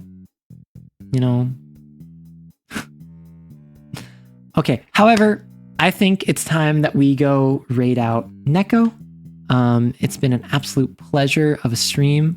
What do you mean, why is hair movement so smooth? My hair is always smooth moving.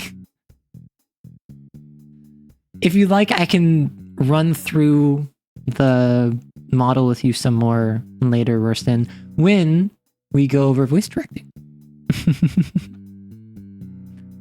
However, in the meantime, I'm going to raid out to Neko, who is, despite the fact that I exiled him by popular vote, very lovely. I've had so much fun with him, even though he's a little menace gremlin.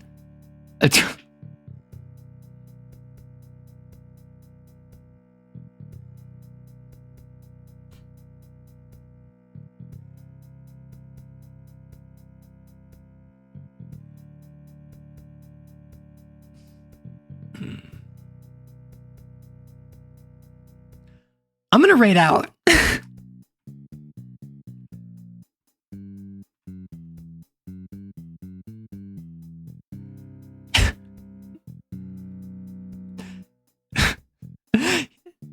Well, derailing is the opposite of getting railed. I'll tell you when you're older. All right, so what I do, so first off,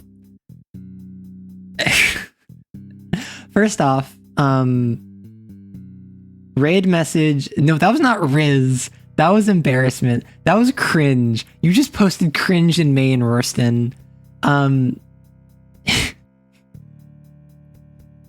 What we're going to do is we are going to raid Neko, and the message will be the best way to skin a cat is via the court system. That's our raid message. And as we raid out, I will give all of you head pats and shoulder pats, and form a line, everyone, form a line, get in line. All right. So you get a head pat, and you get a head pat, you get a shoulder pat, and you get a pat on the arm, and like, okay, oh, head pat here, shoulder pat there, Thank you all very much for coming by. I appreciate it. Check out my videos soon. Head pat, shoulder pat. Hey, get back in line. You already got yours. Head pat, head pat. Bye, bye, bye, bye.